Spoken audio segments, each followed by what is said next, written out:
Chapter 1781. On a stretch of lush grassland. Clatter, clatter, clatter. And Lin held a spatula in one hand and a frying pan in the other as he stir-fried the rabbit meat. Su Xiaolan sat off to the side with a faint smile on her face as she looked at the man who was completely focused on stir-frying. Add dried chili, ginger, and mortal oil. The rabbits here were extremely adorable and plump, so the aroma produced by the stir-frying was especially rich. Coupled with Lin's heavenly court chef god-level cooking skills, this spicy rabbit pudding was extremely tempting to him. White, Spirit, Snake, the battling Buddha, and the others also gathered around to look at the dish in the frying pan with anticipation in their eyes. Senior Lin is so awesome. He's so good at everything, even stir-frying. White Spirit Snake smacked her lips as she stared at the rabbit dish in the frying pan with a scorching gaze. The battling Buddha was also very intrigued. Even though I don't need to eat anymore, I still feel like eating this dish is a form of enjoyment. Mr. Lin, how about you give me a portion as well? I can eat meat after becoming a Buddha? And Lin was a little surprised. Even monsters can be eaten, so why can't I eat rabbits? The battling Buddha replied nonchalantly, and Lin had no response to that. Blue sky, white clouds, grassland barbecue. What a wonderful combination. Everyone was feeling extremely relaxed and carefree. A delicious aroma wafted through the air over the grassland. A little white rabbit about 6 meters tall appeared in the distance before bouncing over to Lin's side and squatting on the grass as it stared at the spicy rabbit dish in the frying pan with its round, pink eyes. No one paid it any heed. This bite-you-to-death rabbit only had a combat prowess of 5. Even if there were 10,000 of it, it wouldn't pose a threat to them. The bite-you-to-death rabbit took a whiff, and its entire body trembled as the aroma wafted into its nostrils.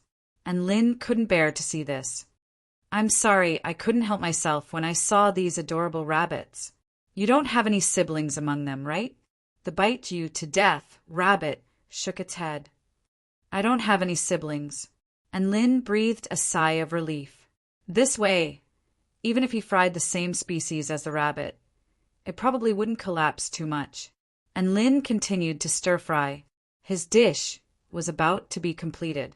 The rabbit pondered for a moment and suddenly said, It smells so good. Can you share some with me? Swish. And Lin almost threw the spatula. What? And Lin was shocked. Everyone stared at the rabbit in shock.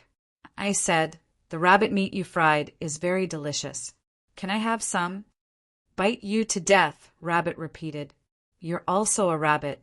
You actually want to eat your own kind? And Lin had originally thought that the rabbit was here to criticize him for stir-frying rabbits. He didn't expect that the rabbit would actually want a share of the spicy rabbit meat. This is not my kind. Bite you to death if you don't submit, rabbit shook its head. I'm called bite you to death if you don't submit, rabbit. They're called little white rabbits. Our names are different, so how can we be the same species? Besides, I'm so big and they're so small. It's obvious that we're not the same species. And Lin's mouth gaped open. Su Xiaolan and the others were all astonished. What a logical genius. But aren't rabbits herbivores? Lu Qianhuan was still perplexed. That's because the little rabbit is herbivorous. I'm the bite-you-to-death rabbit. If I don't eat meat, how am I supposed to kill the animals that don't like me? The rabbit replied with a serious expression. Everyone was convinced, but there aren't many spicy rabbit meat here, and I have to share it with my friends. Why do you want me to give you spicy rabbit meat? And Lin asked with a hint of a smile on his face. The rabbit faltered upon hearing this. This was indeed a very important question.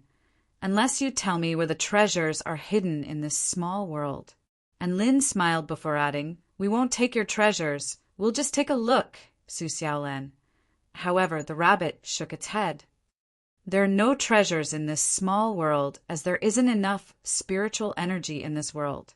There aren't even any spirit rank treasures here. Everyone was dumbstruck upon hearing this. Why did Heavenly Monarch Bei Luo set up such a high-level restriction in this world?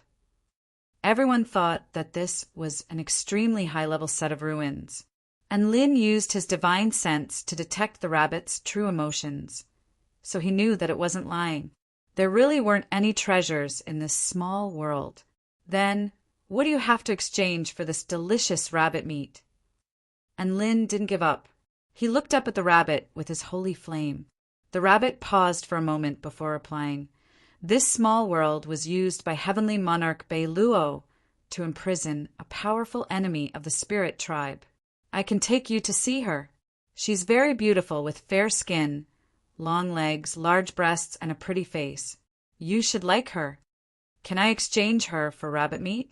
Gasp! And Lin's flesh crawled upon hearing this. This was AF * King Death Sentence. And Lin quickly came to his senses before turning to the celestial maiden in a jade dress. Xiaolan, what do you think? A faint smile appeared on Su Xiaolan's face. Don't be so nervous. I trust you. It's rare for us to find some clues, so let's go and have a look. Black Spirit Snake's brows furrowed slightly. The place where heavenly monarch Bei Luo imprisons his enemy is most likely the most important place in this world. You're willing to sell heavenly monarch Bei Luo for a spicy rabbit meat? I told you when you appeared just then that I'm only a tour guide in this world. I don't have the ability to sell out heavenly monarch Bei Luo.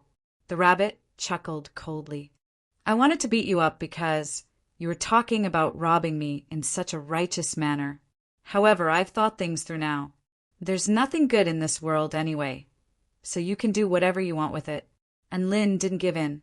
Instead, he spoke with a serious expression. You're taking us to the place where heavenly monarch Bei Luo's enemy is imprisoned? You've sold out heavenly monarch Bei Luo. All right, I'll admit it.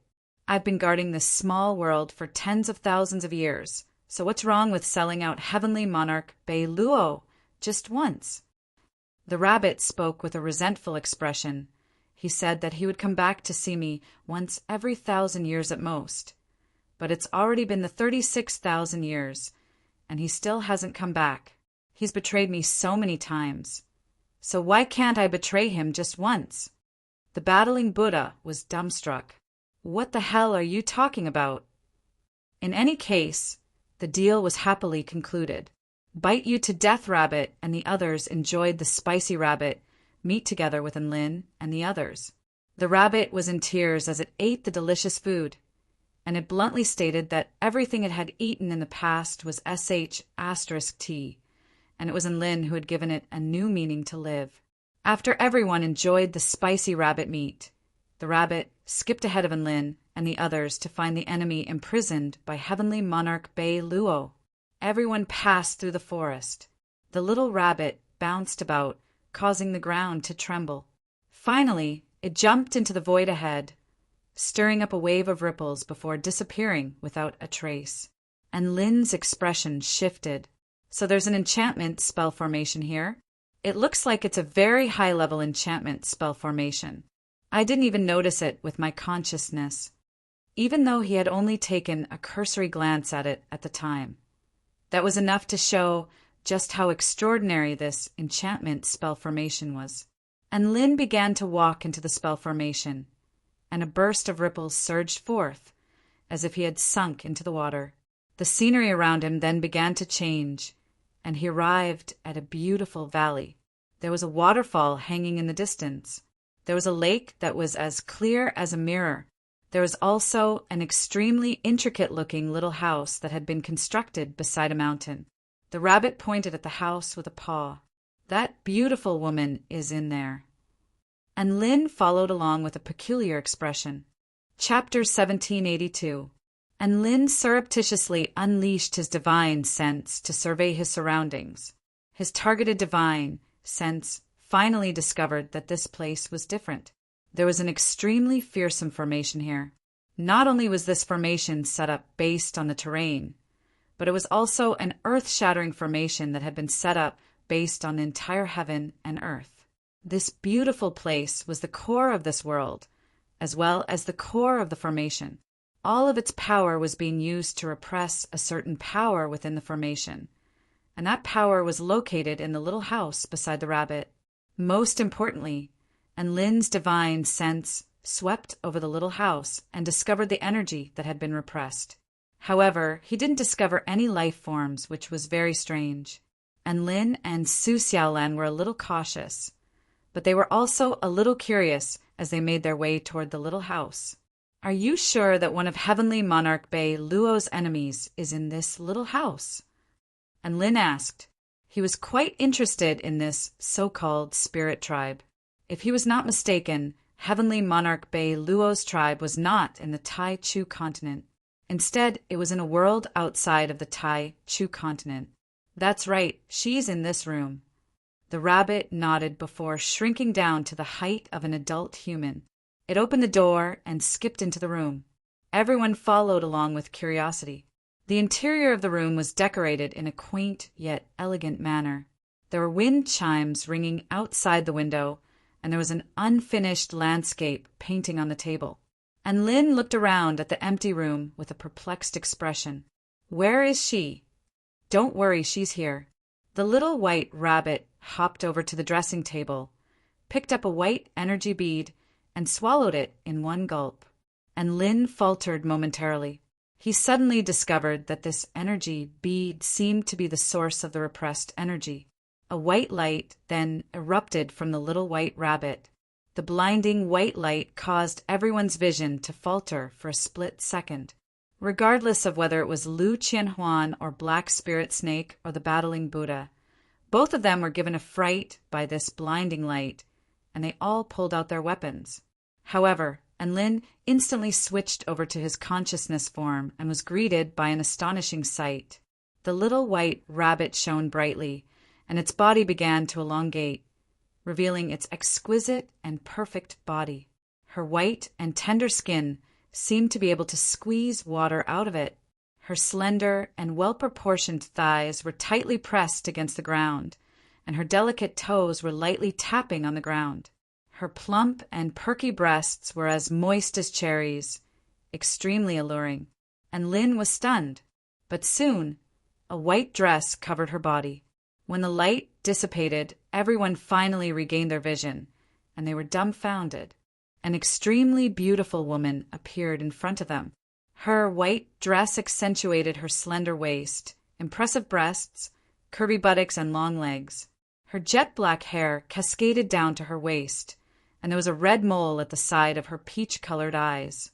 Her thin and moist lips were slightly raised, and her smile was pure and charming. "Hello, I'm Heavenly Monarch Bei, Luo's rival. You can call me Rabbit Maiden if you don't like me." And Lin, "Everyone, I feel like my intelligence has been severely insulted." Su Xiaolan spoke expressionlessly. So when this rabbit said it could take us to see Heavenly Monarch Bei Luo's rival, it was actually going to take us to see itself. Lu Qianhuan drew a sharp intake of breath. "My golden eyes, fiery eyes, can't even tell that it's a rabbit monster." Sun Wukong gritted his teeth, and he suddenly wanted to bash this rabbit monster to death with his golden-banded staff. Black Spirit Snake had already drawn her massive sword. "How about we eat some spicy rabbit meat again?" The woman instantly stumbled back a few steps in fear. "I'm not lying to you. I really am Heavenly Monarch Bei Luo's rival. Heavenly Monarch Bei Luo's rival probably can't even defeat my feed cow." White Spirit Snake was in disbelief. Right at this moment, and Lin stepped forward with a resigned expression. "Ahem, I'll hack you to death if you don't believe me. The rabbit maiden might be telling the truth."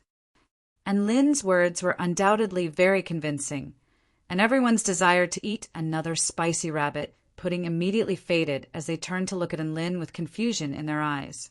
And Lin continued, "There's a heaven and earth formation here that can restrict her power, which is why she's so weak." The woman in the white dress looked at Lin gratefully and nodded as she explained, "This world has restricted my power.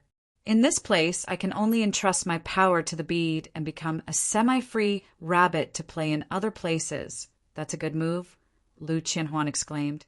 Su Xiaolan's brows furrowed slightly. So your heavenly monarch, Bei, Luo's enemy anyway, so you're not pressured to betray him? And you even freeloaded our spicy rabbit meat for free? The rabbit maiden blushed as she intertwined her fingers with Enlin's as she glanced at Enlin. You can't say that. I'm sure you don't mind having my mouth on you, right? She winked at Enlin as she spoke. She knew that Enlin was the leader of this group, so all she had to do was curry favor with Enlin. Enlin flared up with rage. Xiaolan said you freeloaded our food, so that's what you're doing. Hurry up and apologize. The rabbit maiden. The rabbit maiden was forced into a corner by Enlin and the others, and she apologized to everyone for the spicy rabbit meat. So why did you trick us into coming here? Enlin asked with a content expression as he looked at the rabbit maiden, who was bowing her head in apology. The rabbit maiden bit down on her lower lip. I've been trapped here for tens of thousands of years, and I've had enough. I want you to get me out of here. The rabbit maiden poked her pink cheeks with a smile. As long as you get me out of here, I can satisfy any request of yours, no matter how unreasonable it is, he? Gasp! Everyone drew a sharp intake of breath. The rabbit maiden felt as if the air had suddenly cooled. Her instincts told her that if she continued to seduce Enlin like this, she would also become cold. She immediately corrected herself.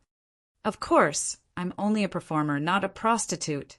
The rabbit maiden looked at everyone with a pitiable expression. If you don't believe me, I can also swear a heavenly Tao oath. Also, I may be useless now, but that's only because my power has been restricted. I am Heavenly Monarch Shiling of the Spirit Tribe, and in terms of combat prowess, I'm probably comparable to the weakest god of creation on your side. Enlin and the others were finally tempted upon hearing this. The assistance of a god of creation was quite tempting to them. Can I ask you to fight for me and the human race? Enlin asked. Su Xiaolan and the others also turned toward the rabbit maiden. They were also looking forward to hearing Enlin's words. Of course I can. If you get me out of here, I'll fight for you for 100 years. The rabbit maiden raised a finger. No matter who my enemy is, I'll be able to *king kill them. I'll hack you to death if you don't submit. The rabbit maiden wasn't named for nothing. Besides, for the sake of freedom, fighting for 100 years was a far better deal than eating grass for tens of thousands of years in this godforsaken place. What a steal! All right, I agree. And Lin nodded. You have to swear a heavenly Tao oath first. The rabbit maiden was ecstatic to hear this, and her pink eyes lit up as she nodded. Deal. Chapter 1783. The rabbit maiden swore a heavenly Tao oath in front of everyone, swearing that if Enlin could help her escape, she would fight for the human race and swear loyalty to Enlin for 100 years. Enlin unleashed his consciousness to its fullest extent, and he could sense an inexorable connection passing through this world and fusing into a higher heaven and earth. If one dared to disobey the oath, their Tao heart would be severely wounded, and their Tao foundation might even be destroyed, thereby causing them to lose all of their cultivation bases. As such, they wouldn't dare to disobey the heavenly Tao oath. All right, that's the end of my oath. Can you help me escape now? The rabbit maiden looked up at Enlin with anticipation in her large, pink eyes. All right, what should I do? Enlin nodded with a smile on his face. The rabbit maiden, slice this world in half. Turn this world upside down. Enlin, wasn't that Black Spirit Snake's *King's suggestion? Black Spirit Snake had almost inexplicably helped the rabbit maiden out. Thank God White Spirit Snake stopped her in time. You'll be able to escape if you turn this world upside down? Lu Qianhuan was a little surprised. That's right. The formation sealing me in this world is inextricably linked to this small world. If you destroy this world, a flaw will appear in the formation, and I'll be able to break out. The rabbit maiden spoke with an excited expression. What about the backlash from destroying this world? And Lin asked. The rabbit maiden heaved a forlorn sigh. Heavenly Monarch Beiluo is afraid that I'll escape from this small world, so he's placed all the priority on me. As such, the backlash from destroying this world will also be focused on me, so you don't have to worry about that. If you suffer even the slightest bit of backlash, you can immediately stop destroying this world and give up on rescuing me, the Rabbit Maiden said. And Lin looked at everyone. What do you guys think? Sure, let's give it a try. The battling Buddha was eager to try. Su Xiaolan, Black Spirit Snake, and the others had no objections either. Lu Mingxian took a deep breath. He felt like his time with Lin had been far too exciting. He had battled Tao Integration Stage super mighty figures, battled the half-step god of Creation Stage Ancient Fiend Celestial, hunted Void, Spirit Tribe powerful beings. And now he was trying to destroy the world. Everyone walked out of this small world and scattered all over the world. Black Spirit Snake, White Spirit Snake, Su Xiaolan, Lu Qianhuan, Lu Mingxian, the battling Buddha, and Lin stood in different parts of the world, looking down at the earth beneath their feet. Lu Qianhuan and Lu Mingxian summoned a rain of terrifying swords, which tore through the earth and pulverized the void. As the void crumbled, even the heavens began to tremor violently. Black Spirit Snake drew her massive sword and slashed it toward the ground. The golden sword light fell from the sky, stretching for hundreds of miles, and it was unknown how deep it was. As if it was cutting tofu, it tore the entire earth in half. White Spirit Snake swept her yin and yang swords through the air like a full moon, and yin and yang instantly reversed as heaven and earth twisted and turned upside down. It was as if everything had been inverted before being destroyed.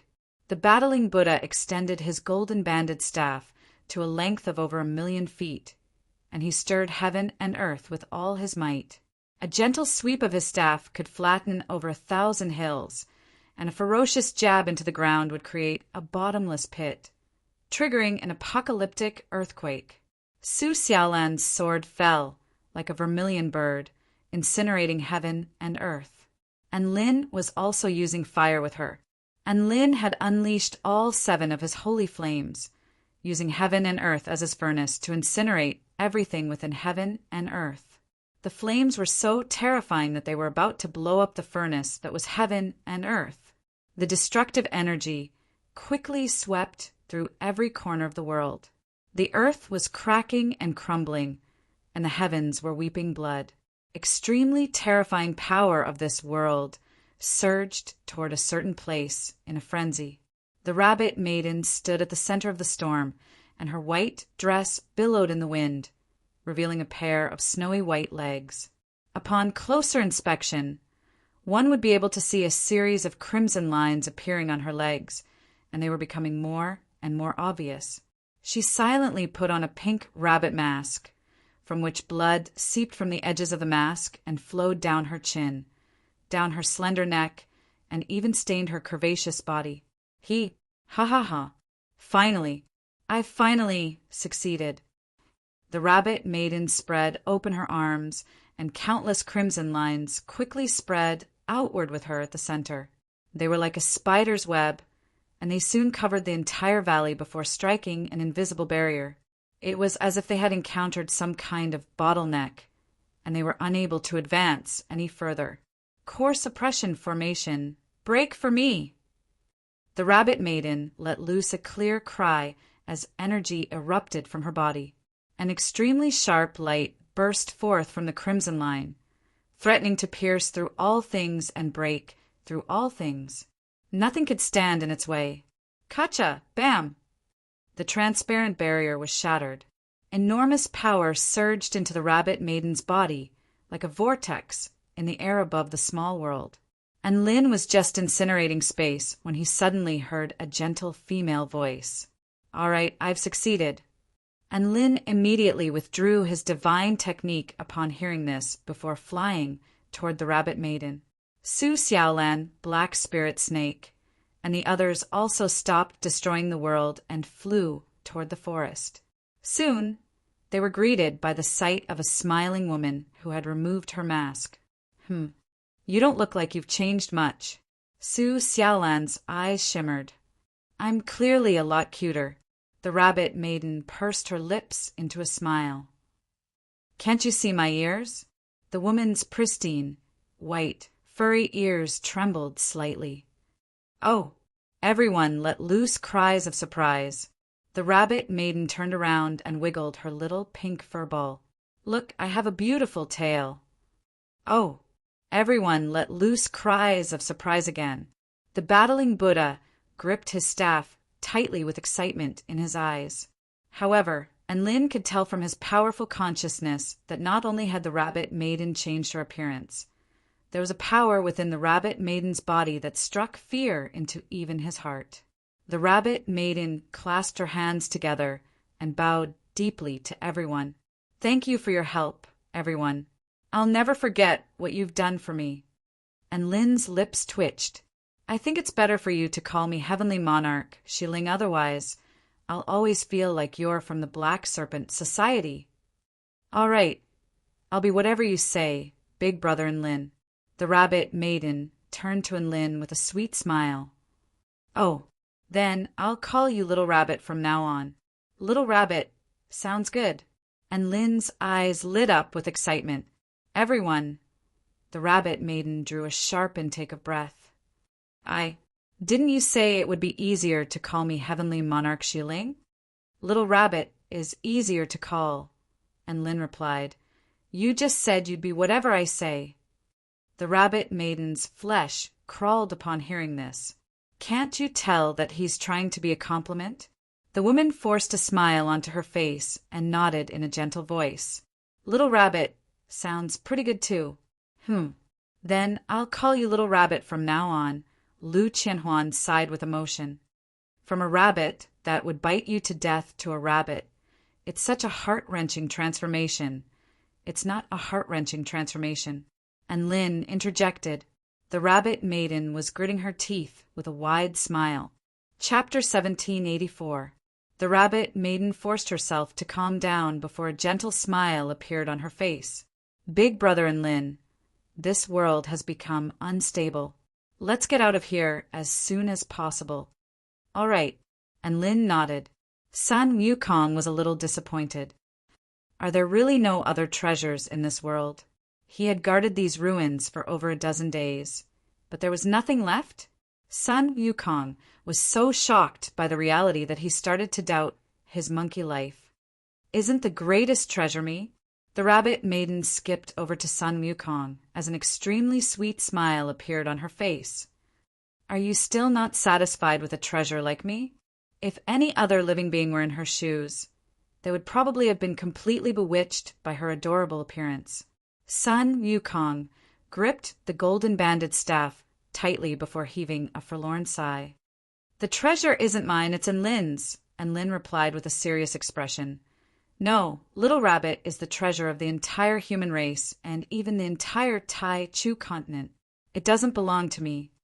A warm smile appeared on Su Xiaolan's face. Well said.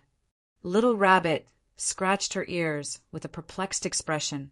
How did this suddenly escalate to the level of the entire Tai Chu continent? How strange, she was only Lin's lackey, even though she was fighting for the human race. What enemies did the human race have? What enemies did Lin have? Even if Lin was a Tao integration stage, super mighty figure, she was a god of creation, so it would be a piece of cake for her to take care of Lin's enemies. With this in mind, the rabbit maiden felt a lot more at ease, and a genuine smile appeared on her face. I'm finally free. My life from now on is going to be very beautiful. Whoosh, whoosh, whoosh. One figure after another flew out of the gate of light. You're finally back. The demonic frost star twirled around in circles with elation. Look, these are the enemies I kept at bay for you after you went in. There were several dozen void spirit tribe powerful beings outside the ruins that had been frozen into ice sculptures. And Lin smiled. Well done, little star. It's all thanks to Master's instructions. The demonic frost star chuckled. It had already adapted to its current role perfectly. It turned toward everyone and let loose a cry of surprise. Huh. Who is she? Oh, let me introduce you. She's my fighter, Little Bunny. This is my servant, Little Star, and Lin introduced. Hello, I'm Little Star. Hello, I'm Little Rabbit.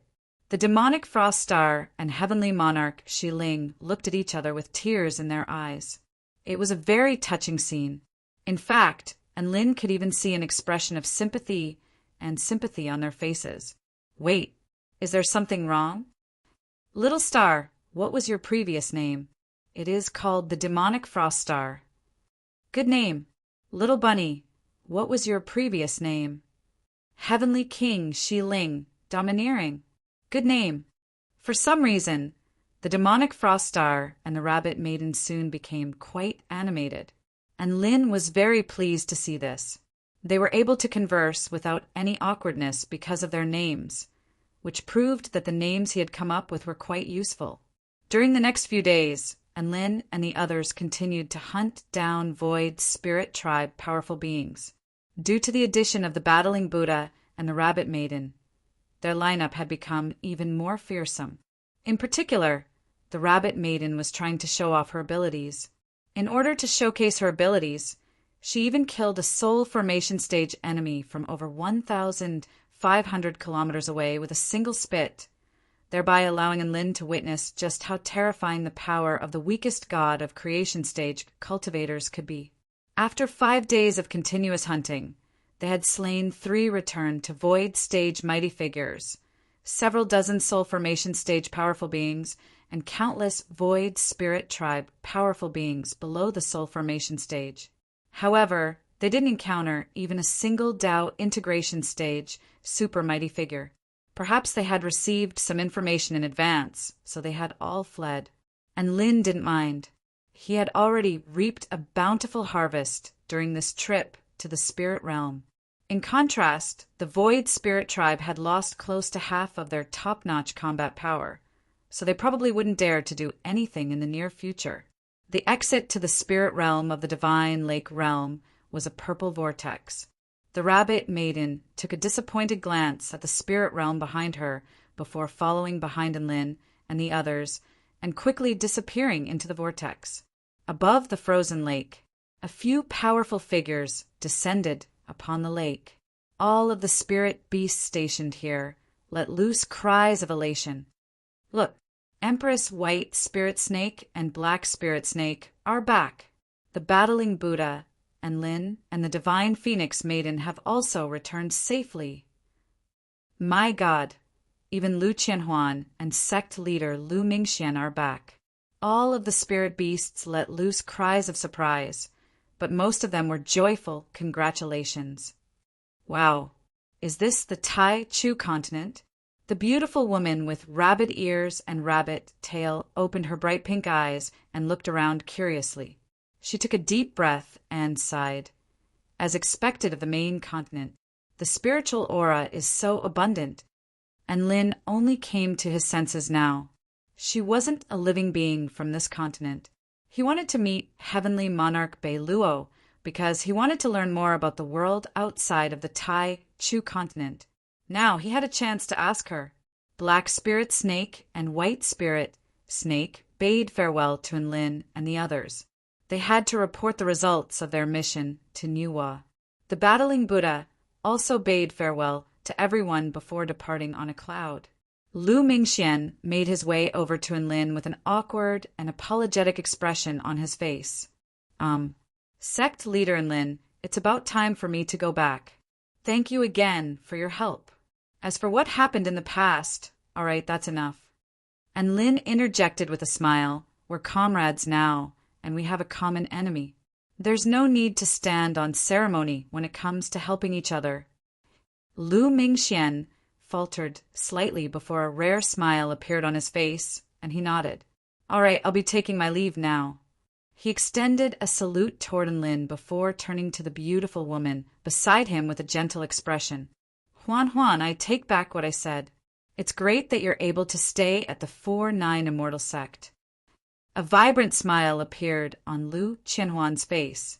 Of course, this was the best decision I made all those years ago. Lu Mingxian couldn't help but smile when he saw his daughter's reaction. Ever since Chiu Hong's death, father and daughter had never smiled together in the past 100 years. At this moment, the two of them looked at each other and smiled under the sunlight. It was as if the snow had melted in the spring, and it was as beautiful as a painting. And Lin, Su Xiaolan, and the others all sensibly chose not to disturb this father-daughter moment. They caught a few ice flower skates from the lake before cooking some fish soup in a frying pan. The ice flower skate was a specialty of the Spirit Lake realm.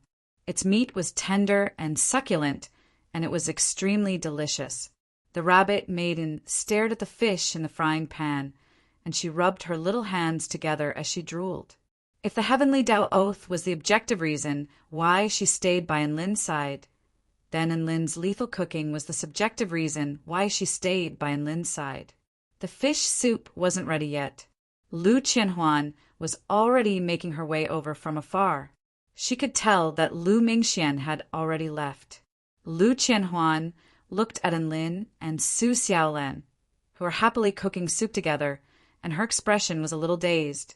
At this moment, Enlin had already noticed her, and he waved at her with all his might.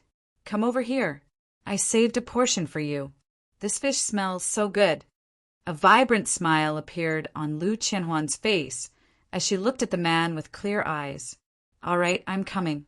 I can't miss out on a chance to freeload from the chef god." Chapter 1785.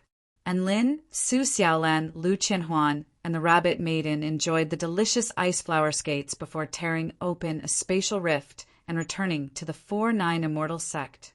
The rabbit maiden enshrouded everyone with a special soul power, allowing them to travel through space at a speed comparable to that of a god of creation, which was several times faster than Enlin and the others. Soon, an extremely majestic and imposing sect appeared in front of them on the grassland. There were tens of thousands of palaces, and iridescent light illuminated the entire sky. Atop a divine mountain, 9 divine halos of different colors extended into the heavens. This was the 4-9 immortal sect's 9 heavens trial venue. Bai Ling organized the sect disciples to stand outside the gate to welcome their sect leader's triumphant return. "Welcome back, sect leader Enlin. Sect leader's Tao intent is unparalleled, and his divine might is eternal." All of the sect disciples looked up at the man descending from the sky with scorching reverence in their eyes, and their words of praise rocked heaven and earth. "Oh, big brother Enlin, are you really that impressive?" The rabbit maiden blinked her large eyes with amazement on her face. He really did look like a big brother of the underworld. And Lin was speechless as he looked at the smiling woman in the white dress, who was looking at him with her disciples. He had already told her many times not to welcome him like this, but Bai Ling would always get all of the core disciples to welcome him. Perhaps Bai Ling wasn't trying to welcome him. Instead, she was simply enjoying the process of teaching her disciples to welcome him. "My lord sect leader, you brought another person back? Aren't you going to introduce her to us?" Bai Ling placed her hands behind her back and leaned forward with a beautiful smile on her face as she feigned a pure and innocent look. "Let me introduce her to you. Her name is Little Rabbit, and she's my guard." And Lin spoke to the beautiful and seductive woman beside him, who had her rabbit ears pricked up. "Oh, Little Rabbit, what an adorable name." "She has an adorable name, and she's also very adorable. To be able to become the sect leader's guard, she must be very powerful. Don't be fooled by her adorable appearance. Perhaps she could transform into a terrifying demonic sawtooth rabbit and tear apart Tao integration stage mythological beasts." The disciples were in a heated discussion. The rabbit maiden immediately understood something when she saw that none of the disciples were amused by her name. There were probably many other people with similar names in the sect. "This is my new servant, Little Star." It was once the demonic frost star of the void spirit realm, and Lin said to the small star that was rotating gently beside him.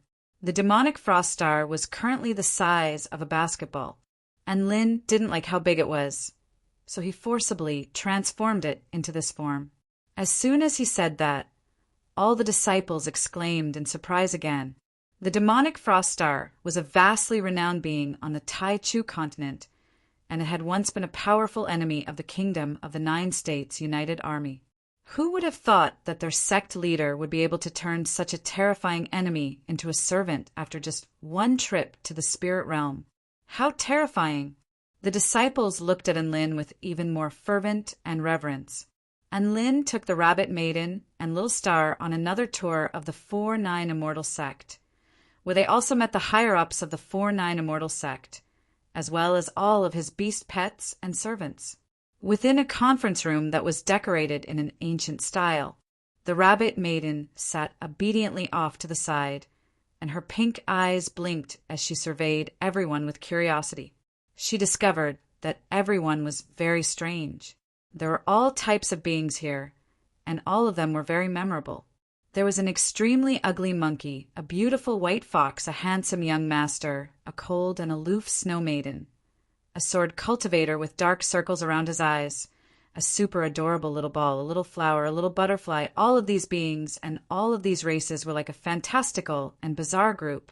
Our sect now has a god of creation stage cultivator, and that's my guard, Little Rabbit. And Lin said in an indifferent voice. Xianyuan Cheng, Su Qianyun, Tang Shimin, and all of the higher-ups were all astonished to hear this. They then turned to look at the woman, sitting off to the side with astonishment etched on their faces. She's the weakest god of creation stage cultivator. The Rabbit Maiden made a peace sign and stuck out her little pink tongue with a smile on her face, but there was still a hint of pride on her face. She's still a god of creation stage cultivator. She's a bad *SS who can crush all beings below the god of creation stage. Tang Shimin's face was flushed with excitement. The others were also amazed. At the same time, they also felt proud. They were all people who had integrated into the sect. It could be said that the top combat power of the sect could be promoted to a higher level. It could be said to be very happy and excited for them. Su Qianyun blinked her dreamy blue eyes. Who would have thought that such an adorable big sister rabbit would be so powerful as well? Keep Little Rabbit's combat prowess a secret for now. She can be one of the trump cards of our sect, and she can deal a critical blow to our enemies when the time comes, and Lin said in a solemn voice. Everyone nodded. The Rabbit Maiden placed her hands on her soft legs and listened to everyone's praises and exclamations.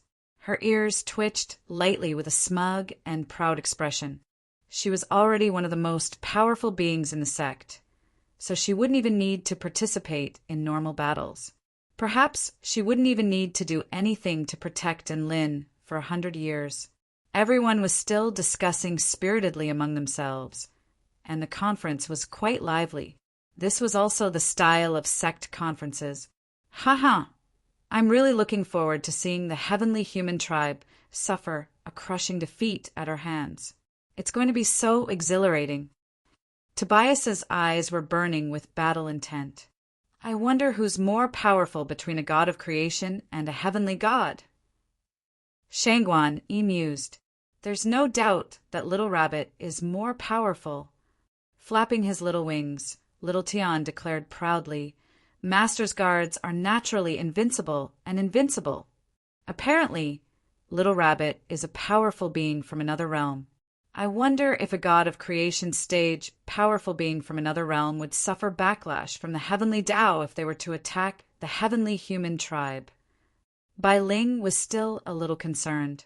The Rabbit Maiden was quite confused as she listened to everyone's discussion. Wait, what's this heavenly human tribe? And what's a heavenly god? The Rabbit Maiden had been trapped in heavenly monarch Bai Luo's small world for a very long time, and she was feeling like she couldn't keep up with the times. You don't know. Xianyuan Cheng was a little surprised. So you don't even know who Enlin's enemies are, and you're willing to become his guard. Bai Ling looked at the rabbit-eared woman with a sympathetic expression. Her heart ached for this powerful woman. Why was she so gullible? So what are these enemies you're talking about? The Rabbit Maiden's ears perked up, and her pink eyes widened. Su Xiaolan explained patiently. The heavenly human tribe is a tribe nurtured by the heavenly Tao, and they want to destroy all humans. The heavenly gods are the embodiment of the paramount power of laws of the heavenly Tao. All of them want to destroy the human race, and Enlin is their target. Boom!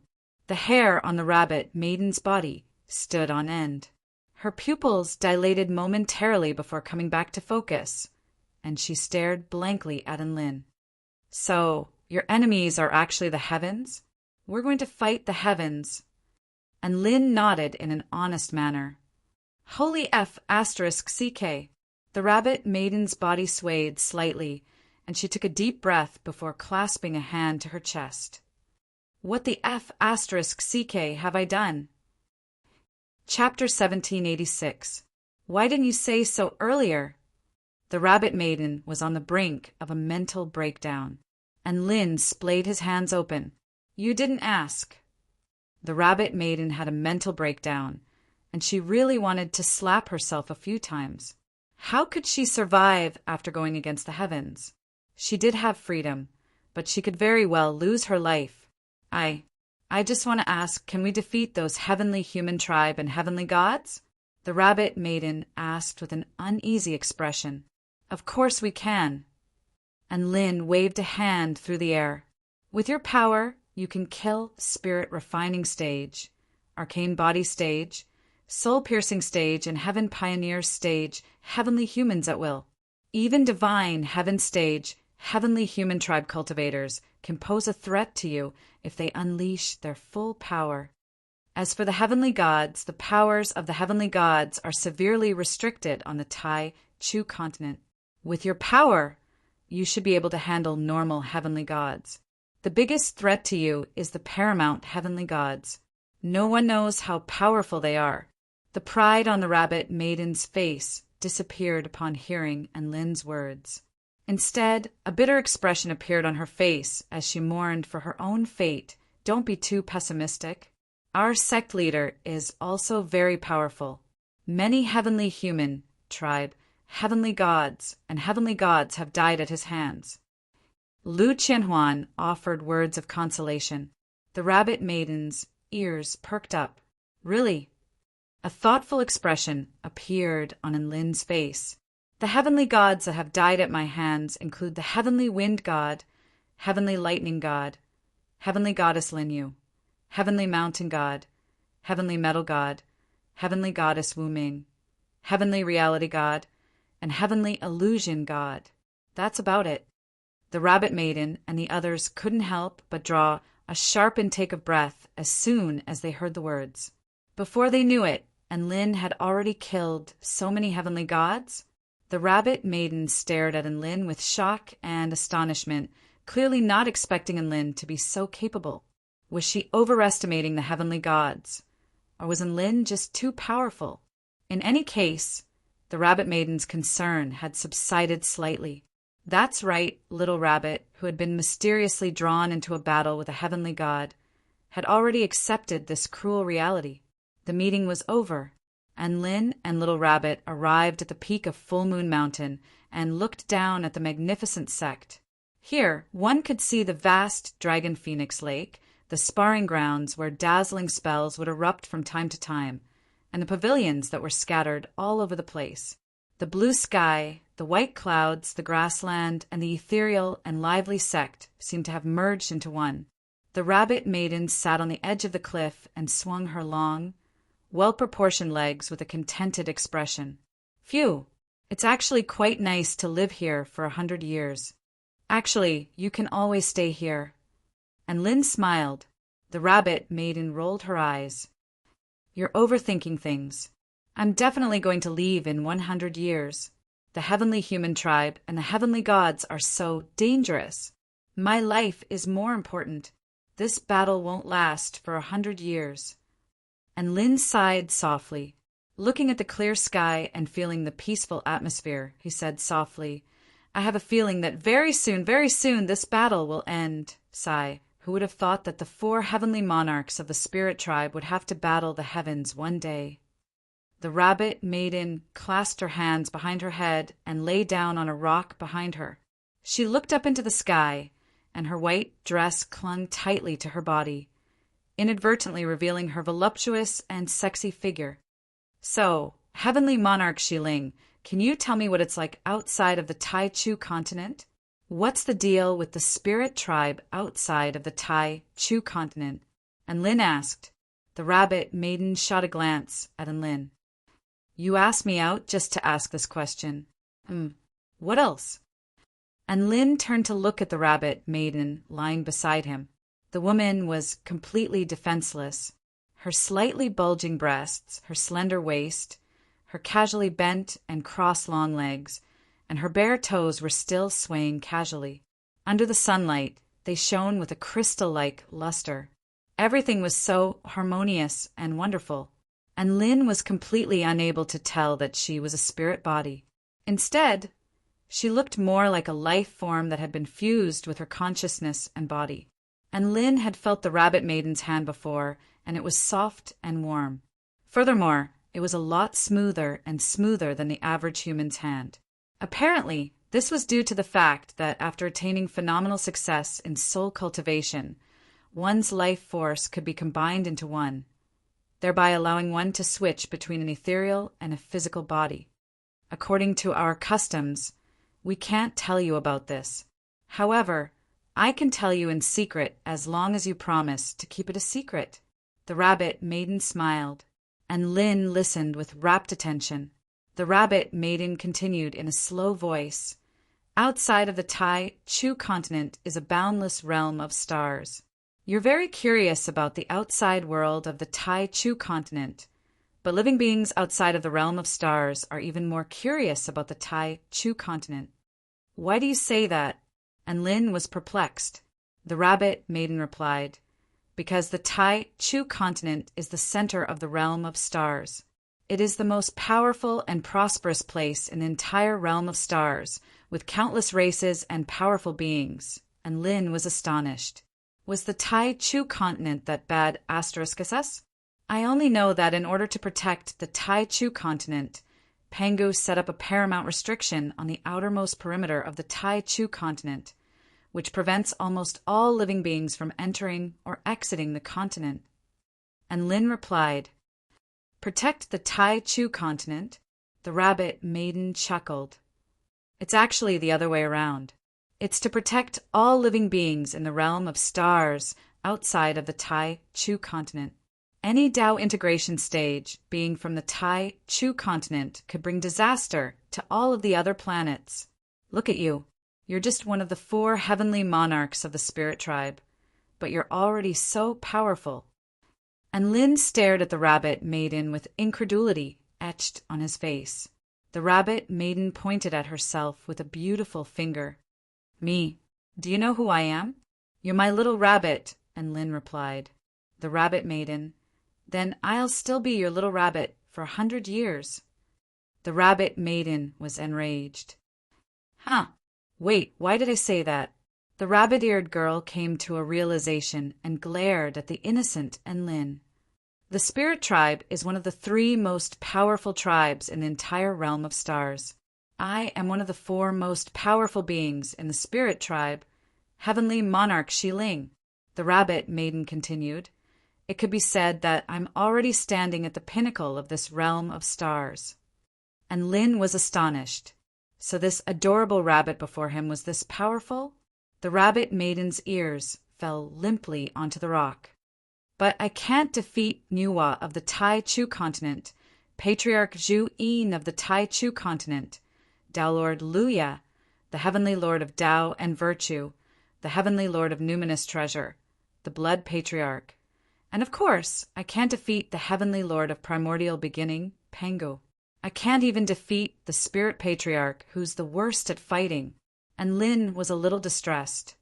Is that why you say you're the weakest god of creation stage? The rabbit maiden nodded. Actually, my cultivation base, or rather, the cultivation base of the 4 heavenly monarchs of the spirit tribe, is the same as the god of creation stage that you speak of. However, don't think of me as a god of creation stage cultivator. and don't place too much hope in me. And Lin, there was no other god of creation stage being as self-abased as the Rabbit Maiden. Chapter 1787. The spirit race was one of the 3 great races of the realm of stars. The Rabbit Maiden was one of the 4 heavenly monarchs of the spirit tribe, but she was being thrashed by the gods of creation of the Tai Chu continent. It was no wonder that the Tai Chu continent was the center of the realm of stars. However, and Lin wouldn't underestimate the Rabbit Maiden because of this. Different realms represented different levels of life. No matter how weak the Rabbit Maiden was, she was still able to crush all living beings below the god of creation stage. Even against a god of creation stage, she would be able to last for a while. Say, what's the relationship between your spirit tribe and the void spirit tribe? And Lin asked. The Rabbit Maiden replied, in essence, they're all living beings with divine sense bodies. The spirit tribe was more gentle and stable, while the void spirit tribe was more crazy and twisted.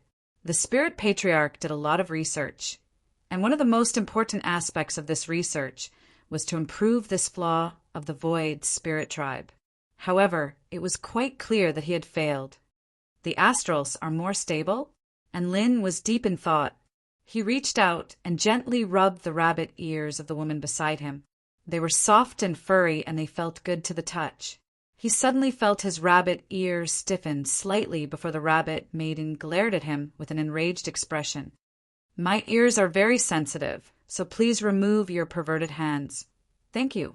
And Lin tactfully moved his hand away, feeling a little unsatisfied.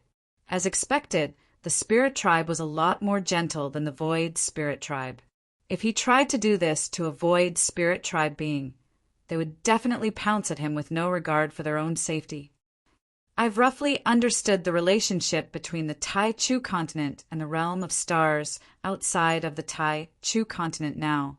Even though the Tai Chu continent is in seclusion, it is still the most powerful realm of stars. The Rabbit Maiden nodded. That is indeed the case. In the eyes of all living beings in the realm of stars, the Tai Chu continent is a symbol of power and mystery, and Lin was still perplexed. Panga's restriction is extremely powerful, so how did you get into our world from outside the Tai Chu continent? Could it be that the spirit realm of the void spirit tribe doesn't belong to the Tai Chu continent? We're illegal immigrants. A sly smile appeared on the Rabbit Maiden's face. You're right, the spirit realm doesn't actually belong to the Tai Chu continent. It's a passageway between the outside world and the Tai Chu continent. As long as we take advantage of the favorable conditions and use a god of creation stage power to attack the weakest point of the restriction, we'll be able to forcibly open a passageway. At the time, the spirit patriarch entered the spirit realm and even traveled around the realm of stars in order to improve the characteristics of the void spirit tribe. They've also done a lot of research on our spirit tribe and established a stable relationship with Heavenly Monarch Bei Luo and me. Everything was progressing in a good direction, but who would have thought? Heavenly Monarch Bei Luo trapped me and killed the spirit patriarch. The Rabbit Maiden clenched her fists tightly as she spoke. When I get back, I'll definitely settle this debt with him. And Lin shared the same hatred. Bring me along, I'll help you take revenge. The Rabbit Maiden faltered slightly before turning to Lin with a vibrant smile on her face. Are you that kind? Of course. And Lin patted the Rabbit Maiden's shoulder. What's our relationship? The Rabbit Maiden was very touched. And Lin actually just wanted to go out and have a look, and the Rabbit Maiden could lead the way. Furthermore, he had karma to settle with Heavenly Monarch Bei Luo anyway. He had inherited the power of the Spirit Patriarch, so the person who had killed the Spirit Patriarch was half an enemy to him, so he could go and settle this karma. After that, Lin and the Rabbit Maiden chatted for a while longer. He learned that the 3 most powerful tribes in the realm of stars were the Spirit Tribe, the Star Tribe, and the Ancient Tribe. The Spirit Tribe represented the pinnacle of consciousness life forms. The Star Tribe represented the pinnacle of the starry sky, an ancient tribe represented the pinnacle of physical life forms. They ruled over a boundless realm of stars. Aside from that, there were over 100 powerful tribes and tens of thousands of different civilizations. The world was very, very big, and Enlin was filled with yearning. However, there was one thing that Enlin wasn't fooled about, and that was that the Tai-Chu continent was indeed the most powerful continent. At the very least, it was the most powerful continent that the rabbit maiden knew of. The vital energy here is very pure, very pure. The rabbit maiden lay down on a rock with her eyes closed as she breathed in greedily. Not only that, but this place is also very rich in spiritual energy. This is the place where the creation of heaven and earth is the most concentrated. I can imagine just how mighty Pango was, and Lin couldn't help but sigh with emotion. The more powerful he became, the more he was able to sense just how unfathomable Pango was. He had seen many gods of creation, but he was still unable to imagine just how powerful Pango was. Night fell on the grasslands behind the 4-9 Immortal sect. Boom! The earth suddenly tremored violently. A gargantuan palace appeared on the grasslands, exuding astonishing soul power fluctuations. Is this the Spirit Patriarch Palace? It's so spectacular. Su Qianyun's mouth gaped open with amazement on her face. Xianyuan Cheng looked up. Who would have thought, Enlin, that you would be able to refine this gargantuan palace? That's incredible. The Spirit Patriarch Palace was situated on the ground, and it was already half the size of the 4-9 Immortal sect. One had to realize that the 4-9 Immortal sect was no longer a small sect. It had been nurtured by a Grandmaster Construction Cultivator, and there was no end in sight. It was exactly because of this that everyone in the 4-9 Immortal sect was astonished by the appearance of the Spirit Patriarch Palace. Streaks of light soared into the sky before staring blankly at the gargantuan palace. This place is so big. I can do many trials here. Bai Ling wore a gentle expression, but there was a hint of excitement in her eyes. At this moment, a semi-transparent woman with a cold expression appeared at the entrance of the Spirit Patriarch Palace. Is this the Tai-Chu continent? There are so many people here to welcome me.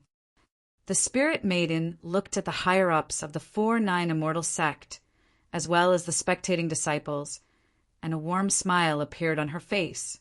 Then, her gaze fell on a woman in a fluttering white dress. This was Bai Ling, who was also wearing a warm smile. Hello, my name is the Spirit Maiden. What's your name? The Spirit Maiden felt like this woman was quite pleasing to the eye. My name is Bai Ling. Bai Ling could see a hint of eagerness in the Spirit Maiden's eyes. Welcome to the 4-9 Immortal sect. I've heard that this place used to be a trial ground. That's right. The Spirit Maiden floated toward Bai Ling. I know many trials that can allow one to quickly grow, but I also know many trials that can strike despair into the hearts of others. What a coincidence. I know quite a few as well. Bai Ling raised her chin. The Spirit Maiden extended a hand with a smile. I hope we can cooperate well so that the disciples of the sect can receive better training. Bai Ling shook her hand. Let's work together. Just like that, the first trial strategic alliance in the history of the 4-9 Immortal sect was formed.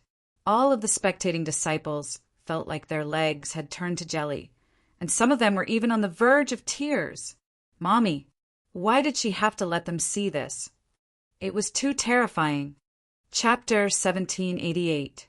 It was quite clear that the Spirit Maiden and Bai Ling were very congenial. However, the more they got along, the more flustered the disciples became. Bai Ling's trials often made them cry, and now there was a Spirit Maiden who shared her interests.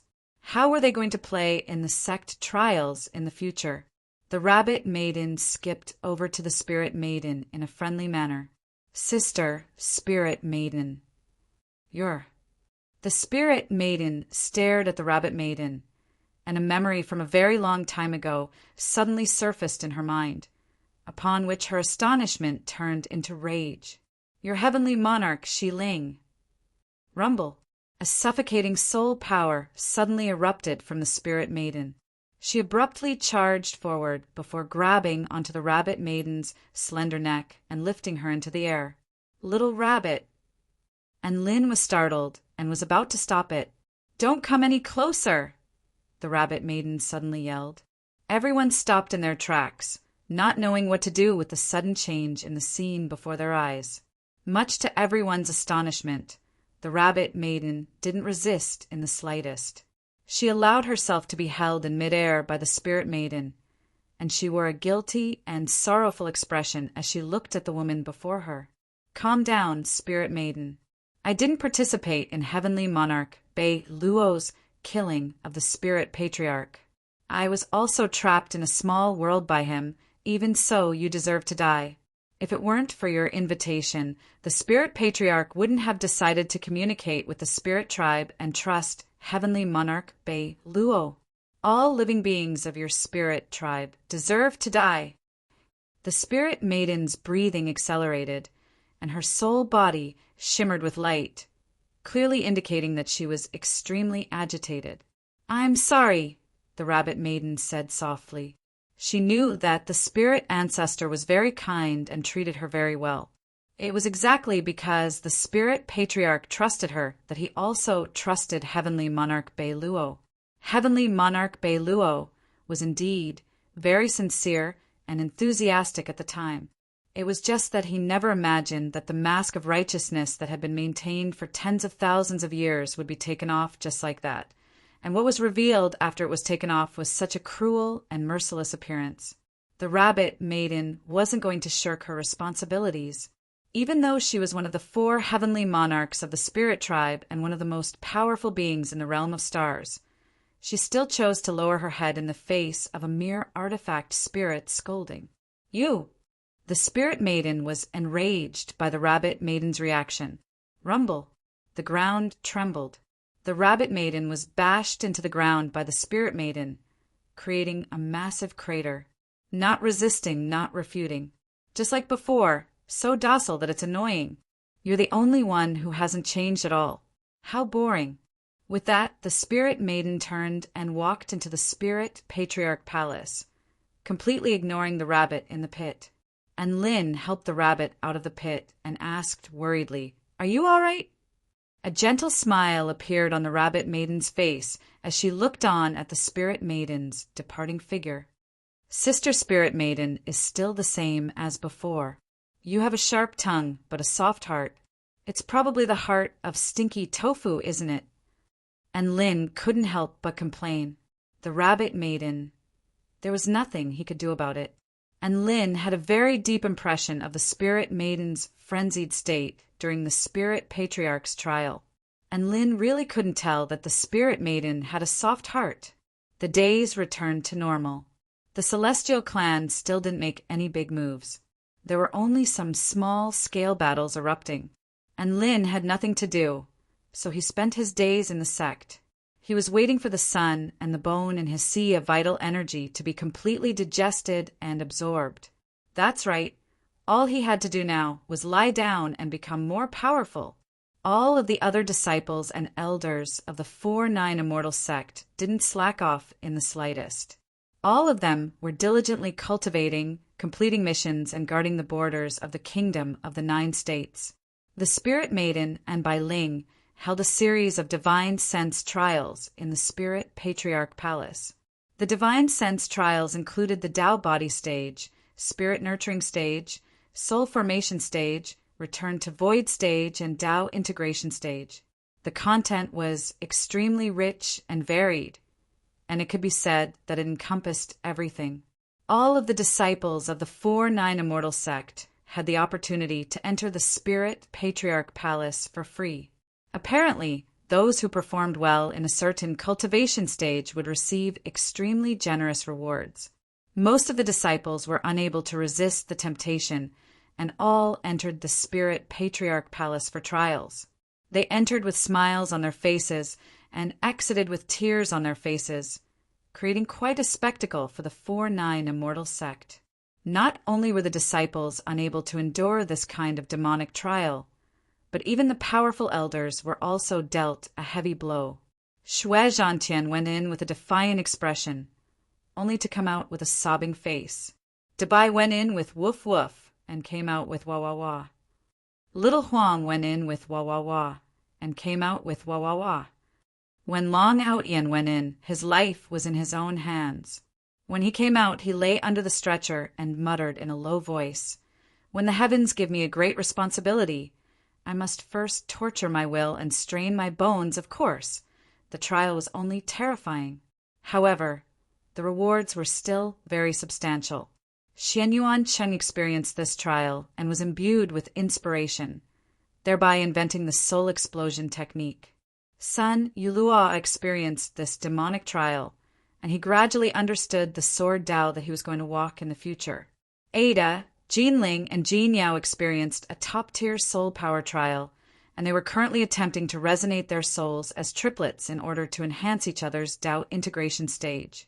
The trials in the Spirit Patriarch Palace were all trials that led directly to the God of Creation stage. Their value was immeasurable, and their influence was also extremely profound. Gradually, this trial became one of the most renowned trials of the 4-9 Immortal Sect and one of the 4-9 Immortal Sect's signature projects. The effects of the Spirit Realm battle were gradually becoming apparent.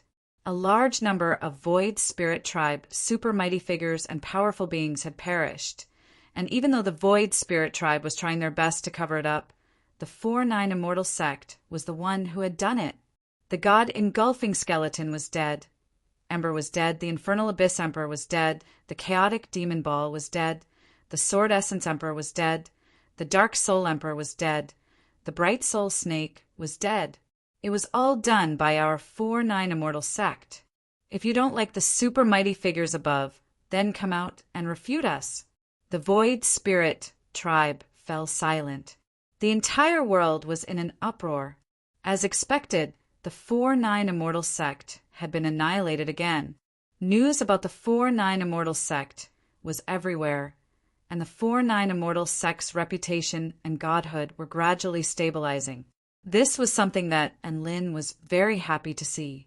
He loved to boost his own morale and crush his enemies' morale. The human race and other tribes had been able to battle the heavenly human tribe and the heavenly gods for so long, and that was what they needed the most. The sun was shining brightly, and Lin lay on his lounge chair and flipped through newspapers from all over the world with elation in his eyes. The 4-9 Immortal Sect had garnered a lot of headlines, and as the sect leader, there were naturally many articles about him. There were even photos of him in his elegant white robe, and he was very pleased with this. The cry of a crane reverberated through the sky, and Lin saw an immortal crane descend from the sky, along with a golden scroll that exuded extremely powerful energy fluctuations. He was very familiar with these energy fluctuations. These were energy fluctuations unique to the Celestial Darch. Is this an invitation to assist in battle? It's quite a formal invitation. And Lin smiled and opened the golden scroll, upon which he was greeted by the sight of the word Earth. Chapter 1789. And Lin's interest was immediately piqued by the word Earth. It's actually my hometown that needs assistance in battle. What happened? His heart jolted, and he immediately read the main information. The heavenly human tribe wanted to destroy the entire human race, and Earth was naturally not going to be spared.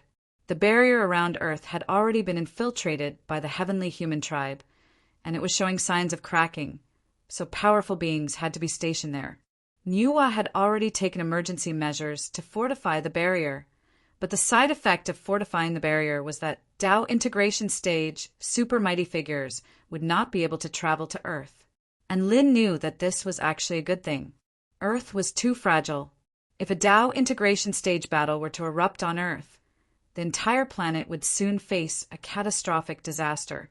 After Niuwa fortified the barrier, the rate at which the cracks were cracking had slowed down. High-level heavenly human tribe powerful beings were unable to enter, but there were still some chi condensation stage, arcane body stage, and soul-piercing stage, heavenly human tribe powerful beings who were able to enter through some special methods and wreak havoc on Earth. It was exactly because of this that the Celestial Court decided to send people to defend Earth, and they also wanted to ask the 4-9 Immortal Sect if they would be willing to join forces to suppress Earth. Earth, it's been a long time since I've been back. And Lin was a little touched. An urge welled up in his heart. Perhaps he could go back and visit? On a beautiful blue planet, a series of massive battleships were patrolling the solar system, which was several million kilometers away from Earth. The light of the sun and the stars shone upon their silvery white surfaces, creating a dazzling display. This was the Earth United Space Force, and there were a total of 88 space carriers, which represented the most powerful space fleet that Earth had ever seen. On the blue planet, the human race had already entered the era of artificial intelligence. All types of jobs had already been replaced by artificial intelligence robots. 99% of agriculture, industry, manufacturing, and even service industries were performed by robots and masterminds. The human population of over 10 billion had already been liberated, and they could do many things they wanted to do. The entertainment industry had also developed to an unprecedented level. However, the most revered profession was still scientific research. The profession that everyone yearned for the most was still cultivation. This had not changed even after over 100 years. Cultivation was no longer a mystery to them, not to mention the Peace Sect of China, the Holy Cathedral of the European Union, and the Genetic Alliance of the American Alliance. Even the illusory Celestial Court was known to the world. As the only unknown force of the human race, it originated from the Hua Nation. This was something that the Chinese were extremely proud of. The Chinese were also proud of being born in the Hua Nation. The world's political power had been simplified into 3 extreme powers: Asia-Pacific, the European Union, and the American Alliance. These 3 powers were not opposed to each other, but rather united. They all had a common enemy, the Celestial Clan, an evil race that wanted to destroy the entire human race. In the undeveloped, mountainous region, the forest was verdant and lush, with birds chirping and flowers fragrant. The entire mountain forest was filled with a tranquil atmosphere. It was an ancient Taoist courtyard with white bricks and green tiles. Light smoke curled up in spirals. Tap, tap, tap, tap. The sound of high heels hitting the ground echoed in the Tao Academy. An extremely tall and slender woman in a white blouse and black miniskirt made her way into the Tao Academy. Her long legs were perfectly outlined by her black stockings, and each and every one of her steps was light and graceful. Her name was Sun Luoqiu, and she was responsible for welcoming immortal ambassadors from the Celestial Court.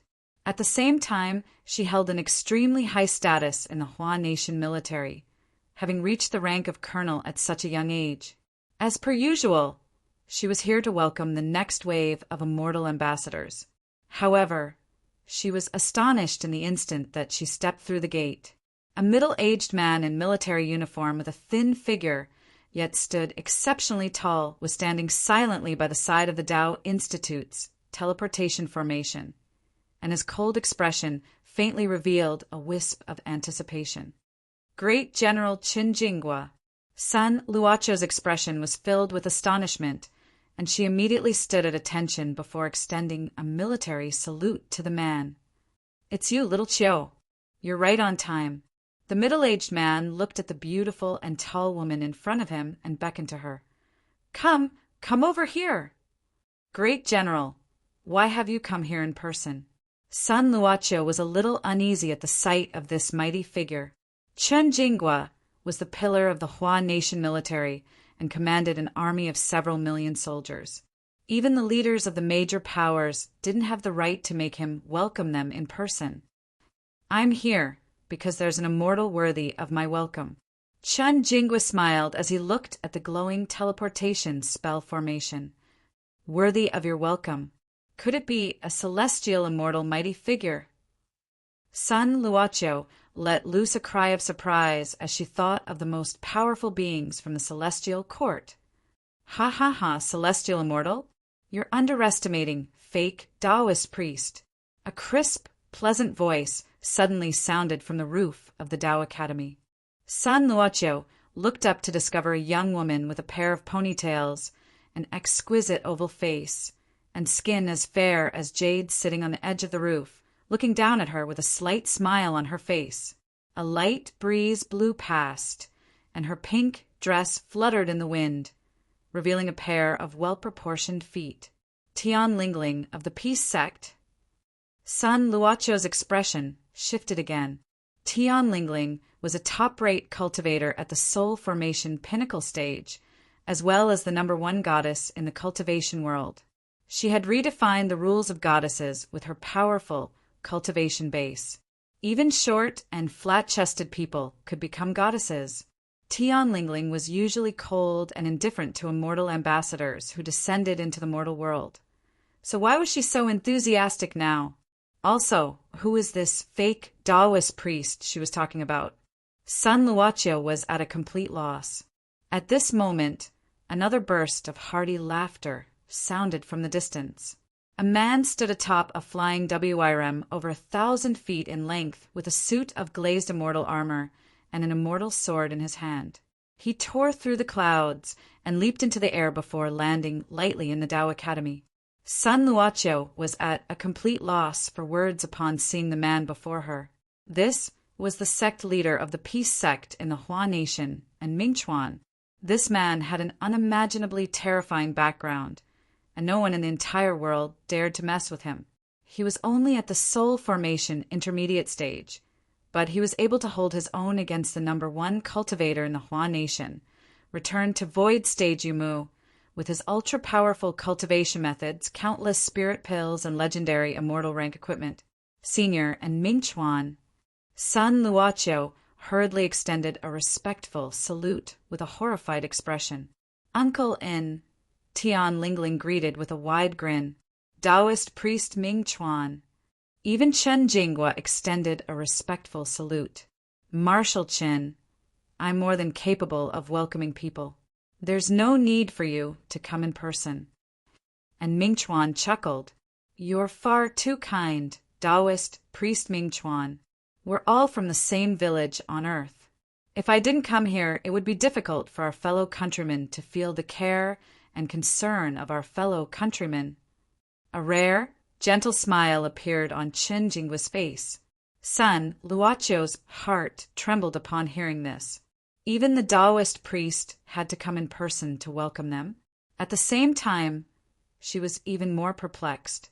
It seemed like everyone knew who they were going to welcome, except for her, who was responsible for welcoming immortal ambassadors. For some reason, she felt extremely stifled. May I ask who the immortal ambassador is? Sun Luoqiu asked in an uneasy and nervous manner. What? You don't know who it is?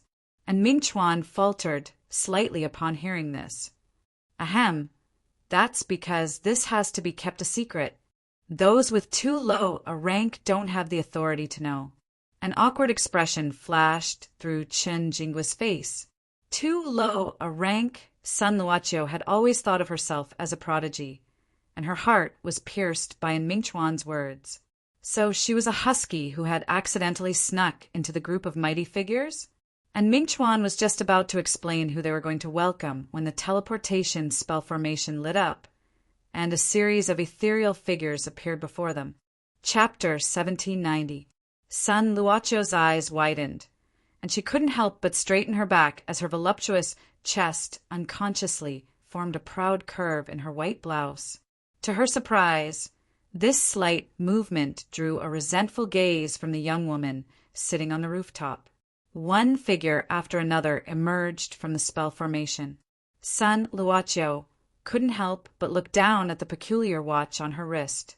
This watch was a combat prowess detection device developed by the top research institute in the country.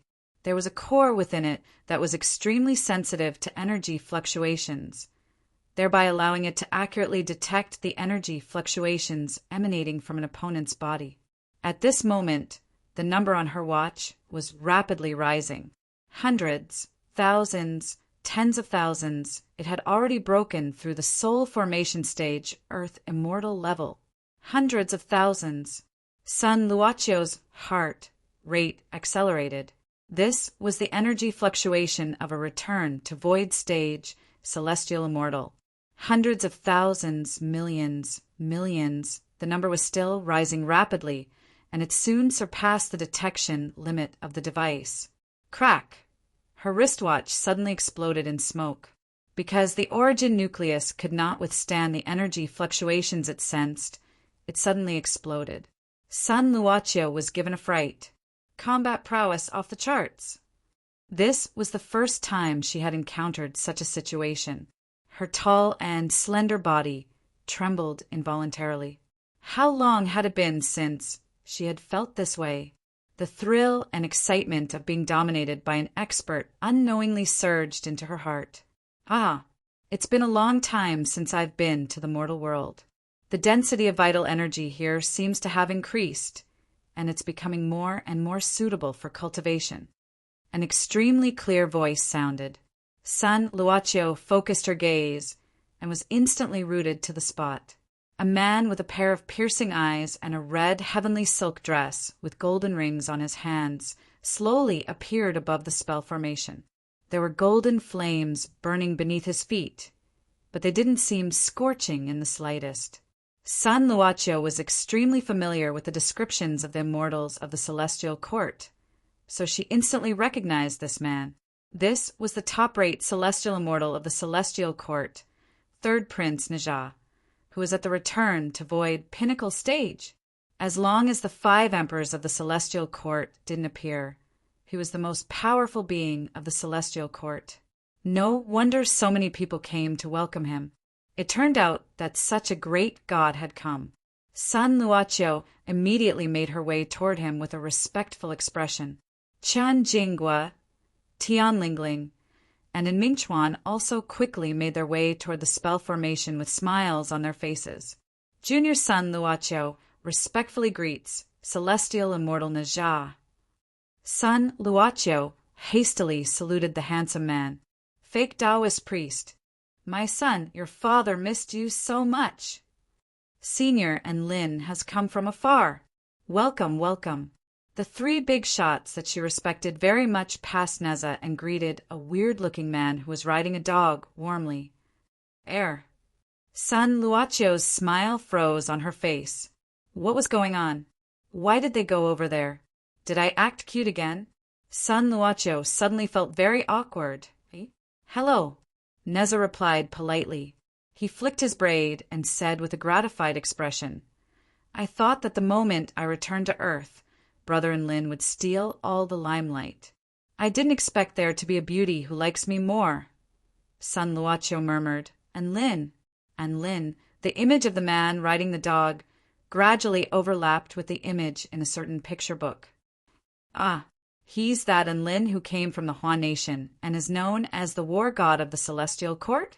He's comparable to the 5 emperors of the celestial court. Sun Luocio screeched and immediately shook off Neza before rushing over to Enlin. Her cheeks were flushed, and her breathing accelerated as she stared at Enlin with an unimaginable scorching light in her eyes. Neza, it was no wonder that Sun Luocio would have such a reaction. For people like her who knew the inside story of the celestial court, Enlin was the man who came from the Huan nation and slowly rose to the pinnacle of the celestial court. Enlin was just conversing with his father when a woman, who he suspected to be his biggest fan, suddenly appeared and stared at him with an intense gaze. He was slightly taken aback, but he still greeted her in a friendly manner. Hi. Ah, Enlin is talking to me. Sun Luocio's legs abruptly clamped together as a peculiar blush appeared on her face, but she was still staring at Enlin with an infatuated expression. Enlin, Tian Lingling. My subordinate is perhaps too much of an admirer of you, and that's why she lost her composure.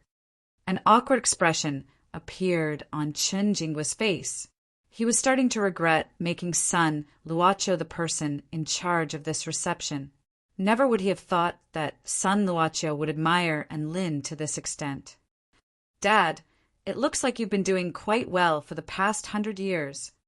And Lin couldn't help but heave a sigh of relief at the sight of the middle-aged man who was brimming with energy and vitality. "It's not too bad. I've only managed to create the #1 cultivation sect in the Hua Nation, and I've only managed to do so because of an abundance of cultivation resources. Aside from a bit of money, I don't really have any other advantages." And Ming Chuan laid a hand on his immortal tool armor and heaved a forlorn sigh as he held the pinnacle immortal tool, the ocean heavenly dragon sword. "Is that so? That's a bit troublesome." And Lin's brows furrowed upon hearing this. "I don't have anything on this trip aside from a lot of money and a bunch of spirit rank and immortal rank materials. It looks like there's not much I can do to help you, Dad." Tian Lingling, Chinjingua. Listening to the two of them exchange pleasantries in a strange style, the two of them felt a little dizzy and disoriented. "So handsome," son Luocio exclaimed with an intoxicated expression. "Speaking of which, where's my daughter-in-law, Xiaolan? Why didn't she come back with you?" And Ming Chuan looked at Dabai before looking around with a disappointed expression. He discovered that this dog and his son had appeared in front of him more often than Xiaolan. The formation has been reinforced by Nuwa, and Xiaolan is a Dao integration stage super mighty figure, so she won't be able to enter, and Lin explained. "That's such a pity. You have to treat her better. She's been taking care of your dad while you're gone." And Ming Chuan waved the immortal sword in his hand and said, "She was the one who gave me this set of immortal robes." And Lin faltered slightly upon hearing this. Xiaolan hadn't told him about this. Su Xiaolan wasn't as rich as him, and in Ming Chuan's immortal rank equipment was probably worth at least a few tens of millions of spirit stones. That was probably more than half of Xiaolan's previous net worth. And Lin was quite touched by this thought. When everyone thought that he was dead, Xiaolan didn't give up on him, nor did she give up on his family. In fact, she was even willing to spend tens of millions of spirit stones on his dad. Where else could he find such a good wife? "Don't worry, Dad. I'll be sure to take good care of Xiaolan," and Lin promised with a solemn expression. "Fake Taoist priest, I heard you went to cultivate with Nuwa for 100 years. Tian Lingling asked with a curious expression, "What does Her Majesty Nuwa look like? Is she beautiful? Do you have a picture of her?" Only then did Lin recall that Su Xiaolan had given him the excuse that he had gone to cultivate with Nuwa, so he couldn't return to Earth. Everyone's expression became serious upon hearing this, and they couldn't help but listen closely. They knew that Earth was also known as Earth, and that it was a world created by Nuwa. In other words, Nuwa was the paramount goddess of Earth. She was the most powerful, mysterious, and unimaginable being on Earth. Her Majesty Nuwa is definitely beautiful. She's the most beautiful being I've ever seen in this world.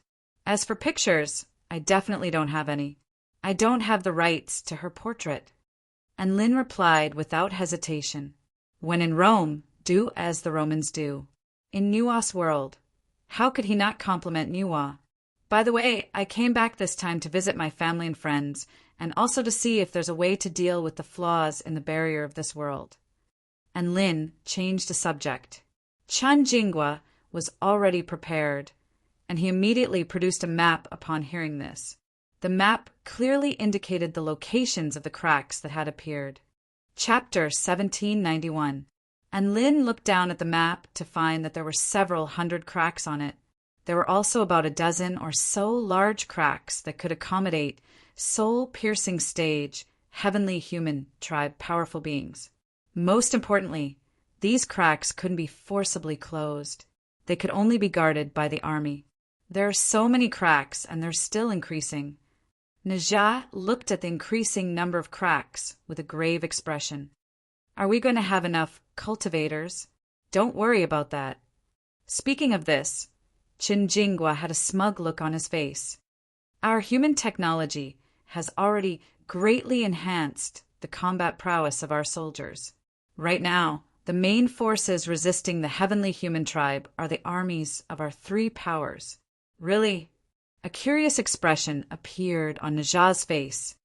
Of course, technology is power.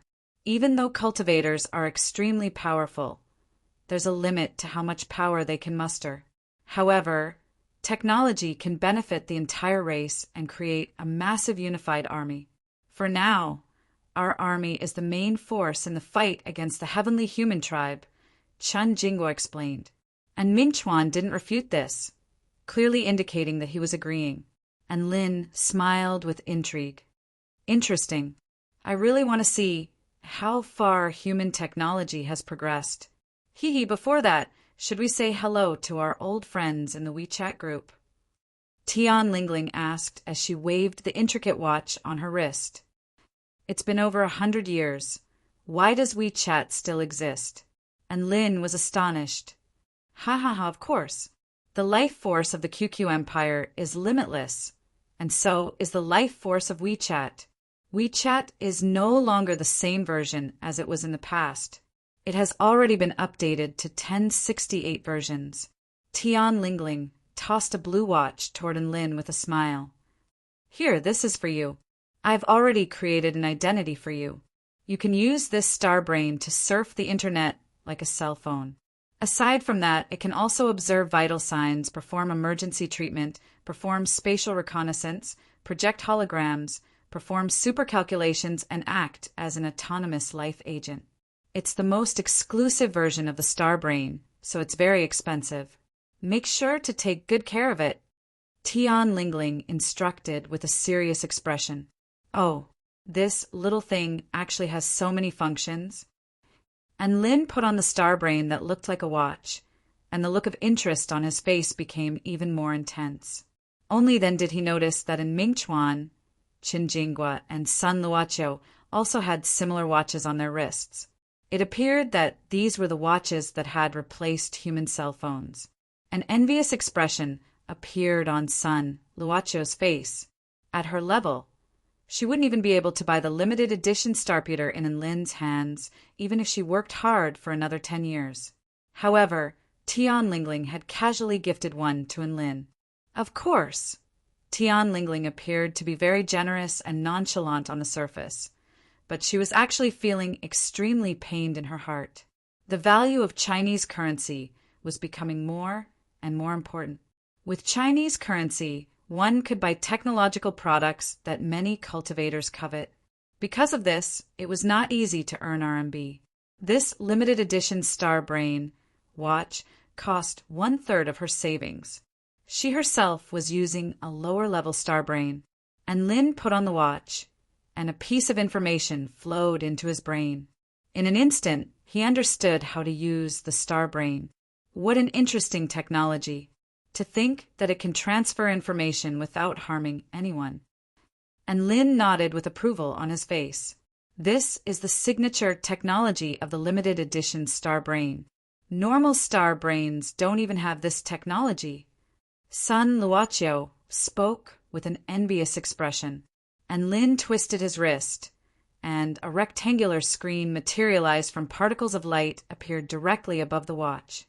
He pinched the holographic screen between his fingers and was able to adjust the position of the screen to suit him. He could also zoom in and out as well. It was a very user-friendly process. Ding dong! A crisp chime sounded. Tian Lingling had invited fake Taoist priest Little and into the All Cultivators of the World Unite together to protect Earth group. An extremely gentle and concise interface appeared on the screen of light. Messages were popping up incessantly, and the chat was very lively. Scholar Soaring Dragon. My arm was severed by the heavenly human tribe, and I urgently need an immortal with superior medical skills. Genetic Ghost King, I'll come. I'll wait for you at the headquarters of the American Genetic Alliance. A peculiar expression flashed through Lin's eyes. There were foreigners in the group? Had all cultivators become internationalized? Light particle bomb fairy. Sigh, another depressing day. The savior. Sister Light Particle Bomb, be more optimistic. Didn't you just obtain a low-rank spirit tool? Why are you depressing again? Light Particle Bomb fairy. sent an emoticon of a heavenly human with tears streaming down her face after her *S had been punctured by a spirit tool. My spirit tool is too dirty. It always smells bad when I use it. The savior. Atomic bomb, fairy, chortled with glee.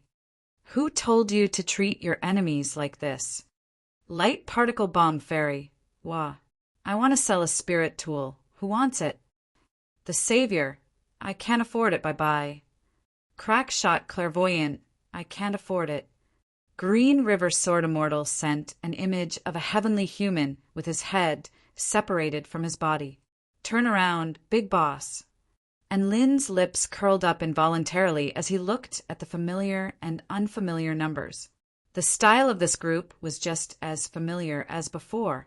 As for the notification that he had entered the group, it was quickly pushed up, and no one seemed to have noticed it. Dongfang Shui. I'm having a concert tonight. It's going to be held at the Land of Stars in Shanghai. Immediately afterward, a photo appeared in the chat box. A beautiful and refined woman with flowing white hair stood on the stage. Her expression was calm and tranquil, and behind her was a resplendent starry sky. The savior. I'll definitely go to Ms. Dongfang Shui's concert. Green River Sword Immortal. Me too. I love Dongfang Shui the most. Northern Han enlightened. I want to add one. Golden Jade. I have a question. Do you still have tickets? As soon as Dongfang Shui appeared, all of the other members of the group immediately popped up. Any cultivator in the group who wants to go can get the innermost tickets.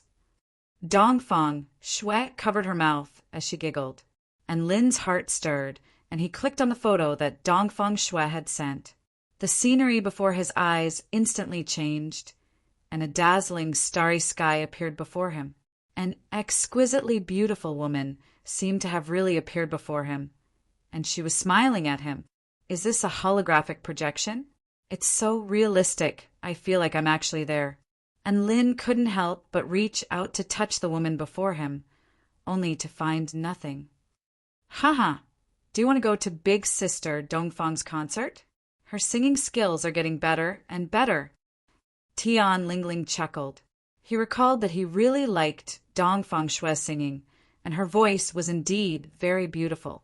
And Lin didn't even get a chance to say anything before Tian Lingling sent an excited message in the group. Tian Lingling. Big Sister Dongfang, leave 2 tickets for me. I want to go with fake Taoist priest. Dongfang Shui smiled. All right, leave 2 tickets for little Ling to go with fake Taoist priest. Huh. Who's fake Taoist priest? I think I just saw a message from fake Taoist priest little Lin. Is he a new cultivator? Why don't you introduce him? Scholar Tai Bai was confused. Dongfang Shui. Oh, fake Taoist priest. He looks so familiar. I think he's... In the group, a group of cultivators who had popped up earlier suddenly fell silent. Atomic bomb fairy. Holy F asterisk CK. The savior. Holy F asterisk CK. Dongfang Shui. Holy F asterisk CK. Chapter 1792. All of the cultivators in the group suddenly went into a frenzy. Scholar Tai Bai was completely dumbstruck. He had no idea what was going on. Genetic Heavenly Tiger. Who's fake Taoist priest?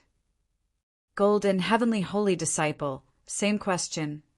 No one replied to them. All of the seniors in the group immediately went into a frenzy. Atomic bomb fairy. A mushroom cloud has already risen up in my heart. Dreamy voice fairy.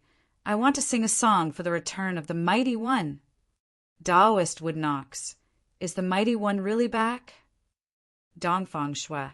And Lin, is that really you?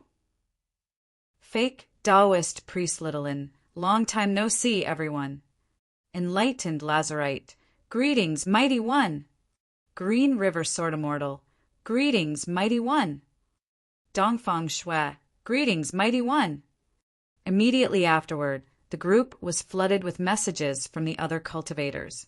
They had all become repeaters, and Lin was struck by a sense of nostalgia upon seeing this familiar scene. Time had not worn them down, and they were still so adorable and interesting and Lin scrolled back to look at Dongfang Shui's photo. She was still as beautiful and quiet as ever, as if she were a celestial maiden who stood aloof from the world. Time had not left any traces on her face. It was a good thing that everyone knew about the existence of cultivation for a singer to be able to maintain her beauty for over 100 years. Otherwise, there would be no way that she was an immortal goddess. She would be a demon. The commotion in the group lasted for a while before finally dying down. After a round of recommendations from the seniors, all of the cultivators in the group knew of Lin's name. Just this title alone was enough to strike awe and shock into their hearts. War god of the celestial court. This was equivalent to the most powerful being in the kingdom of the 9 states, suddenly descending upon their small world. The commotion caused by this was self-evident. One had to realize that in Mingchuan's identity as Lin's father was enough to elevate the Peace Immortal sect to become the #1 sect in the Hua Nation. And now, Lin had appeared in their group. How could the commotion not be massive? In just a minute, Lin had received over 100 friend requests. Taoist priest Xuyun. I wonder why Almighty Lin has come. Fake Taoist priest Little N. I came back mainly to see if there's a way to restrict the expansion of the cracks on Earth. As soon as he said that, the cultivators became excited again. The Celestial clan had more and more enemies, and they were becoming more and more powerful. This matter was always a blade hanging over their hearts. With Lin personally handling this matter, they all felt that there was hope that this knife could be removed. Taoist priest Xuyun, if Lin needs my help, just tell me. Taoist Lazarite, me too, I will do my best to help. Dongfang Shui, count me in. I'll help you even if I don't have a concert. Atomic Bomb Fairy, demolition business free of charge, photon bomb fairy. Tech side, gentle photon bomb business. I'm willing to go bankrupt to help you. Crack shot clairvoyant, free fortune telling. The cultivators in the group expressed their opinions enthusiastically, and Lin was extremely touched, and tears welled up in his eyes. He expressed that he would contact them if he ever needed help. This group contained all of the most talented cultivators on Earth. It could be said that this was the highest level group on Earth. It was even a few levels higher than the bragging groups of the top 500 CEOs of the world. And Lin closed the group chat and tried out a few more functions of the Star Brain. There were all types of novel functions available, and they were all very user-friendly. There was even a light pulse massage, and it could directly project holographic projections and play all types of novel movies. Not only could it satisfy one's sense of sight, but it could also satisfy one's sense of smell and touch. Najah and Dubai were both itching to try out a Star Brain as well. And Mingchuan chortled with glee. He had clearly anticipated this, and he pulled out 2 Star Brains from his storage ring. Both of them were high-end versions, but they weren't limited edition. And Lin wasn't his son, so there was no need for him to spend so much on them. And Lin chatted with Chen Jingua for a while longer about how to deal with the cracks, and he decided to gather everyone tomorrow to familiarize himself with Earth's environment. Sun Luochio blushed with excitement, and she offered to take Lin to familiarize himself with Earth's environment. And Lin turned down her offer with a righteous expression. He was afraid that she would pounce on him if he allowed her to follow him around. Boys had to know how to protect themselves in this area. The responsibility of introducing the changes on Earth fell on the shoulders of the legal, lowly Tian Lingling. After bidding farewell to Qin Jingua and Sun Luochio, and Lin and the others rose into the air and flew toward the Peace Immortal sect. And Lin rode on his dog, and Mingchuan flew on his sword, Najah stood on his wind flame wheels, and Tian Lingling flew on her lightning darts. The 4 of them flew at an extremely fast speed, leaving 4 streaks of white cloud in their wake. Tian Lingling's body was slender and delicate, and she wore a pink dress that danced in the wind. The neckline was very low, revealing her fair, tender skin, intricate collarbones, and flat airport runway. Beneath her dress was a pair of white stockings that wrapped around her well-proportioned calves, paired with a pair of brown leather boots. She looked like a heart-warming beauty from afar.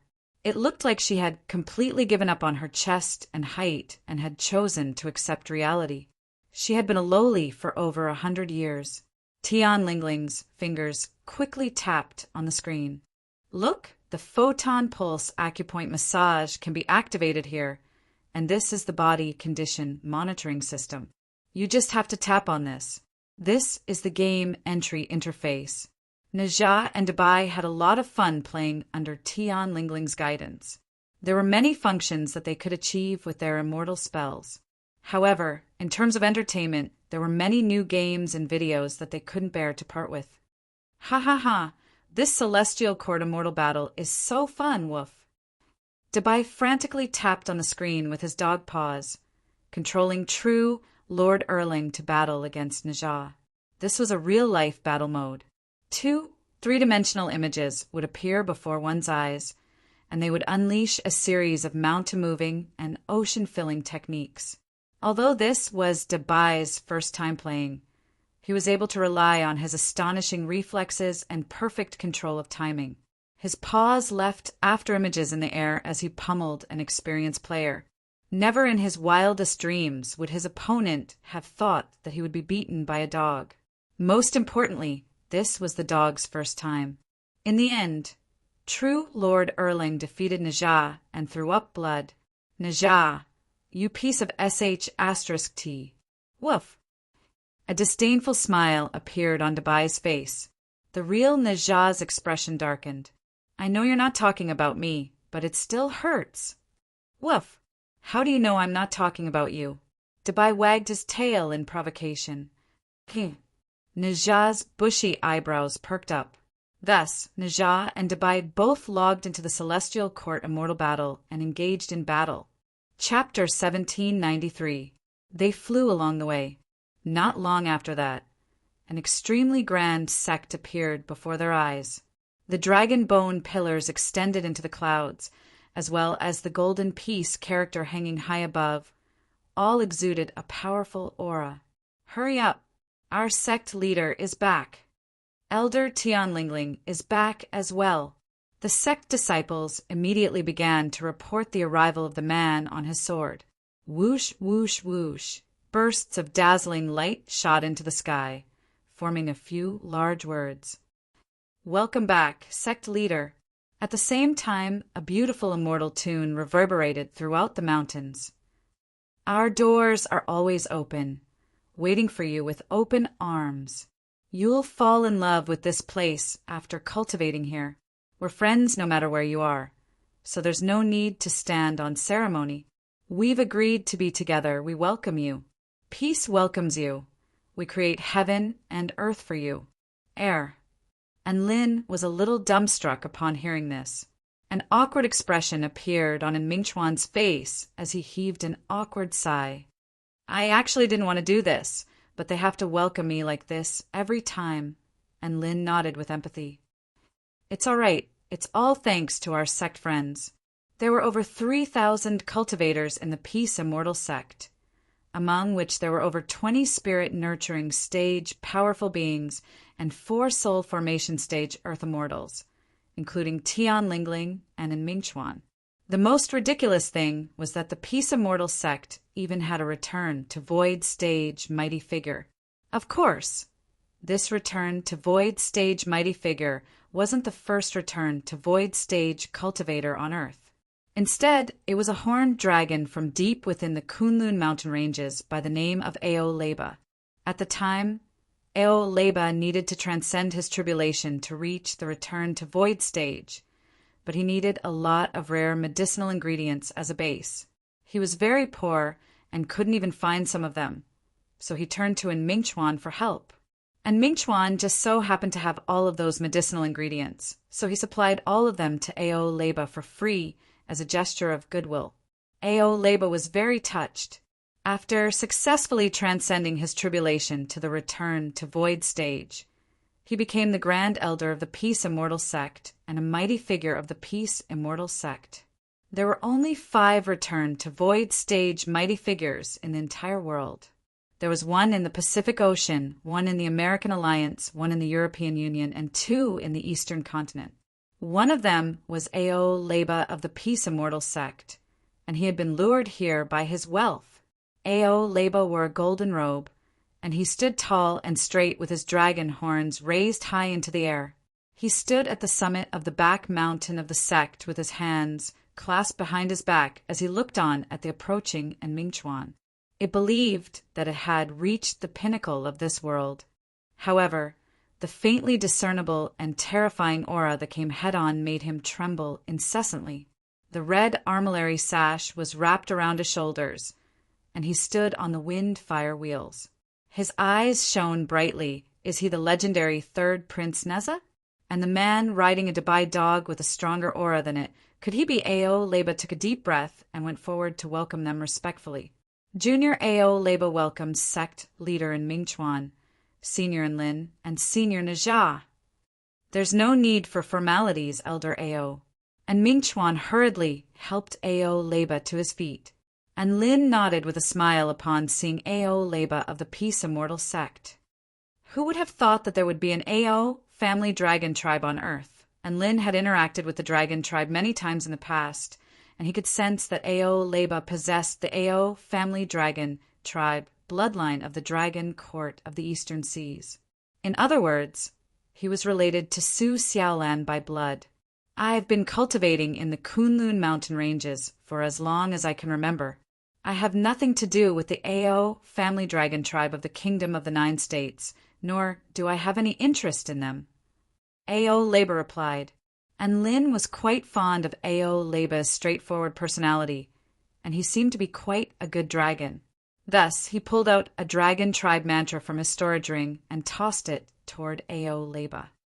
This mystic tome may be helpful to your cultivation. Don't worry, it has nothing to do with the dragon court of the Eastern Seas. It was written by my disciple, and you can cultivate it all the way to the Tao integration stage. This, Ao Leba caught the mystic tome, and his hands trembled uncontrollably as if he had been struck by lightning. Every mystic tome was an inheritance.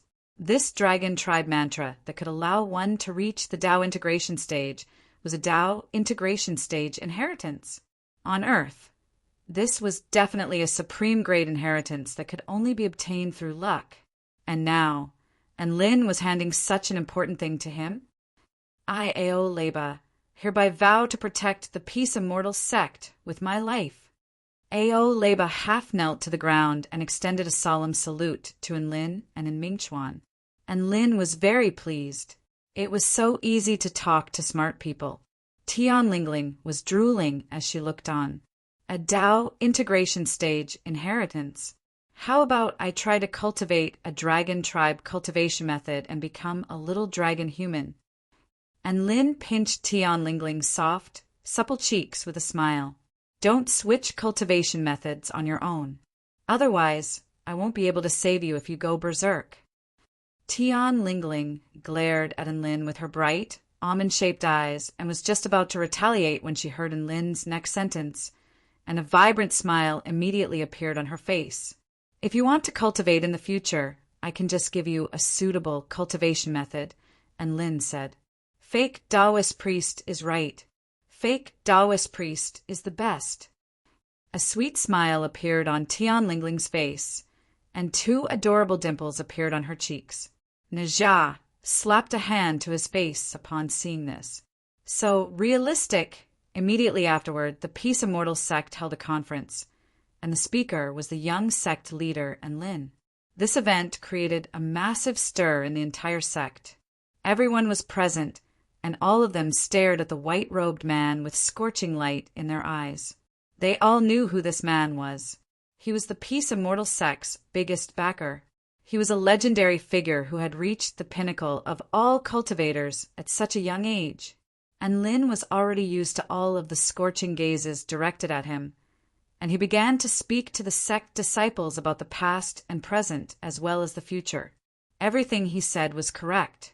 All of the disciples applauded with one thought in their minds. Holy sh*t.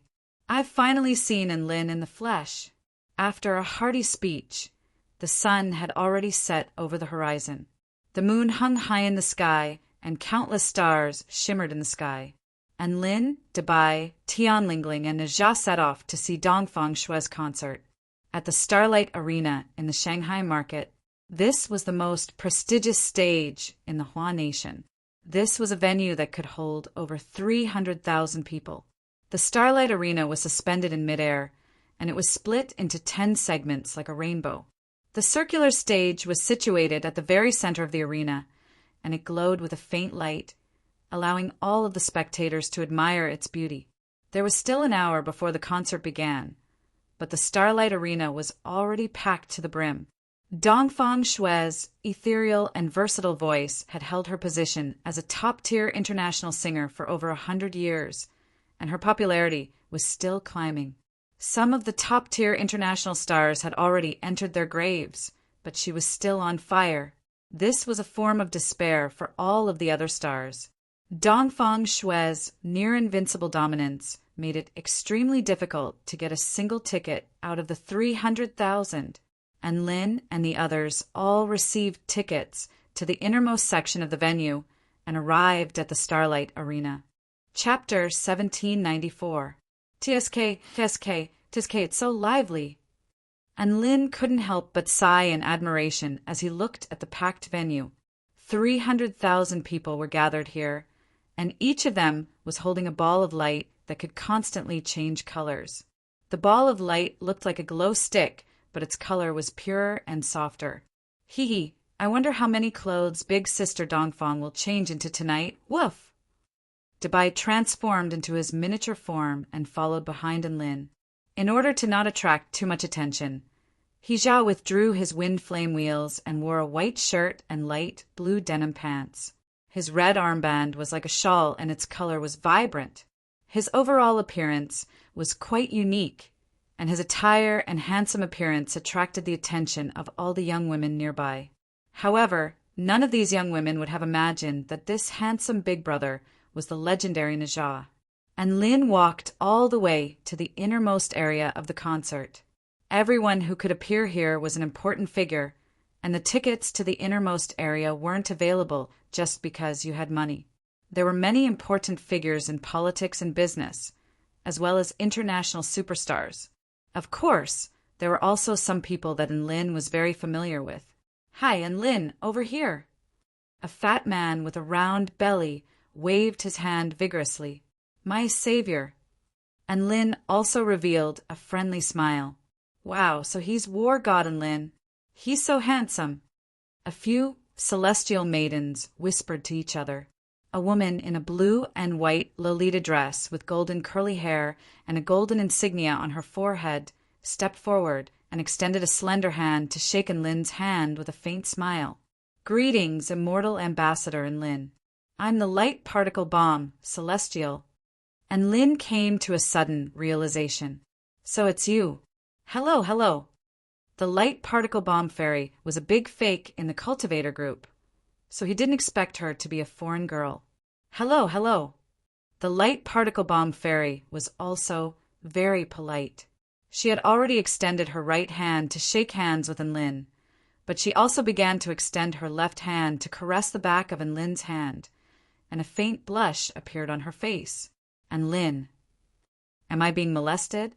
And Lin immediately let go of the light particle bomb fairy's soft hand, but the light particle bomb fairy did not seem to mind. Instead, she continued to flirt with Lin with a wide grin on her face as her sapphire eyes glowed brightly. And Lin recalled that this was the weirdo who had poked a heavenly human tribe cultivator's ass with a spirit tool, and then felt that the spirit tool had a special flavor. So he wanted to transfer the spirit tool. Now that he saw her today, she was indeed a nervous girl. Green River, Sword Immortal, and Clairvoyant also made their way over to greet Lin and Najia enthusiastically, and Lin quickly blended in with them. He listened to his friends talk about the 100 years of changes in the mortal world, listening to all kinds of interesting things that happened. He felt that it was very interesting and very intimate. Not long after, The concert lights suddenly dimmed. The land of starlight suddenly fell into darkness. Schwer! Snow! Schwer! 300,000 people shouted the same name at the same time. Even Lynn's expression changed slightly at the sight of such a massive commotion. Under the bright moon, a beautiful and refined woman in a white dress descended from the sky with an ink paper umbrella. She was like a celestial maiden who had descended into the mortal world. The melodious voice suddenly rang out, and the clear and melodious voice brought the audience into a strange world. Even Lynn was stunned by the fact that her voice had been amplified from the get-go. After the song, the audience still hadn't come to their senses. They were silent for over 10 seconds before thunderous applause and cheers erupted. Dongfang Shui waved to the enthusiastic audience before suddenly speaking. Shui is very happy today. A friend that I haven't seen for a long time has suddenly returned. I just happened to prepare a special song for him. The audience instantly became excited upon hearing this. A new song. Shui finally has a new song. I can't wait. I wonder who her friend is. Wah. I'm jealous. Shui. The audience erupted into a frenzy upon hearing Dongfang Shui's words. However, Dongfang Shui's gaze fell upon a man in the audience, and as if she had traveled through time, a tranquil smile appeared on her face. This song of mine is called Fleeting Dream. The lights suddenly dimmed again. The previously raucous audience also fell silent. The audience was still quite well-mannered. A battlefield full of devastation appeared on the stage, and Lynn could see that the color of heaven and earth had changed. The crimson sun was on the horizon, and the earth was covered in a gloomy glow. A sorrowful melody began to play. Dongfang Shui was a student who had survived the battle. Her teacher, her classmates, and her family had all perished in that battle. She held fresh flowers in her hands as she sang on the battlefield that was filled with blood and death. Her voice was first high-pitched, then it became peaceful, as if she were about to fall asleep. Ding-ling-ling, ding-ling-ling, it was as if the wind was blowing wind chimes. Then it gradually turned into the bell, signaling the end of class. Dongfang Shui awoke from her dream with a start, only to discover that it was all a nightmare. Her singing began to become more lively. However, good times didn't last. After a period of peace and happiness, for some reason, she appeared on the battlefield once again, and Lin listened to her singing and watched the scenes change one by one. He found it very interesting. He understood this song. She was a very pitiful girl. One day, she discovered that her dreams were becoming clearer and clearer. No matter what she did in her dreams, she would wake up with a deep impression of it, as if she had really done it. However, in contrast, her reality became more and more blurry. When she woke up the next day, she would often forget what she had done the day before. Her dreams and reality seemed to be undergoing a strange change. Reality was slowly moving further and further away from her. Even if everything was real, even if everything felt very real, everything would become very blurry afterwards. The dream was drawing closer and closer to her. Even if she knew it was fake, the fake was becoming more and more real. Her sight, hearing, touch, smell, and taste were all becoming more and more realistic. She was struggling between reality and her dreams. Gradually, she forgot which was a dream and which was reality. The song ended. Dongfang Shui stood on a pile of rubble and sang a sorrowful song. I had a dream. There was no war in the dream. Mommy's cooking was so delicious, and the smiles of my classmates and friends were right in front of me. What a beautiful dream. I really don't want to forget. I really don't want to forget. However, this dream finally faded from her memory. However, the ironic thing was that what she thought was a beautiful dream was actually reality. The world that she was in was actually her dream. The dream had passed away. What had passed away was her reality. Chapter 1795. This was an extremely sad song. At the same time, it was also a song imbued with an extremely profound Tao realm. Dongfang Shui narrated everything in her clear and flawless voice. The audience was extremely saddened to hear this, and many of them even began to cry from the emotional resonance. The cultivators in the front row were also doing the same. The emotional Tianlingling was already sobbing her heart out. However, some of the cultivators had incorporated this story into their Tao intent and were deep in thought. Wah, big brotherin, she said she was very happy to see you and that she was going to give you a song. But she ended up giving you such a depressing song? Woof. Dabai wiped his tears away with his paws as he spoke. And Lin was also a little exasperated, but he still offered words of consolation. Think about it, if the story of this song was sung the other way around, wouldn't it be a very healing song? Sing the other way around? Najah's eyes suddenly lit up upon hearing and Lin's words.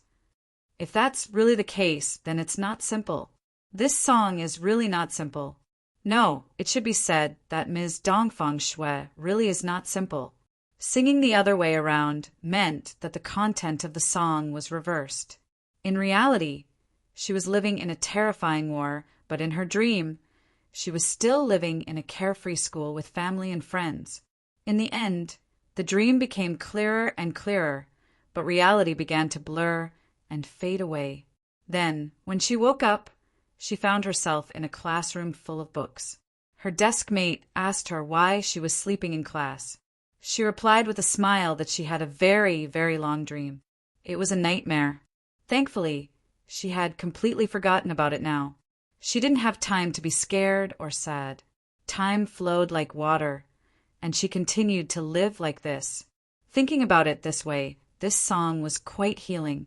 Of course, if one were to delve deeper into it, they could use this as a starting point to think about the difference between dreams and reality, as well as the origin of life and consciousness. It was exactly because of this that Najah was full of praise for Dongfang Shui. Not long after that, Dongfang Shui began to sing other songs. There were cheerful songs, sweet songs, love songs, inspirational songs, and many other songs with profound meanings. There were all kinds of styles, and she was able to control all kinds of vocal ranges. And Lin finally understood why Dongfang Shui had been able to dominate the global music industry for over 100 years. She really loved singing, and her singing ability was really unparalleled. Dongfang Shui's aptitude was also very good. According to Tianlingling, Dongfang Shui was already at the half-step soul formation stage, and her domain was also related to sound.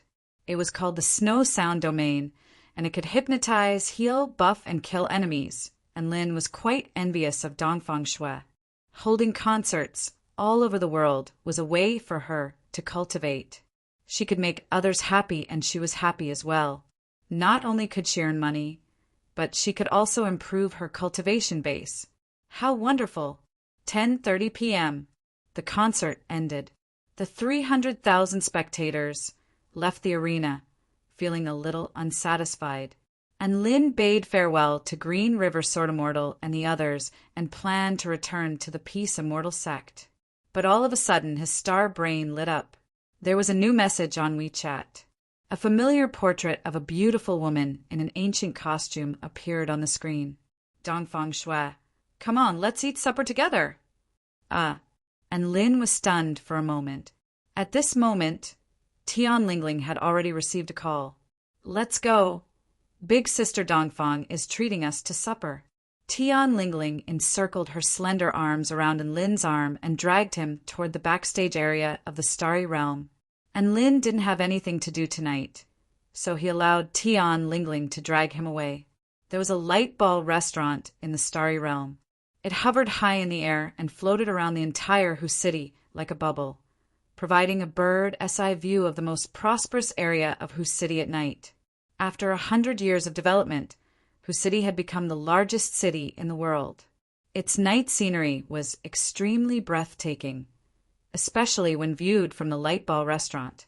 And Lin looked down at the night sky through the transparent, floor-to-ceiling glass. A series of skyscrapers stood on the ground, with the shortest being a few hundred meters tall, while the tallest were 2,000 to 3,000 meters tall. Their bodies glowed with dazzling light, making the entire city look like a city of light. A series of aircrafts and electric vehicles flew along fixed orbits in the air. From above, it looked like a series of glowing blood vessels. This was the blood vessels of Hu City. It was dreamy, dazzling, and mesmerizing, and Lin, Dabai, and Najah couldn't help but admire the night scenery of Hu City. At this moment, a gentle and clear voice suddenly sounded. "Long time no see, and Lin. My singing just then was all right, right?" Dongfang Shui wore a light green dress, and her hair draped down to her waist. She wore a pair of crescent moon earrings that shimmered with white light, and there was a warm smile on her beautiful face. She made her way over to him, and a fragrant aroma wafted through the air as she extended a slender hand. And Lin caressed the soft, supple hair in front of him with a smile. "It's not just okay, it's breathtaking.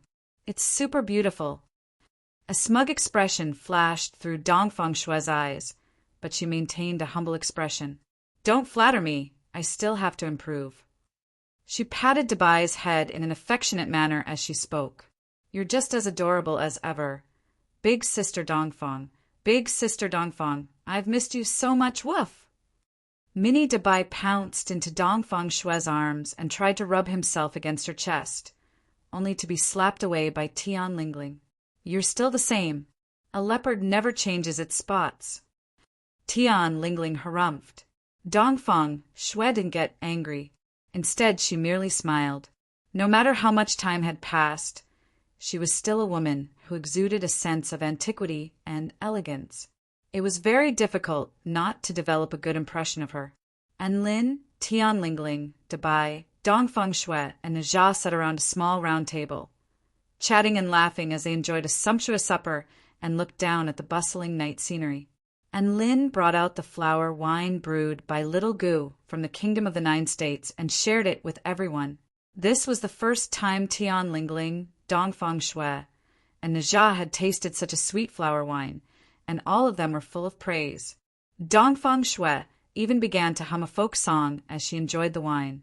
These were a series of folk songs that she had composed in the past. They had never been released as singles, and she sang them for fun. And Lin was fortunate enough to attend her second concert, and it was the first night version. It felt great. After having supper, everyone flew toward a landmark in Hu City. The new Oriental Pearl was 88 meters tall, and it was the tallest building in the Hua Alliance.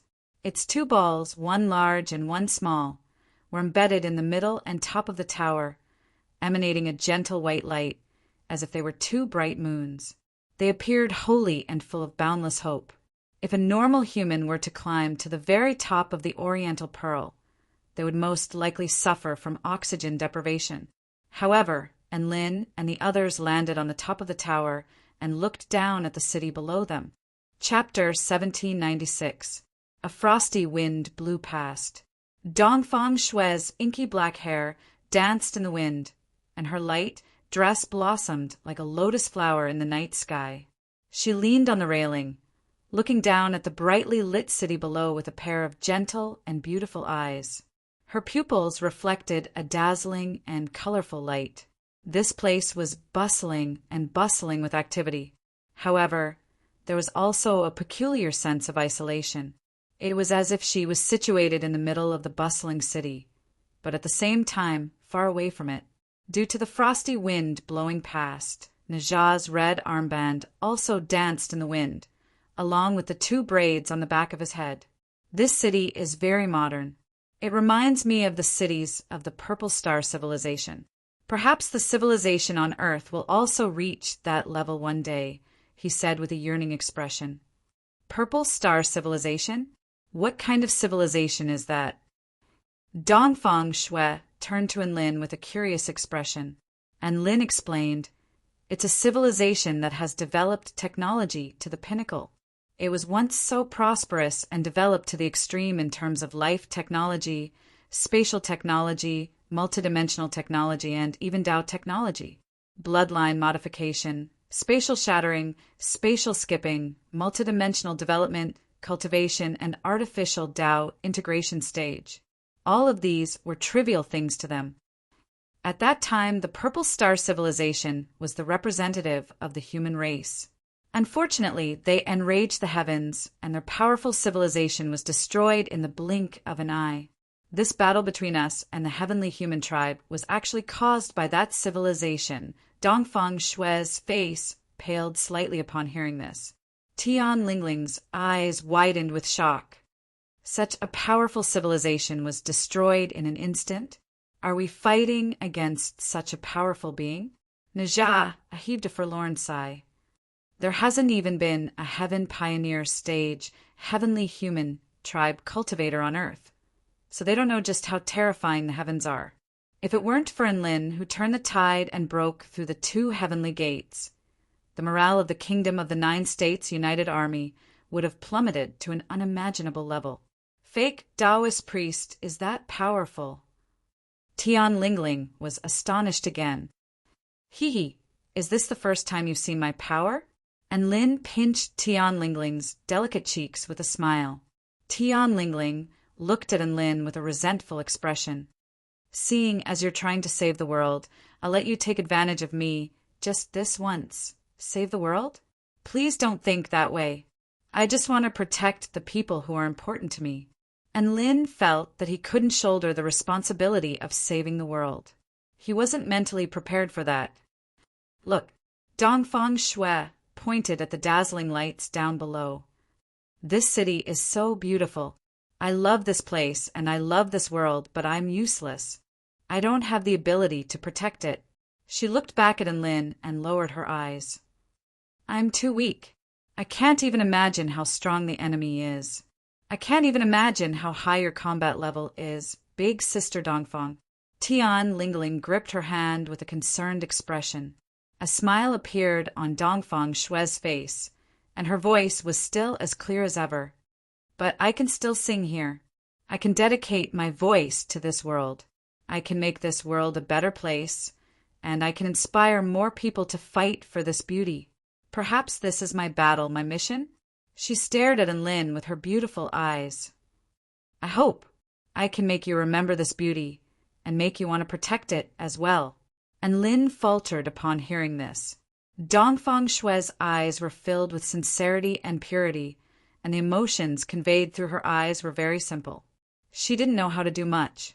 She only hoped that her voice could make people want to protect this world even more strongly. Don't worry, Earth is my home. I can't just stand by and watch it be destroyed.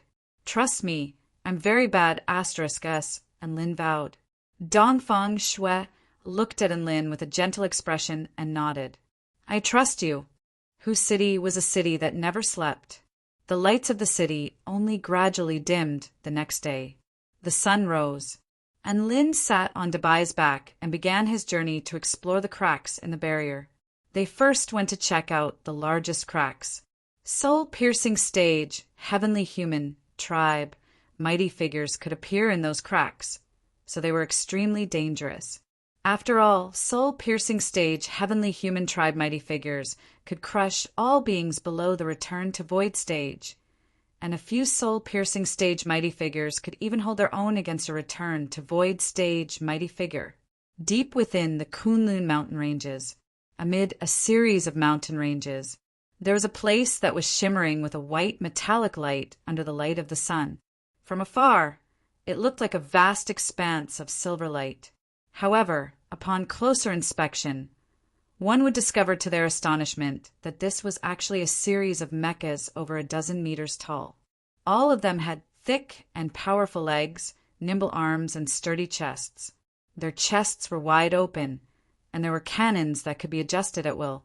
All of the mechas were equipped with portable nuclear fusion missiles, super electromagnetic cannons, plasma cannons, and other cutting-edge weapons.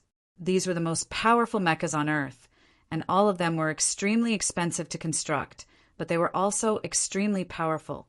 After some testing, it was determined that these mechas were comparable in combat prowess to cultivators at the spirit-nurturing pinnacle stage.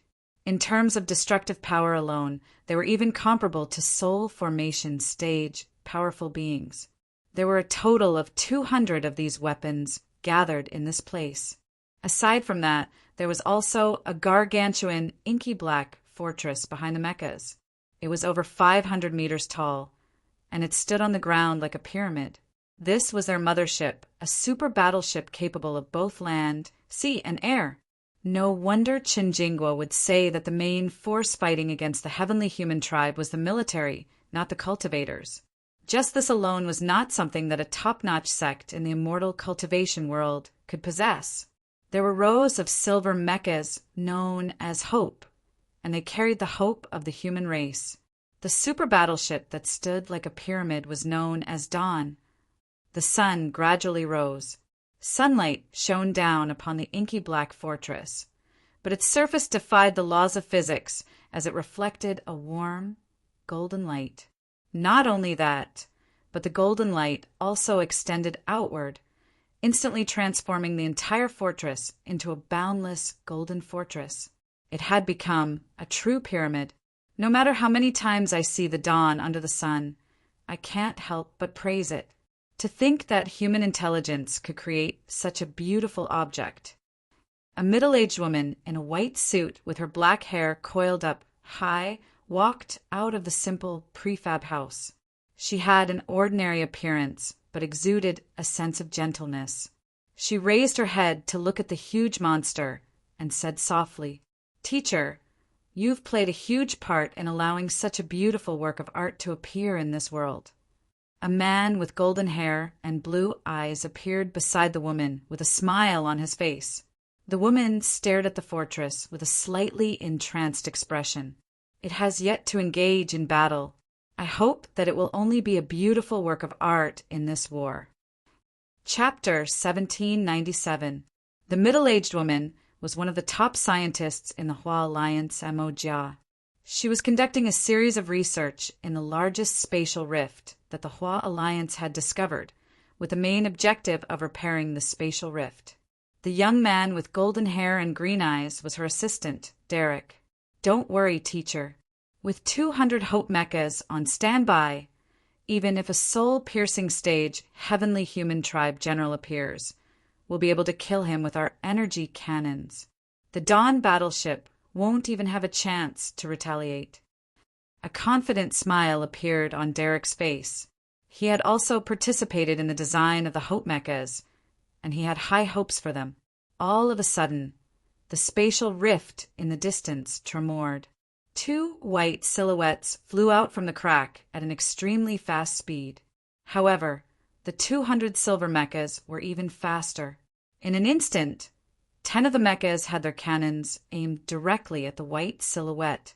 Beams of electromagnetic energy shot forth, tearing through the air and landing on the white silhouette's body at an extremely fast speed, exploding with terrifying lightning energy.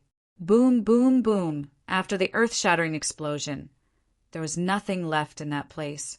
The 2 white shadows had already been blown into ashes. Derek looked at the numbers on his watch before shaking his head with a smile. 2 arcane body stage, heavenly human tribe, powerful beings dare to enter the spatial rift? How reckless! The cultivators hiding in the forest unleashed bursts of vital energy, fluctuations before quickly curbing them. Derek had also sensed this power. He was a member of the Genetic Alliance, and he had reached the extraordinary stage, which was equivalent to the spirit-nurturing stage. However, he shook his head with a disdainful expression. When have any of these cultivators ever succeeded? If they were here to protect Earth, Earth would have fallen long ago. "Don't be rude, Derek," Jia admonished. "We're all united to protect Earth, so we should show them some respect." Derek immediately lowered his head. "I just think that only science can elevate the entire human race. The power of cultivators is nothing compared to the entire human race. You, Sai." Jia shook her head in resignation. She didn't know what to say. This student of hers was very smart and powerful, but he was far too proud.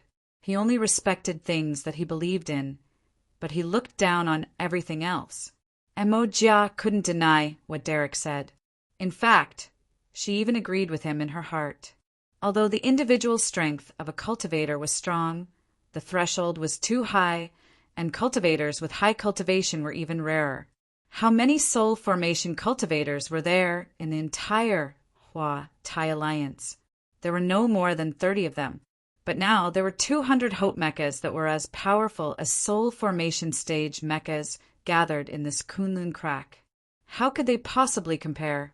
Although there was a return to void stage cultivator, and she didn't know what a return to void stage cultivator's full power looked like, it shouldn't be stronger than the Dawn Fortress she designed. Let's continue to study the remains of the heavenly human tribe. Hopefully, we'll be able to discover something. Emo Jia heaved a faint sigh before making her way toward the temporary research institute. Yes, teacher. Derek bowed slightly and followed behind Emo Jia. There were remains of the heavenly human tribe within the temporary research facility, and some scientists are conducting all sorts of research on the heavenly human tribe, trying to unravel the secrets of this race. Buzz, buzz, buzz, buzz, buzz, buzz. An ethereal buzzing sound suddenly came from the crack. Emo Jia and Derek's expressions changed. That sound is... Derek took a deep breath. It's a sign that the heavenly human tribe is planning a massive invasion, Emo Jia said with a grave expression. At this moment, the alarm also sounded. All of the Hope mechas sprang into action. They knew that a massive battle was imminent. A while ago, a similar sign had appeared in the European Union's largest crack. As a result, a dozen or so soul-piercing stage, heavenly human tribe powerful beings, and over 100 arcane body stage, heavenly human tribe powerful beings, flew out of the crack at the same time. This terrifying force had crushed the European Union's frontline defense forces, and even an entire city was massacred by the heavenly human tribe powerful beings. Millions of civilians were either killed or wounded, and the tragedy shocked the entire world. In the end, the European Union had to use their strategic weapon, the cross-heavenly net, to slay all of the heavenly human tribe powerful beings. But the price they had to pay was unimaginable. We've gathered so much power this time, and we won't allow this tragedy to repeat itself. Emo Jia took a deep breath with a determined expression on her face. A powerful aura burst forth from the crack. All of the humans on the Kunlun mountain ranges sensed a paramount aura, as if a god had descended upon this world. All they could do was kneel and submit. Everyone provide fire support. A general in a combat suit stood on the battle platform and shouted, "Whoosh, whoosh, whoosh." The silver mechas raised their right hands at the same time, and a series of inky black cannons were aimed at the crack. At this moment, a large number of white figures flew out from the crack. Fire! Boom, boom, boom, boom. Brilliant light erupted from the cannons as a series of earth-shattering booms erupted. Pillars of blue plasma tore through the air before crashing into the crack, unleashing destructive plasma energy that destroyed everything around them. A dozen or so heavenly human tribe powerful beings didn't even have time to react, and their bodies were instantly reduced to tiny particles. However, the heavenly human tribe powerful beings that had emerged later on had defensive measures up their sleeves. They unleashed white light barriers that encapsulated their bodies to keep some of the power of the cannon fire at bay. Bursts of white holy light fell from the sky before crashing into the silver mechas, and the high-density energy caused the tough surfaces of the mechas to cave in and even melt.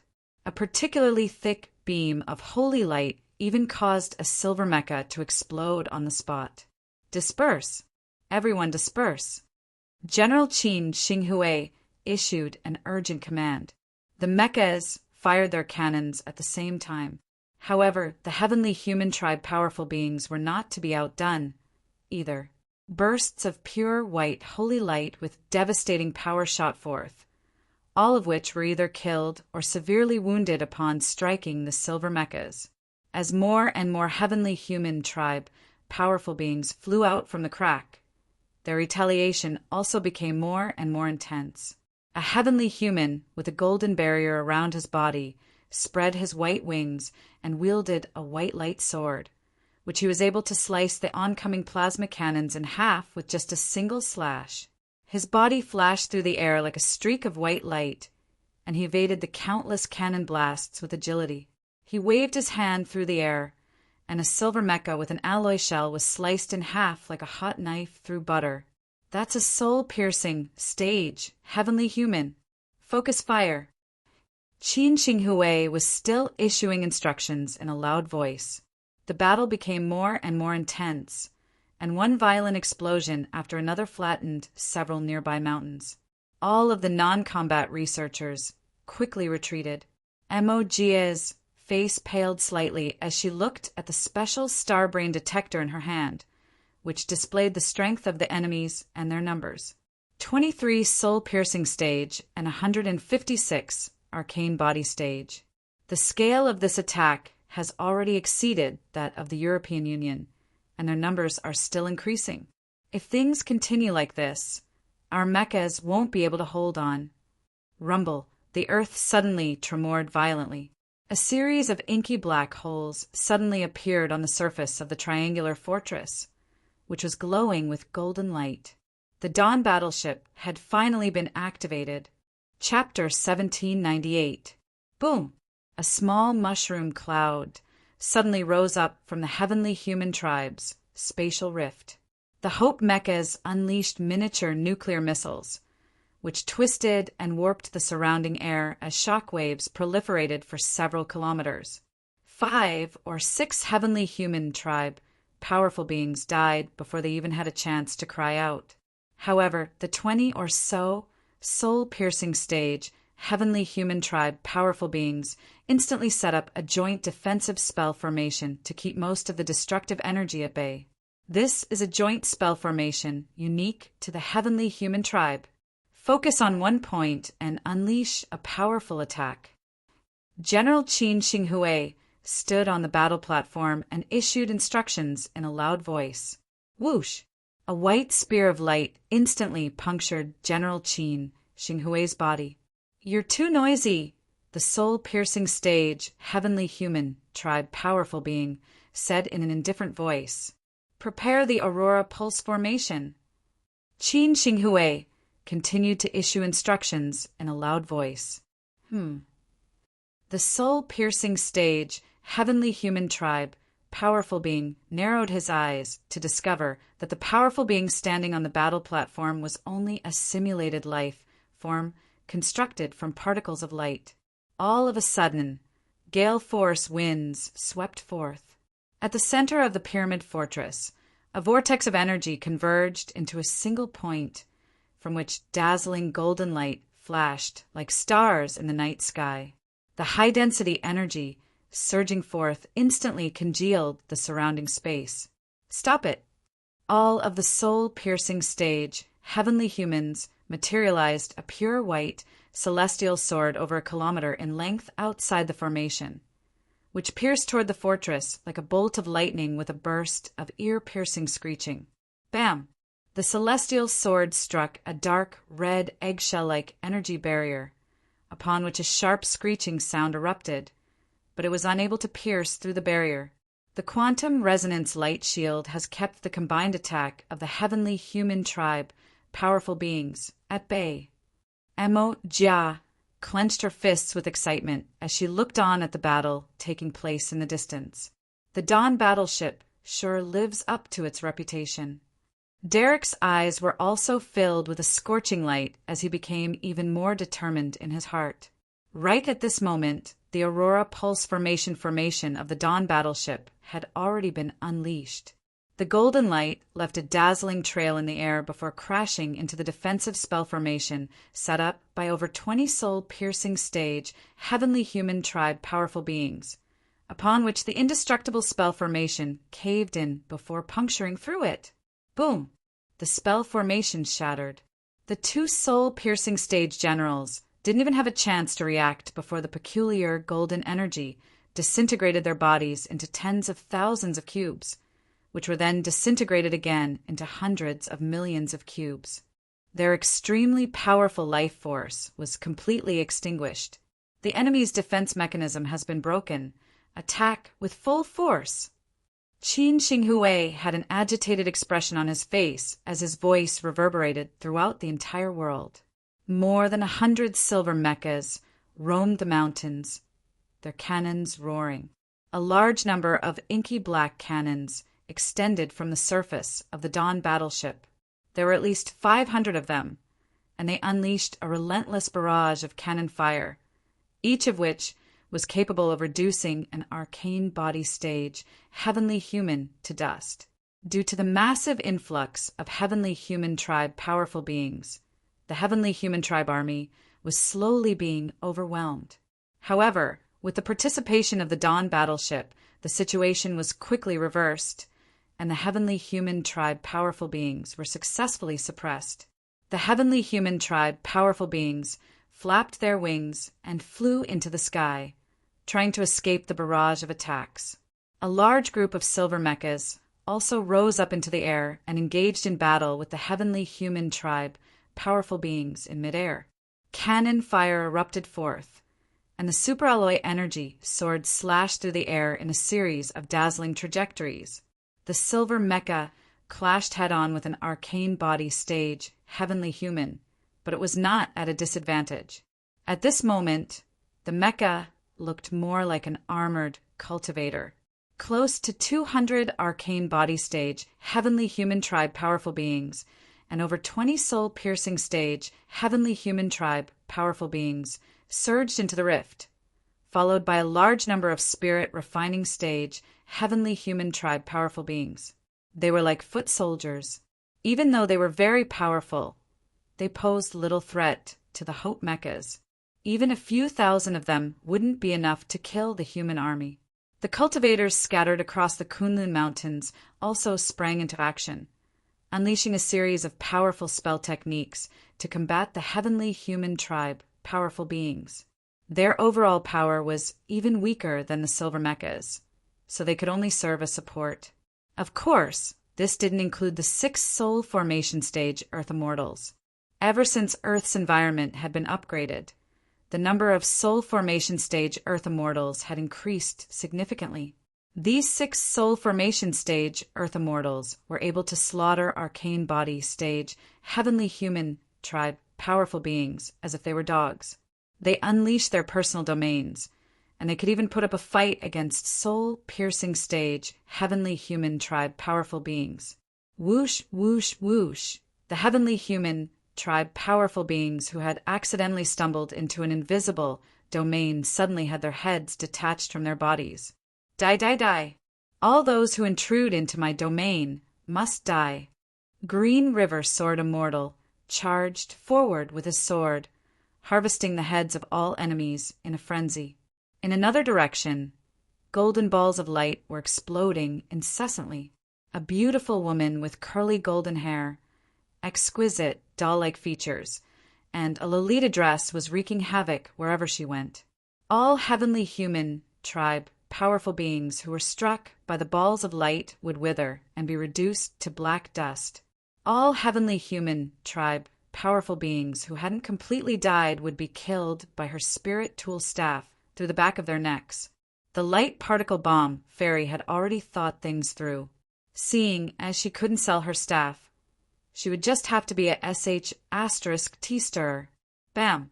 An inky black bullet tore through space and traveled for several dozen kilometers before tearing through the arcane body stage, heavenly human tribe, powerful beings, protective holy light with unerring accuracy, puncturing his head and ending his life. An adorable man with a bit of baby fat lay prone on the summit of a mountain with a sniper rifle in his hand. 38. His name was the Taoist priest of the 6 paths, and he was a soul formation final stage Earth Immortal. At the same time, he was also a sharpshooter. The sniper rifle in his hand was a divine rifle that he had modified using a combination of technology and cultivation. It was known as the chicken-eating divine rifle, and it possessed extremely powerful penetrative abilities that could easily pierce through the defenses of the silver mechas. This is far from enough. If I want to eat chicken, I don't just want to fight to the end for glory. I want to step over the bodies of countless powerful beings before reaching the pinnacle of glory.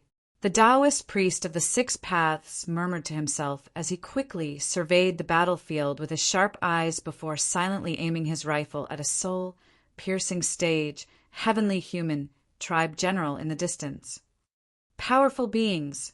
I want the blood of more powerful beings. You're the one. The Taoist priest of the Six Paths chuckled as he pulled out an inky black bullet, which he smeared with his highly toxic Six God Floral dew before looking through the scope of his sniper rifle and unleashing his domain. His domain was very special and allowed him to sense and influence his surroundings to the greatest extent. Energy fluctuation analysis complete. Temperature, humidity, wind power, gravitational force analysis complete. Trajectory analysis complete. Trajectory confirmed. Adjust, adjust, adjust. The Taoist priest of the Six Paths was extremely focused. At that moment, he was the Grim Reaper who ruled over the entire battlefield. He abruptly pulled the trigger after injecting all of his power into that single bullet. Boom! Shockwaves surged forth. The inky black bullet tore through the air, leaving a lethal trajectory in its wake. It was still constantly adjusting its trajectory based on the movements of the heavenly human tribe general. Die. The soul-piercing stage, heavenly human tribe general sliced off the arm of one of the mechas and was just about to land the final blow when he suddenly sensed an energy rapidly approaching from afar. He had only just turned around to discover that the black had already torn through the air and was upon him. Bam! White blood splattered through the air. The heavenly human tribe general's headless body fell to the ground. The mecha operator, who had thought that he was dead for sure, stared blankly at the scenes unfolding before his eyes, unable to react. On the summit of a small mountain, several dozen kilometers away, the Taoist priest of the Six Paths blew away the white smoke from his rifle with a faint smile. 39. Chapter 1799. Hang in there. We can win. Qin Xinghui encouraged the heavenly human tribe soldiers as they were slowly being overpowered. Over half of the silver mechas on the battlefield had already been destroyed, and over half of the heavenly human tribe had also been killed. However, the humans still had a strategic weapon, the Dawn battleship, which was completely unscathed. It continued to bombard the heavenly human tribe soldiers in the distance with its cannons, and even the soul-piercing stage, heavenly human tribe generals were unable to withstand its attacks. In the end, victory would definitely belong to the human race. Jesse, I have to find an opportunity to break through that battleship's defenses, a tall and slender female general with holy light enshrouding her body spoke. The male general with the dagger nodded. All right, I'll use a lightning bolt to see if I can break through the battleship's defenses. You support me and listen to me. Bam! An explosion suddenly rang out. Jesse's entire face was splattered with white blood. He faltered momentarily at the sight of the headless corpse before turning toward the direction from which the bullet had come, upon which a dazzling, holy light burst forth from his eyes. You dare to launch a sneak attack? The heavenly human tribe man gripped the air in front of him, and a burst of mighty power converged to form a ball of light in his palm before hurling it toward the summit of a mountain several dozen kilometers away. The Taoist priest of the Six Paths was just about to search for more prey when he immediately fled into the air upon seeing this. Boom! The ball of light crashed into the summit of the mountain, and destructive energy exploded forth, destroying everything in its path. In the blink of an eye, the entire mountain had been razed to the ground. Phew, that was close. Thank God I discovered it in time. Cold sweat began to appear on the Taoist priest of the Six Paths' chubby face as he patted his chest. This place has already become a bombing zone. We can't stay here any longer. We have to move. He descended into the forest and quickly began to move forward. The heavenly human tribe general, Jesse, soon lost sight of the Taoist priest of the Six Paths. At this moment, the pyramid-shaped battleship's cannons began to hurtle toward him again, slowing him down. When great General Qing Luo arrives, All of you will die." Jesse had an irritated expression on his face as he said, unwillingly, at an observation point over 50 kilometers away. All of the researchers were observing and analyzing this battle. Soon, at this rate, we'll be able to annihilate all of the heavenly human tribe in less than 10 minutes. A white-haired old man said excitedly, "We will create an unprecedented victory. Look at the war with the European Union, then look at our war. Our Hua Tai Kunlun war zone will show the world what true strength is." Derek was filled with pride as he watched the battle in the distance. Emojia's focus was different from everyone else's. She had been paying attention to the thick crack. She didn't know if it was an illusion, but she felt as if the crack was getting bigger with every heavenly human that came out of it. She hesitated for a moment, but still said to the star brain on her wrist, "General Qin Xinghue, please release the spiral ion dissolution zone on the crack." "Are you sure?" "Even the Dawn Fortress can only release the cyclonic ion dissolution zone twice." Qin Xinghue's heavy and calm voice came from the star brain, his tone completely different from when he was on the battle command platform. "There's something wrong with the crack. It's expanding at an abnormal speed," Emojia said. "I understand," Qin Xinghue replied calmly. In the next instant, a black light suddenly flashed from the tip of the triangular body of the Dawn Fortress. Countless high-energy particles flew through the air, forming what appeared to be a black spiral cloud. Then, the Dawn Fortress launched the cloud as if it were a hand grenade. The cloud reached the crack in the blink of an eye before instantly dissolving and annihilating an area with a radius of over a kilometer. A few soul-piercing stage generals tried to destroy the cloud, but to no avail. It was as if it were an immortal black cloud that was fixed in place, dissolving and annihilating all things that came into contact with it. After that, several dozen more heavenly human tribe powerful beings flew out, but all of them couldn't even last a tenth of a second before they were completely disintegrated, leaving no trace behind. The cyclonic ion dissolution zone is the Dawn Fortress' most powerful weapon. "Why are you using it here, teacher?" Derek was perplexed. According to his understanding, the Dawn Fortress could easily bulldoze its way through the crack, so there was no need for such a powerful weapon. Emojia was just about to say something when an incredible sense of oppression suddenly enshrouded their bodies, making them tremble uncontrollably and find it difficult to even breathe. "What's going on?" Derek's teeth chattered as he turned toward a certain direction in the distance, with astonishment etched on his face. He didn't even need to look at the screen to see the peerlessly mighty being. A white eastern dragon that was several kilometers in length squeezed out from the crack. Atop the dragon was a heavenly human tribe cultivator with a pair of pure golden eyes and a long robe with golden patterns all over his body. He slashed at the air with one hand, splitting the black mist that seemed capable of melting everything into two. The white heavenly dragon roared before stomping its claws violently toward the black cloud, dispersing the high-energy particles and completely destroying the cyclonic ion dissolution zone. Boom, boom, boom! A torrent of cannon fire rained down upon the heavenly human tribe, powerful being, encompassing every single area. However, all of the energy seemed to have struck an invisible barrier and exploded in front of the heavenly human tribe, powerful being. He remained completely unscathed. How could this be? Derek stared blankly at the scenes unfolding before his eyes. Boom! A pillar of destructive golden light erupted from the center of the Dawn Fortress. Aurora Pulse Matrix. This was an ultimate killing technique that could instantly shatter the combined defenses of over 20 soul-piercing stage, heavenly human tribe powerful beings. The heavenly human tribe powerful being's expression remained unchanged as he swept a hand through the air, upon which a white holy light enshrouded the surrounding area like a thin veil. Rumble! The destructive aurora pulse exploded, and the area covered by the golden light was decomposed into cubes. Moreover, it continued to decompose endlessly until it was annihilated. Even from afar, this attack struck fear into the hearts of onlookers.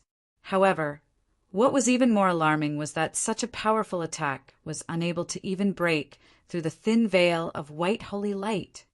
Great General Qing Luo, all of the heavenly human tribe, powerful beings, present bowed to the man. Qing Luo looked at the fortress in the distance with an expressionless expression. A civilization that can't even comprehend space has no idea what true power is. He slashed a finger through the air, upon which a streak of white light flashed through heaven and earth.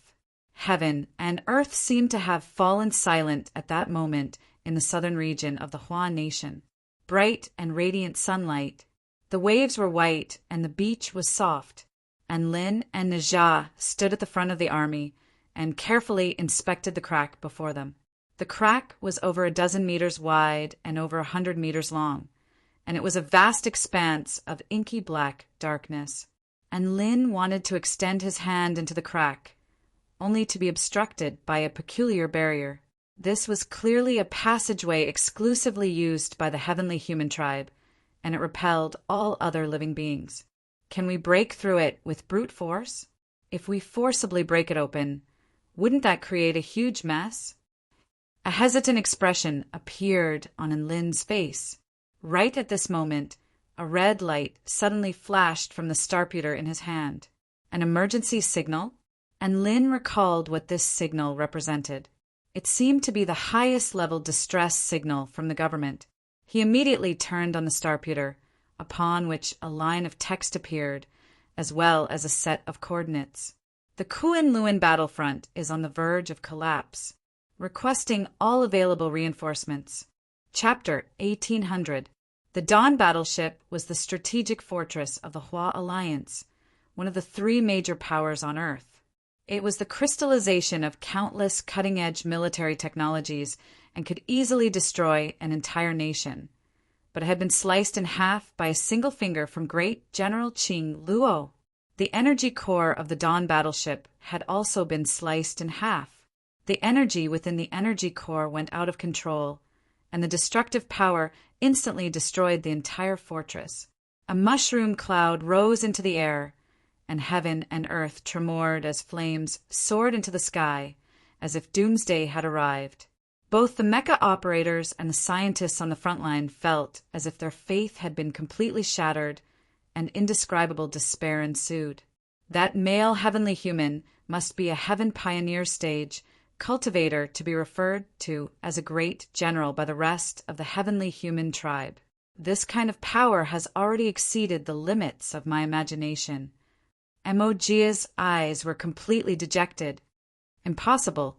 The Dawn battleship is the most powerful weapon of our human race. How could it have been destroyed by a single attack? Derek shook his head as his eyes glazed over. The destruction of the Dawn battleship was like the most terrifying nightmare that haunted everyone's hearts. Daoist Six Paths had finally found a new sniping spot, but he didn't even know what to do anymore. If I try to sneak up on him, he'll probably be able to kill me with a single finger. F***CK. This was supposed to be a game of chicken, but now a celestial being has appeared? How am I supposed to play this game? Daoist Six Paths trembled uncontrollably. 3 silver mechas pounced toward Great General Qing Luo from different directions, and the particle swords imbued within them were capable of easily slicing through all metal objects. Roar! The white dragon beneath Qing Luo's feet suddenly roared. A peculiar sound wave instantly shattered the 3 mechas. The pilots of the mechas also bled to death from all of their orifices. These mechas couldn't even withstand a single roar, let alone a direct confrontation. It's over. It's all over. No one can stop him now. Derek shook his head with despair in his eyes. No, we still have the power of cultivators. The return to void stage cultivators of the Hua Nation haven't stepped in yet. Perhaps they have a way to deal with this great general. Mo Jia refused to give up. Even though she wasn't optimistic about the power of the cultivation world, she could only pin her hopes on these mysterious cultivators. Hee cultivators? Derek's lips twitched upon hearing this. I'm a core member of the American Genetic Alliance. Our alliance leader, Yuaning, is known as the most genetically perfect human, and he's on the same level as the most powerful being in the East, Yumu. What about Marshal Qing Luo? With just a swipe of a finger, the Dawn Fortress exploded. Do I need to spell out the difference between them? Battleship of his attack. Derek's expression was one of defeat. He looked at Green Luo, who was constantly destroying the mechas, and it was as if he was watching the beginning of the apocalypse. No, how could a Heaven Pioneer stage great general be invincible? Even if a return to Void Stage Cultivator can't stop him, our Earth still has a powerful backer. Emo Jia pursed her lips. Battleship of battleship. Islands. Derek battled. White heavenly swords appeared in the sky, hanging upside down. Of war, tribe of time realm. Battleship, great. Battleship. Demon. Of battleship. General. Shan. Even Emo Jia, Derek, and the other researchers were caught up in the battle. This was a move that could truly destroy the heavens and earth. Is this the power of the heavens? A bitter expression appeared on Emo Jia's face. This was the first time she had experienced the weakness of humans. Great General Qing Luo looked at the despairing cultivators and soldiers and said calmly, "The birth of the human race was a mistake. To the heavens, you are trash, and trash should be removed. Now, all of you can disappear." The celestial swords tremored before falling like rain. There was nowhere to hide, nowhere to run. Humans are trash? You don't have the right to say that. A voice suddenly reverberated through heaven and earth. A white light flashed. Before everyone had a chance to react, countless celestial swords had been reduced to ashes. A handsome man in a flowing white robe descended from the sky atop a huge Dubai dog, attracting everyone's attention. And Lin. Tears flowed from the light particle bomb fairy's eyes. And Lin. Green River Sword Immortal collapsed to the ground in exhaustion. There was a smile of relief on his face as he said, "I almost died here. Thank God I'm saved." Who's in Lin? Derek, who was living abroad, was a little confused. A glimmer of hope suddenly appeared in Emo Jia's eyes. So it's him. Perhaps we really can. One heavenly human tribe, powerful being, after another pounced toward the dog-riding man. All of a sudden, scorching flames fell from the sky, instantly incinerating all of the heavenly human tribe, powerful beings, into ashes. Najah broke through the clouds atop his wind flame wheels, with flames revolving around the tip of his spear. Great General Qing Luo stared at the dog-riding man flying toward him, upon which an expression of shock and horror appeared on his face for the first time. Bam! And Lin unleashed a palm. Space twisted as a dazzling light erupted. 1 second passed. Great General Qing Luo was reduced to dust.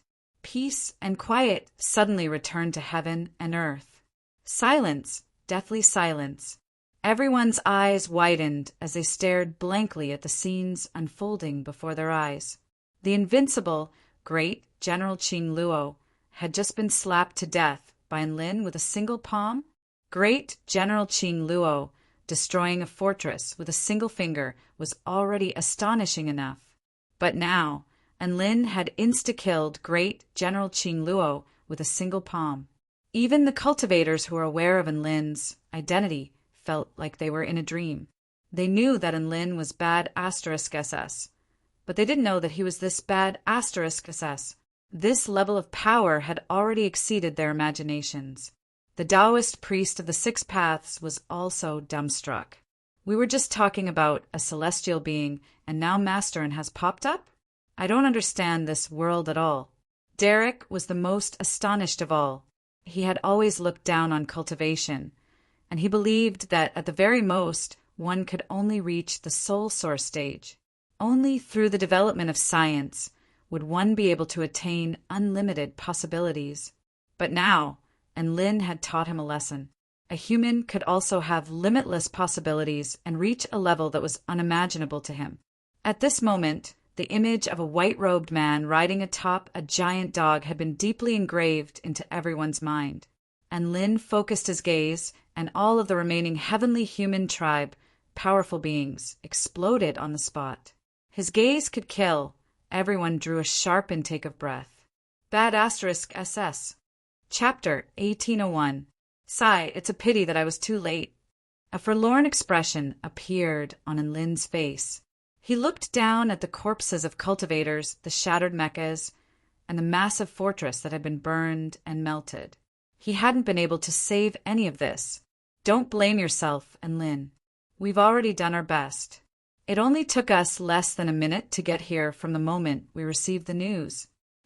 Naja flew over to Lin's side and looked down at the massive fissure on the ground with furrowed brows. Didn't the intelligence report say that this fissure can trap Heaven Pioneer Stage, Heavenly Human Tribe Mighty Figures? Why would a Heaven Pioneer Stage, Heavenly Human Tribe Mighty Figure appear now? And Lin was also quite concerned. A Heaven Pioneer Stage Great General is equivalent to a mighty figure at the Return to Void Pinnacle Stage. There's no power in the mortal world that can stop a Heaven Pioneer Stage mighty figure like that. I should find some time to ask Nuwa about this. Dubai landed on the ground, and Lin set up a powerful healing spell formation so that all of the wounded could be treated within it. Some of the injured mecha operators made their way into the healing spell formation to discover that their injuries were healing at a rate discernible to the naked eye. After just a few seconds, they were back to their peak condition, and they looked at Lin with even more awe and veneration in their eyes. This was the true power of an immortal. Even though Earth's technology had developed to this day and their horizons had been greatly improved, they still found the scene before them incredible. Green River Sword Immortal, Light Particle Celestial Maiden, Cloud Exploring Taoist Priest, and the other cultivators all made their way over to express their gratitude. A young man with golden hair and blue eyes also made his way over to him with a respectful expression. Senior Lin, I'm Derek. May I ask what cultivation base you've reached, Senior? And Lin blinked before replying with an honest expression. Return to Void Intermediate Stage. Boom! Derek stood rooted to the spot. How could this be? How could this be? A look of self-doubt appeared on his face. Great General Qing Luo had insta-killed the Dawn Fortress with a single sword strike, and Lin had slain Great General Qing Luo with a single palm. Didn't this mean that a return to Void Intermediate Stage cultivator was infinitely more powerful than the Dawn Fortress? And Lin looked at the dejected Derek, who looked as if he had lost all of his faith. What's wrong? Are you all right? Okay. Derek nodded listlessly and staggered away. His bleak back made one's heart ache, and Lin had a puzzled look on his face. After cleaning up the battlefield with the others, he began to focus his attention on the crack. After the Heavenly Human Tribe was annihilated, no more Heavenly Human Tribe members emerged from the cracks. After this battle, the Hua Alliance military was shaken. They once again felt how terrifying the celestial race was. They began to mobilize, quickly replenishing the military strength stationed in Kunlun mountain range. The number of mechas on the Hope had increased to 500. 2 giant Dawn fortresses shot blue gas through the clouds and landed on the ground, surrounding the crack from the front and back. This was all the emergency military power that the Huarai military could mobilize. There was also an airship that looked like a large fish hovering in the air. It was dark blue in color and more than 700 meters long, like a prehistoric whale. There were golden energy ripples at the bottom of the airship, spreading out like ripples into the void, quietly hovering in the air. That was the strategic flagship of Japan, and it had been urgently sent over.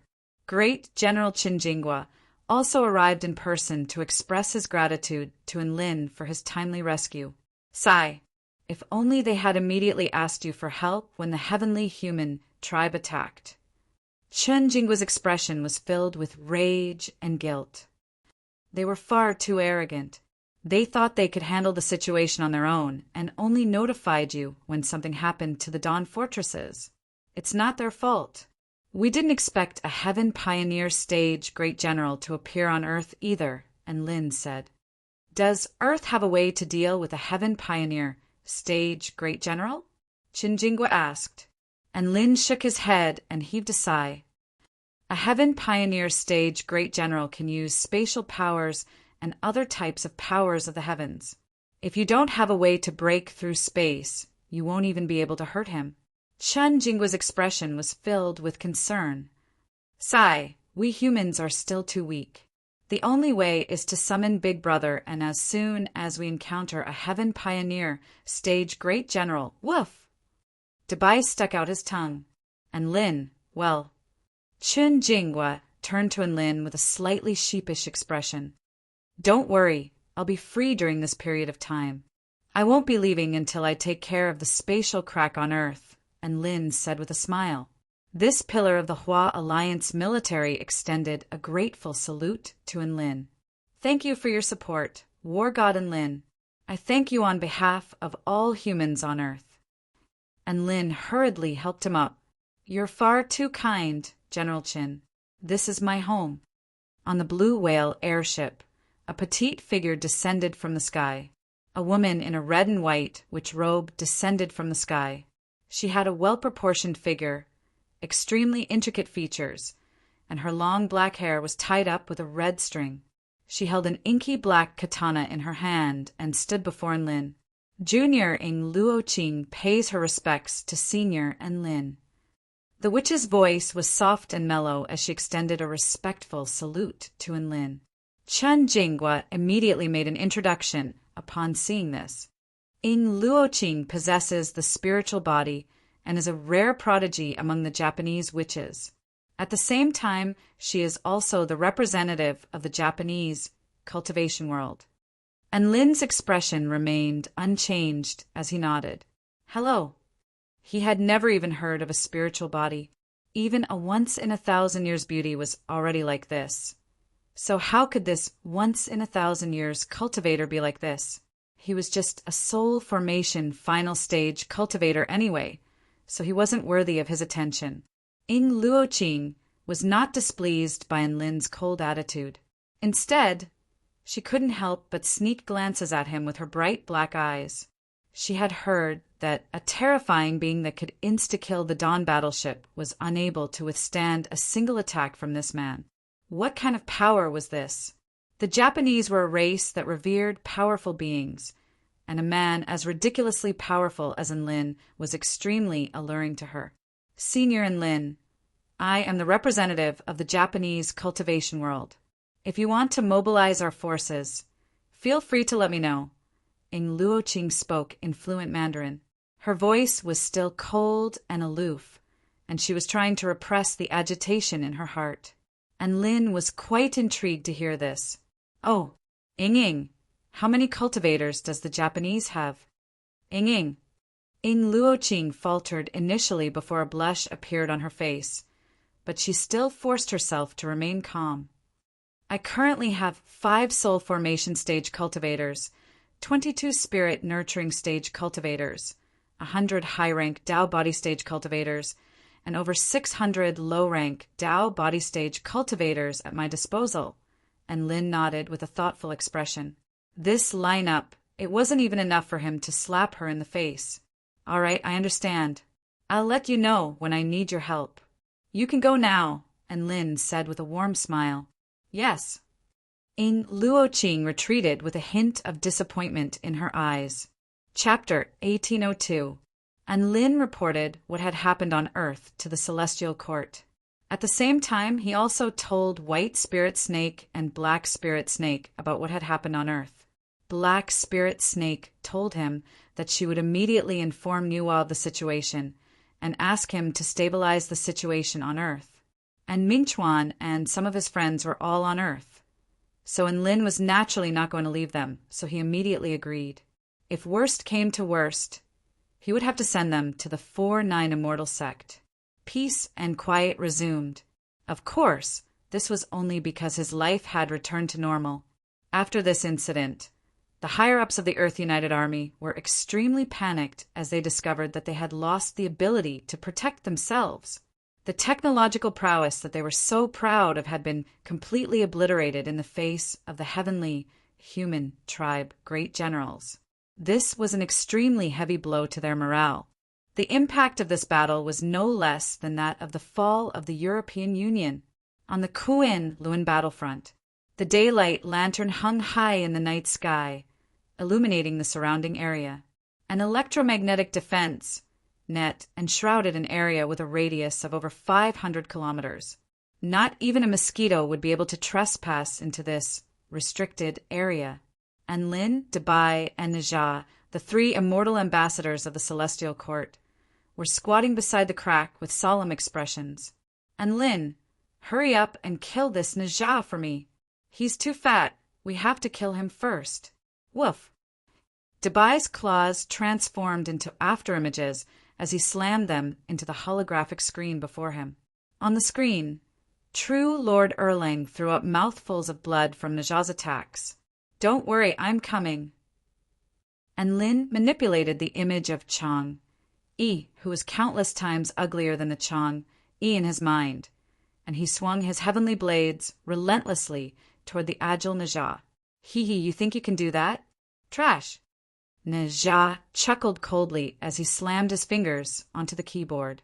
On the screen, Najah brandished his terrifying fire-tipped spear and stabbed it.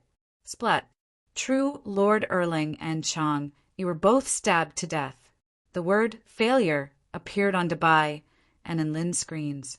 On Neza's screen, the words God of War of the Celestial Court appeared. Ha ha ha, the God of War of the Celestial Court is mine. Najah laughed and felt proud. This was the 100 Immortals battle mode in the Celestial Court. Whoever survived to the end would be the God of War of the Celestial Court. Neza had killed too many people in the beginning, so he became too fat in the end. Dabai and Enlin couldn't stop him even if they worked together. Enlin's face darkened as he closed the game. I'm not playing anymore. What a trashy game. I can't accept this. Najah, let's continue, woof. Dabai was unwilling to give up. He was the one who started the game first. Why did Najah become stronger than him? Najah saw that his Najah character achieved 46 consecutive victories in just one day and reached the top of the Heavenly Court's Celestial Stairway leaderboard. He smiled confidently. Sure, come at me if you're not convinced. The players playing the Celestial Court Immortal Battle Mode would never know whether they were playing a human or a god. Senior and Lin, if you think this game is too boring, I can play something fun with you. A cold and mellow voice sounded from behind him, and Lin turned around with curiosity to discover Ing Luoqing in a pristine white blouse, a red skirt, and wooden clogs. She had her hands clasped behind her back and was smiling at him in a gentle manner. Ing Luoqing's outfit was very simple, but it gave off a sense of purity and mystery. You want to play something fun with me? What is it? And Lin was a little curious. Ing Luoqing looked around before latching onto Enlin's hand with a soft voice.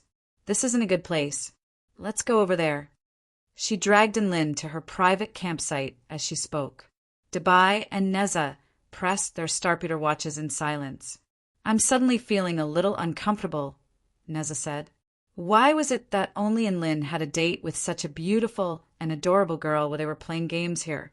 Dabai pulled out a shimmering golden rice ball from his storage ring. This is my homemade dog food. Just eat one, woof. Neza was a little skeptical as he ate a rice ball. As a result, all of the unhappiness in his heart disappeared, and he became very happy. Haha, women are nothing. Come on, let's continue the game. Neza chortled with glee. Let's continue, woof. Dabai stuck out his tongue with a smile. Within a tent at a private campsite, gentle candlelight flickered in the air, enshrouding the entire tent in a gentle yellow hue.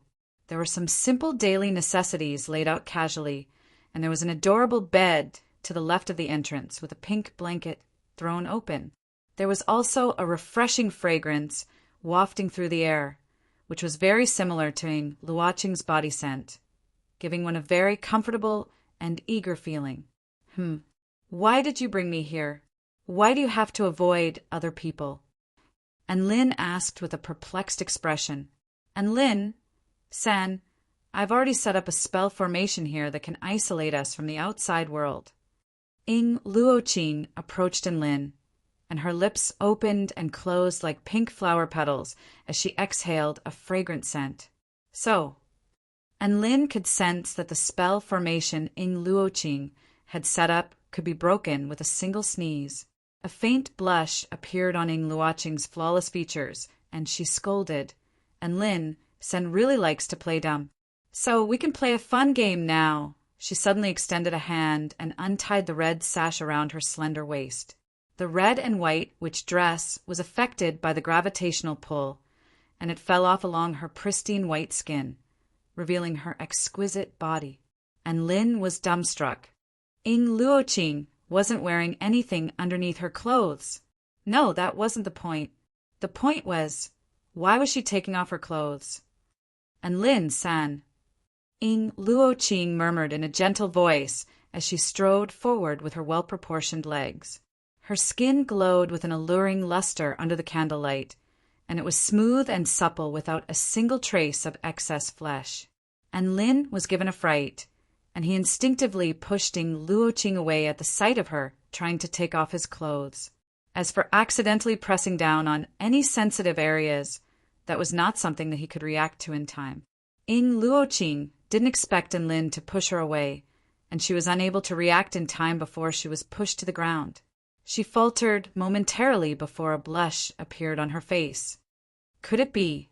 And Lin Sen likes this? With that said, she really was like a delicate young girl who could be easily pushed down, lying on the ground. And Lin. A gust of wind blew past, and the witch dress draped itself over her body again. Ing Luoqing was quite taken aback, and she bit down on her lower lip as she looked into Lin's enraged eyes. And Lin, San, are you afraid that I'm not clean? Don't worry, no one has touched me before you. And Lin's flesh crawled as he waved a hand. He looked down at the exquisite young woman on the ground.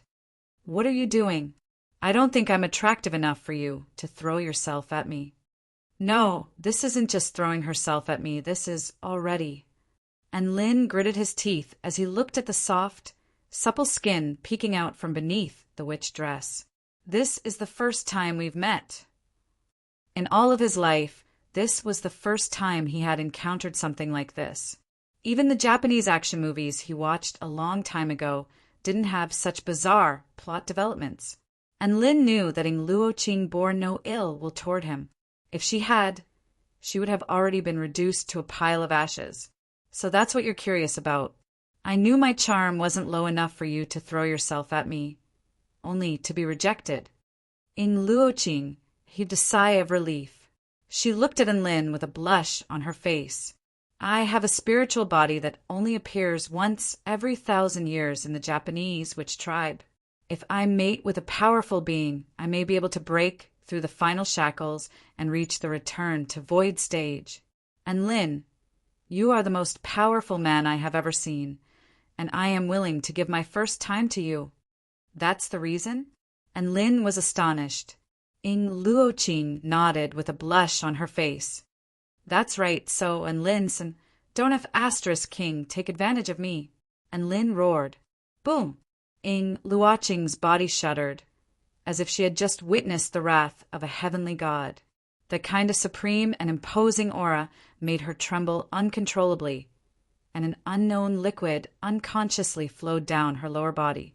When Ing Luoqing came to her senses, she discovered that the room was completely empty. Chapter 1803. And Lin San, Ing Luoqing clutched her witch robe with one hand and looked around at the empty room with a slightly dazed expression. She then recalled the paramount might that Lin had just unleashed, and her body began to tremble uncontrollably as a peculiar blush appeared on her cheeks.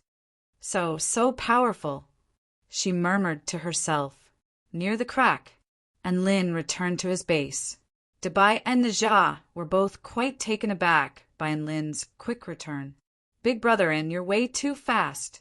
It's only been less than 5 minutes since you went in. Woof. Dabai clapped his paws as he stuck out his tongue. Shut up, Dabai. Don't prick Enlin's sore spot. Najah scolded in a stern voice, but he was still looking at Enlin with a sympathetic expression on his face. Enlin, bam! Enlin slapped Dabai across the face. Perverted dog. It's not what you think it is. Then what is it? Najah asked. Air. Enlin faltered slightly upon hearing this. Was he supposed to tell them that Ing Luoqing had taken off her clothes and offered herself to him, only for him to glare at her and scare her into pissing her pants before leaving? No one would believe him if he told them that. Sigh. Xiaolon, do you know how hard it is for me to keep my chastity for you? Enlin wore a disconsolate expression. Dabai and Najah looked at Enlin's expression, and they thought that Enlin was depressed because he didn't have 5 minutes left. So they both tried to console him, only to be slapped to the ground by Enlin. Not long after that, Ing Luoqing made her way over to Enlin's side in her witch robe. There was still a slight flush on her delicate cheeks, and her bright, black eyes reflected the man's figure as she bowed toward Enlin.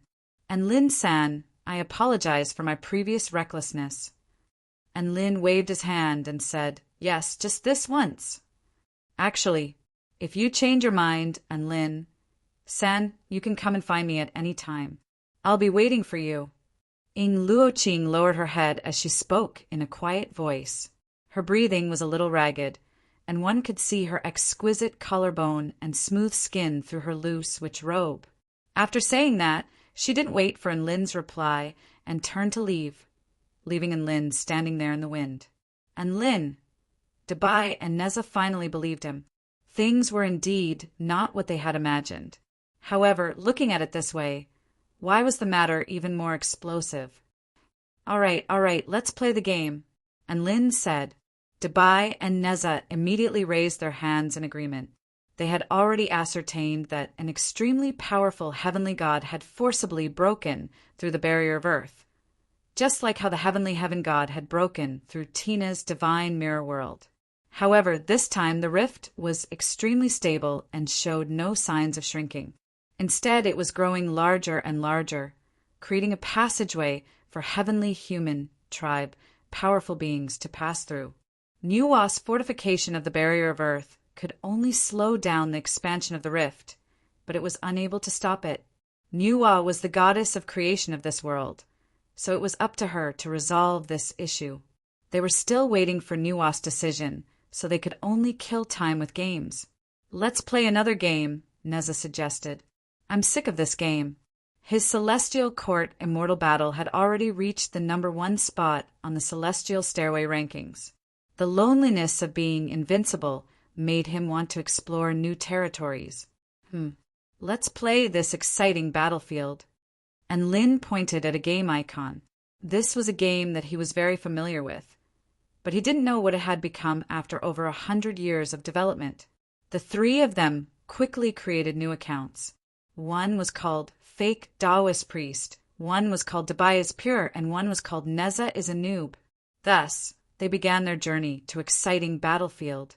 At this moment, the adorable Taoist priest of the 6 Paths had returned to his little nest and started his long-awaited live stream. His other identity was that of a renowned online streamer. He was one of the most popular streamers in this extremely popular, exciting battlefield game. Hello, long time no see, everyone. A relaxed smile appeared on the Taoist priest of the 6 Paths' face at the sight of his die-hard fans swarming into his live stream. I've been through a big event today, so I've decided to relax. I'm going to randomly select 3 of my friends to play random matchmaking mode. Random matchmaking mode was an exciting battlefield with no ranks. There would be 25 teams of 4 people each, for a total of 100 people. All of them would battle against each other on an island, using all types of firearms to determine the most powerful team. In this mode, one might encounter an iron-ranked newbie or a king-ranked boss. The Taoist priest of the 6 Paths isn't playing challengers, matchmaking mode anymore. Oh my god, the god of slaughter, is going to descend to the mortal world to crush the noobs. Boss, please help me get a chicken dinner. All of the spectating fans began to get excited. One had to realize that kings were as rare as phoenix feathers and Chelan horns. In random matchmaking mode, they were like gods who ruled over everything, and they could basically steamroll through all of their opponents. Thus, the Taoist priest of the Six Paths began a quiz session again. Come on, everyone, guess if I can kill 50 enemies in this round. If you guess correctly, you'll get a prize. When the quiz was released, almost 90% of the fans chose the option of him being able to kill more than 50 people. What a joke! The Taoist priest of the Six Paths was able to kill over 30 enemies in Challengers mode. So killing 50 enemies in random matchmaking mode would be a piece of cake. He quickly formed a party of 4 with 3 followers and started the game. The environment began to transform, and an extremely three-dimensional image appeared before his eyes. Through the live stream, the fans could also see the same as the streamer, allowing them to experience the battlefield together as the streamer transformed into gods of slaughter. The Taoist priest of the Six Paths and his 3 friends parachuted into the most intense battlefield, which was a massive city. There were countless guns, ammunition, and all types of top-tier defensive equipment hidden within the city. If they could obtain top-tier equipment, they would be able to turn the tables. The Taoist priest of the Six Paths rushed into a small building and picked up a pistol, which he instantly insta-killed 2 passers-by who had picked up submachine guns. Double kill at the start, awesome. I can't wait for the Six Paths to crush the entire battlefield. If the Six Paths doesn't kill 50 enemies, I'm going to do a handstand and eat sh*t. I can't wait for the streamer to fail. I want to see those fans scamming for food. The fans were already in an uproar, and a fierce battle ensued from the get-go. Kill notifications popped up from the bottom left corner of the screen. Six Paths killed Meow of Hope with a pistol. Six Paths killed Bei Chin Chin with a pistol. Six Paths killed Big Sister, Don't Love Me with a Jik submachine gun. The Taoist priest of the Six Paths immediately went into a massacre mode, transforming into an unstoppable god of slaughter. The 3 fans didn't even have a chance to fire their weapons before their enemies fell to the ground. They could only follow behind him and pick up their equipment while cheering him on. It was also at this moment that a few discordant kill notifications popped up from the bottom of the screen. Fake Taoist priest killed Shinmeng with his fist. Please love me again. Dubai is pure killed Nararia with his frying pan. Neza doesn't know how to play killed twitching fish streamer Little Vicious with a fuel barrel. Chapter 1804. The Taoist priest of the Six Paths hurriedly glanced at the notification and didn't pay much attention to it. He was paying close attention to his surroundings.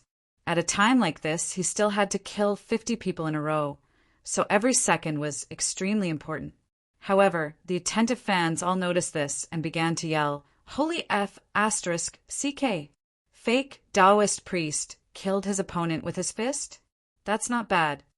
Fish-shaking streamer Little Vicious was killed by a fuel barrel. Holy *T. That's my favorite streamer. He's an ace streamer. Isn't this a little too illogical? Ha ha ha, I've already taken a screenshot. This is Little Vicious dark history. I'm even more curious about who Najah the Noob is. Was it a coincidence, or it has to be a coincidence? There's no way someone could kill someone with a fuel barrel. Little Vicious must have something to do at the time, and suddenly went AFK. The fans were all yelling, 666.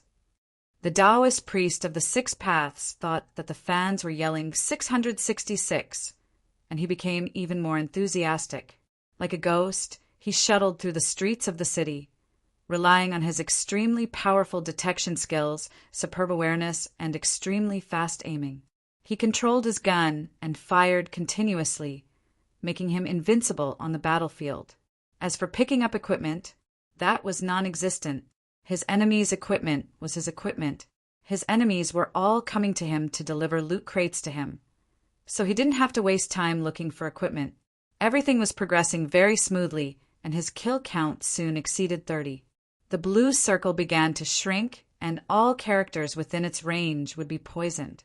This indicated that their battlefield was about to shrink. Whoosh! Splat! A man was struck in the head and fell to the ground. Najah the noob killed a virgin with a crossbow. Wow. My God, Najah is so awesome. His crossbow has the effect of a sniper rifle. A crisp female voice sounded with excitement in her voice. This was the voice chat of Najah's team. There were only 3 of them in a team of 4.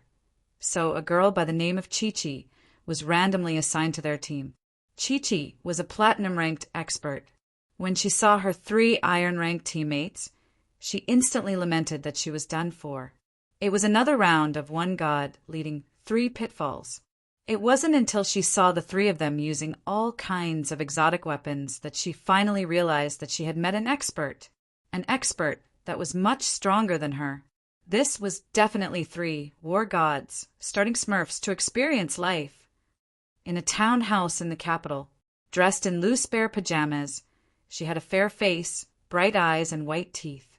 She looked to be only 16 or 17 years old. Her slender legs were crossed as she sat cross-legged on the bed. Her hands moved quickly on the holographic projection and fired. She followed behind the 3 bosses with excitement in her eyes. Wow. Fake Taoist priest, you're also awesome. You've killed 12 people. Aside from that 6 gods, you've killed the most people. The young woman yelled again. She was none other than Chi-Chi, who had been paired with Enlin and the others. That's nothing. Let's see you, Dabai. Overtake that fake Taoist priest. Woof! A coarse voice sounded, and Chi-Chi's body shuddered upon hearing this. Dabai, why do you always like to use the word woof? Your voice is so sexy, and in my mind, you're a mature, middle-aged man. But having the word woof in the end gives me a strange feeling. Chi-Chi covered her mouth with a chuckle. I'm a dog to begin with, so what's wrong with using the word woof? Woof, Dabai replied in a pure and innocent manner. Chi-Chi chuckled. Is this a new form of performance art? Meow. Everyone woof woof and meow meow meow meow. Before they knew it, there were only a dozen or so people left on the battlefield. The Taoist priest of the 6 paths looked at his kill count of 41 with a grave expression. There are powerful enemies among them, and they've taken a lot of kills. We have to hurry, he said. He gave up on the idea of playing it safe and began to teleport around the city in order to lure enemies. The other 3 players followed behind him to provide cover for him. Whoosh! At this moment, the sound of whistling wind erupted in the distance. One of the players didn't even have a chance to react before an arrow pierced through his head, and he died on the spot. Holy F *CK. Everyone else was given a fright. The Taoist priest of the 6 paths reacted the quickest, and he instantly locked onto a certain direction before using his scope to lock onto the black figure and pull the trigger. His movements were extremely smooth and fluid, and it took less than a second for him to react. Bam, bam, bam. Blood gushed forth from the enemy's body, but he quickly hid behind a large bus and was not killed. Damn it! The Taoist priest of the 6 paths gritted his teeth and hid behind a wall before looking at his enemy's head, which had been punctured by an arrow. You can use a crossbow to kill someone from afar? What the hell is going on? His enemy had killed one of his teammates with a crossbow right in front of his eyes, but he was unable to kill his enemy. This made him feel extremely frustrated. At this moment, the chat had already exploded. According to the kill notification, Najah doesn't know how to play had killed little Luoluo with a godly Zhuge crossbow. This was simply too shocking. Fake Taoist priest, Dabai is very pure, and Najah doesn't know how to play. These 3 names were very familiar to the fans, for no other reason than that they were extremely skilled and had killed countless people with unconventional weapons. All of the kill notifications were simply too eye-catching. It's definitely a team of 3 kings. It's most likely a team of 4 kings, and one of them is a secret weapon that's still hiding in the shadows. Go 6 paths. You haven't even reached your target of 50 kills yet. This is going to be fun. Ha ha ha, are you still there? There's hope for you to get some food and drinks now. They had thought that this was going to be a one-sided victory, but the battle between Najah and the 6 paths of God finally became a little more exciting. At this moment, Chi-Chi from Enlin's team was already getting excited. My God, we're fighting the 6 paths of God Spear God. It's so exciting, Chi-Chi exclaimed. Is the 6 paths of God Spear God very famous? Fake Taoist priest asked. Holy F asterisk CK, you don't even know who the 6 paths of God Spear God is? Chi-Chi faltered upon hearing this, but she still provided an explanation. He's the king of PUBG, and he's extremely proficient with all types of firearms. Sometimes, when I watch his live streams, I feel like he's a god. Even people who don't play this game should know who the 6 paths of God Spear God is. How come you guys don't know? That's impossible. A big fish has appeared. No wonder he was able to injure me. Najah doesn't know how to play smiled. Fake Taoist priest, I'm on fire. Show him what I'm made of, woof. A sinister smile appeared on Debai's very pierced face as he pulled out a smoke grenade and tossed it toward the Taoist priest of the 6 paths of God's hiding spot. Boom! White mist rose into the air, obscuring the 6 paths of God's Spear God's vision. Charge! Chi-Chi yelled as she charged out from behind the bus. Bam! A gunshot erupted. The woman fell backward. Kill notification on the bottom left corner. 6 paths of God killed Chi-Chi with his Dragon Falcon sniper rifle. Chapter 1805. Within a warmly decorated mansion. The young girl's beautiful eyes widened as she stared at the darkening scene in a daze, unable to come to her senses for a moment. My God, how did I die? She didn't even know how she died. Fake Taoist priest. The enemy has already moved and isn't affected by the smoke grenade. From the sound of the gunshot, he should be on the 3rd floor of that building. Chi-Chi, you're too rash. Chi-Chi pouted. All right then, it's up to you guys to turn the tables. If you can kill 6 gods, you might become famous in the gaming world. Chi-Chi pouted. Fake Taoist priest. The word failure doesn't exist in my dictionary. Najah is a noob. The name of Najah will resound throughout PUBG. Chi-Chi held her belly and laughed. Haha, where did this Chinibu come from? You guys are so interesting. After she was killed, she went into spectator mode to observe the actions of the 3 bosses. At this moment, the Taoist priest of the 6 paths live stream reached a climax. It's 6 paths Dragon Eagle sniper rifle. That's his most badass weapon. With the Dragon Eagle sniper rifle in hand, the world is mine. This battle is going to be a foregone conclusion. 6 paths sniping skills are terrifying even in Grandmaster's games. He wouldn't even bother to take out his gun in normal games, but he's serious this time. The trajectory of the sniper rifle in this game would be affected by all sorts of factors, so it had to be predicted and corrected. Normal players wouldn't be able to use this kind of weapon, but 6 paths was very familiar with it. The Taoist priest of the 6 paths smiled as he stood by the window on the 3rd floor. Mortals, feel the fear of being dominated by my sniper god. The blue circle was shrinking with this city as the center. The 2 fans were guarding the door of the house while he sniped from within. This was enough to ensure that he was invincible. At this moment, behind the bus, Enlin, Najah, and Debai were discussing a strategy. The enemy has a sniper rifle. He'll be able to kill us as soon as we show ourselves. What should we do? Woof! Debai is very pure, was a little distressed. Wait for them to show themselves, Neza said. In the current situation, we can't kill them, but they can't hurt us either. At this time, we must stay calm. Mentality is the most important. Fake Taoist priest waved the frying pan in his hand and said in a calm voice, I think it's better to run out and fight them head-on. Please don't. Are you crazy? I know it's amazing that you can use a frying pan to block bullets, But the Dragonhawk sniper rifle's bullets have extremely high penetrative power. They can penetrate your frying pan 100% of the time. There's no way you can block them. Chi-Chi shouted anxiously. Huh, you're still here? Fake Taoist priest asked.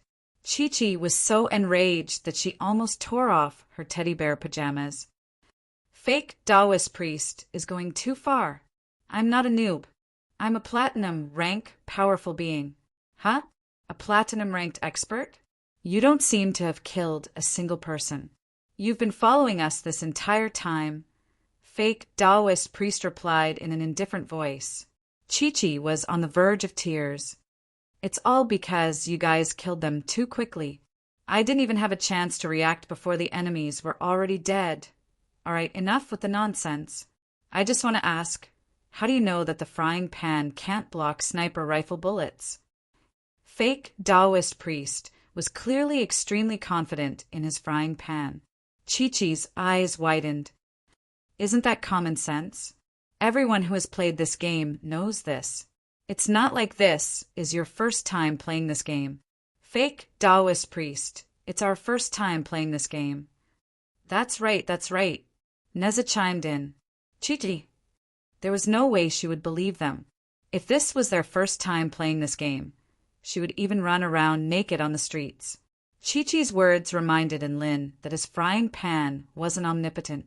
At this moment, both sides fell into a stalemate again. Bam! The sound of a sniper rifle erupted.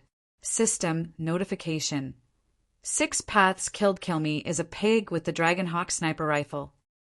Gasp! Everyone drew a sharp intake of breath. They were in the middle of a tense standoff, but 6 Paths was still in the mood to watch other people fight. There were now 6 survivors on the battlefield, which was the number of people from the 2 teams. The Taoist priest of the 6 Paths had already climbed onto the roof of the building, and a faint smile appeared on his face. Are all 3 of you hiding behind the bus?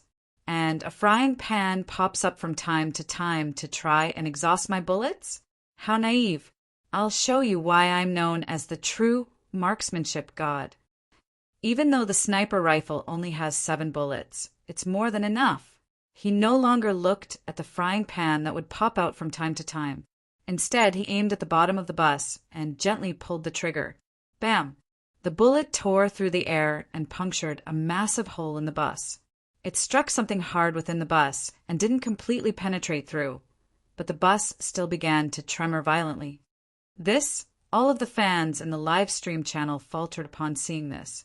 Could it be that 6 Paths of the 6 Paths is trying to... Not only did the fans think of this possibility, even Lin, who was playing this game for the first time, immediately yelled, "Run!" Bam! Another bullet imbued with terrifying power struck the hole in the bus with unerring accuracy. In the next instant, energy completely exploded forth. Boom! The bus suddenly exploded as flames swept through the air. System notification. 6 Paths has killed Dubai is very pure with a bus. Holy F asterisk CK. Dubai was completely dumbstruck. I'm dead. My God, that's a vehicle detonation technique. Chi-Chi exclaimed. A bullet with extremely powerful penetrating force must be used to strike the energy core within the bus. Only then can the bullet be superimposed with extreme precision in order to break through the core's defenses and trigger the energy explosion. This type of vehicle detonation technique is extremely difficult to operate.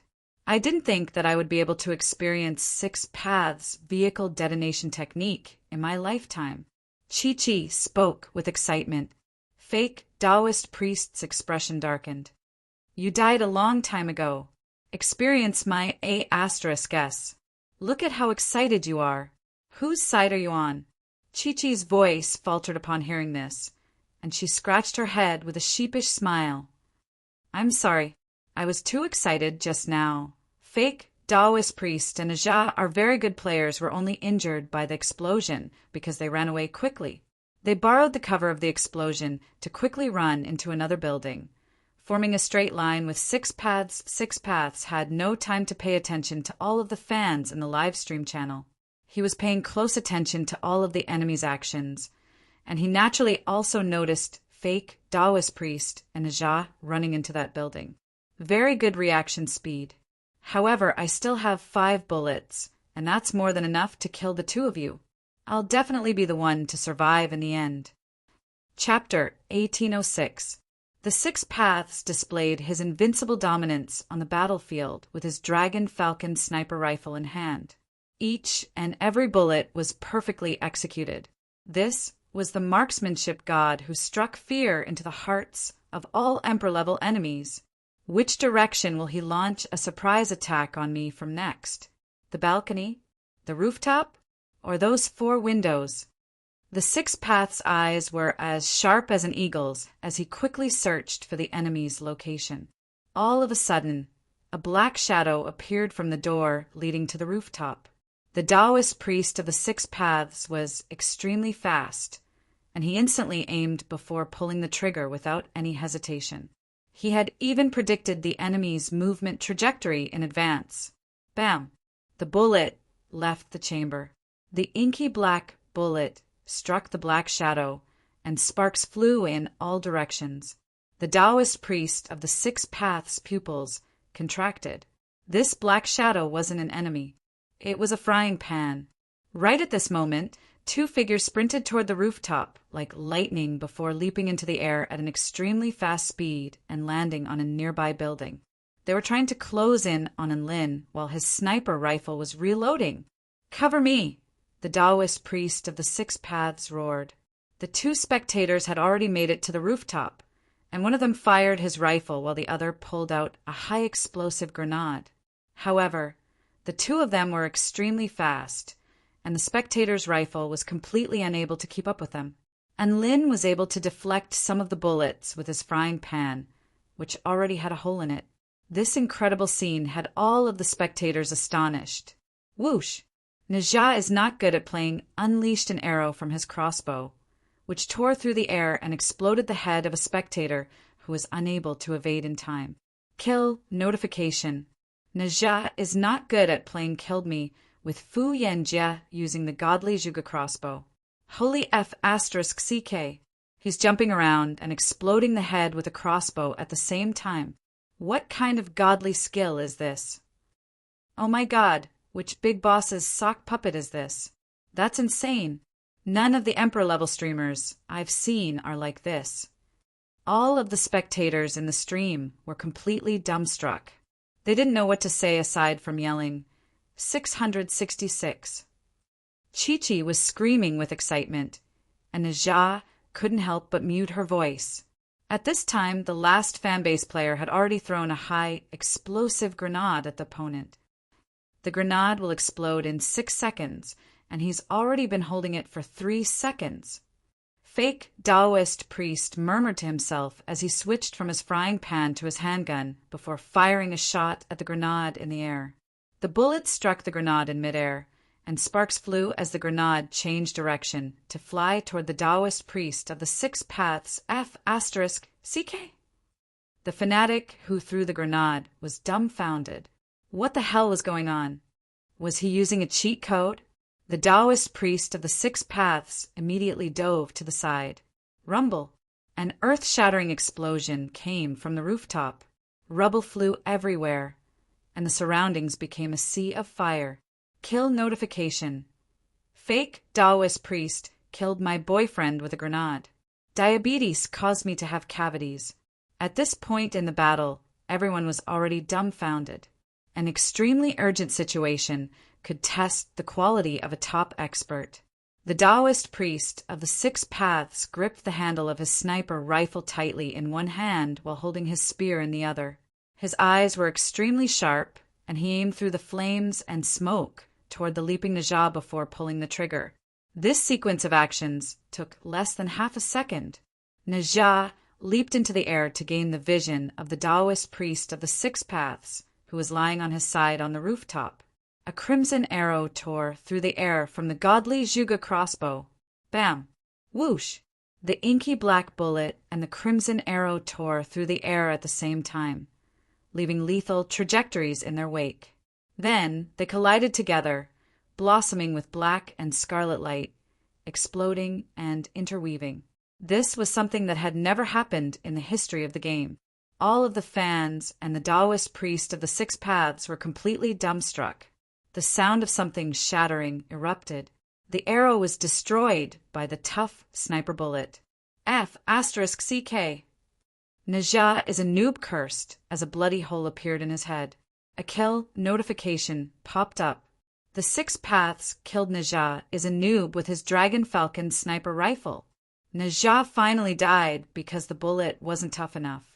Nice. The Taoist priest of the Six Paths yelled with excitement as he quickly reloaded his gun and was just about to take aim when he discovered that someone was already pouncing toward him from the side. Holy F***CK. The Taoist priest of the Six Paths shuddered with fear. He was just about to evade when the inky black frying pan came crashing down mercilessly. Bam! Game notification. Fake Taoist priest killed the Six Paths with a frying pan. Great luck. Chicken dinner tonight. Congratulations to the false immortal team for securing the final victory. The Taoist priest of the Six Paths, the millions of fans watching the live stream. I was killed by a frying pan. The Taoist priest of the Six Paths was suddenly starting to doubt his life. He had never been killed by a frying pan ever since he started playing this game. What a joke! He was the god of slaying in PUBG. How could he die to a frying pan? However, this scene really happened right in front of him. All of the fans watching the live stream also fell silent. They had just witnessed the most astonishing and bizarre battle in the history of PUBG. This was a battle that would go down in the history of PUBG. Even now, they were still trying to digest the astonishment brought about by this battle. Chi-Chi stared blankly at the chicken dinner for a long time, and she was a little dazed. A few seconds later, her face flushed red as she yelled with excitement. Fake Taoist priest is so bad **SS. Ah! Please stop yelling like a groundhog. And Lin was speechless. Fake Taoist priest killed the Taoist priest of the Six Paths with a frying pan. How exciting. Ah! Fake Taoist priest is bad *SS. Naja is bad *SS. Dubai is bad *SS. Chi-Chi screamed like a crazed groundhog. It was obvious that she was so excited that she could barely control her emotions. This was like playing League of Legends 100 years ago.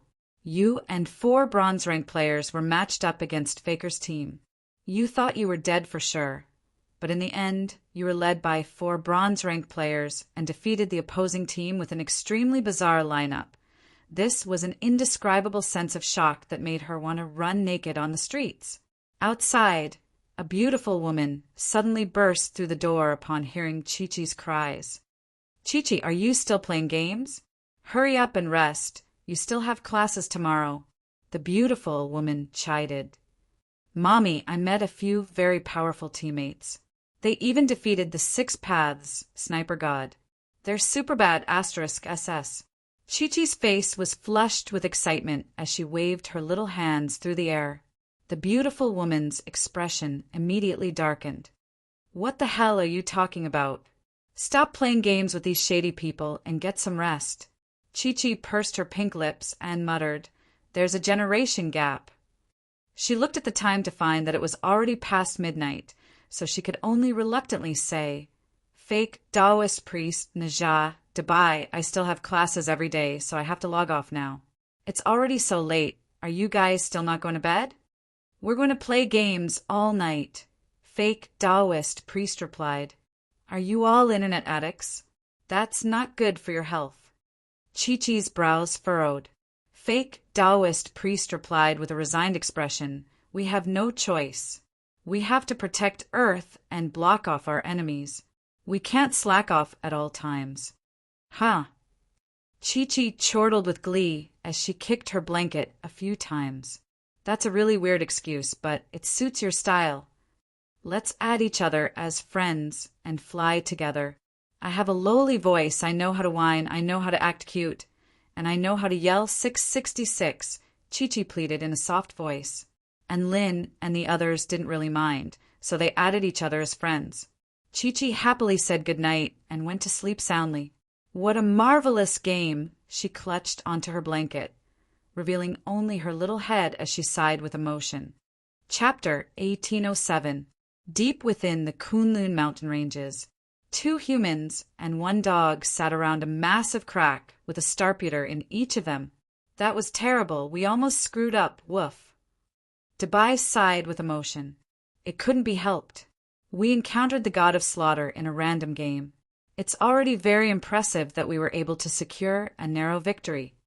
Najah recalled the previous battle and felt like it was quite a spectacular one. And Lin nodded. The 6 gods are actually very powerful. We had 3 gods and 1 noob, while he had 3 noobs. Otherwise, it would be hard to say who would have one. Games were only fun when there was a challenge. They had almost lost the first game. But not only did they not lose interest in the game, they were even more intrigued. After chatting for a while, they began the second game.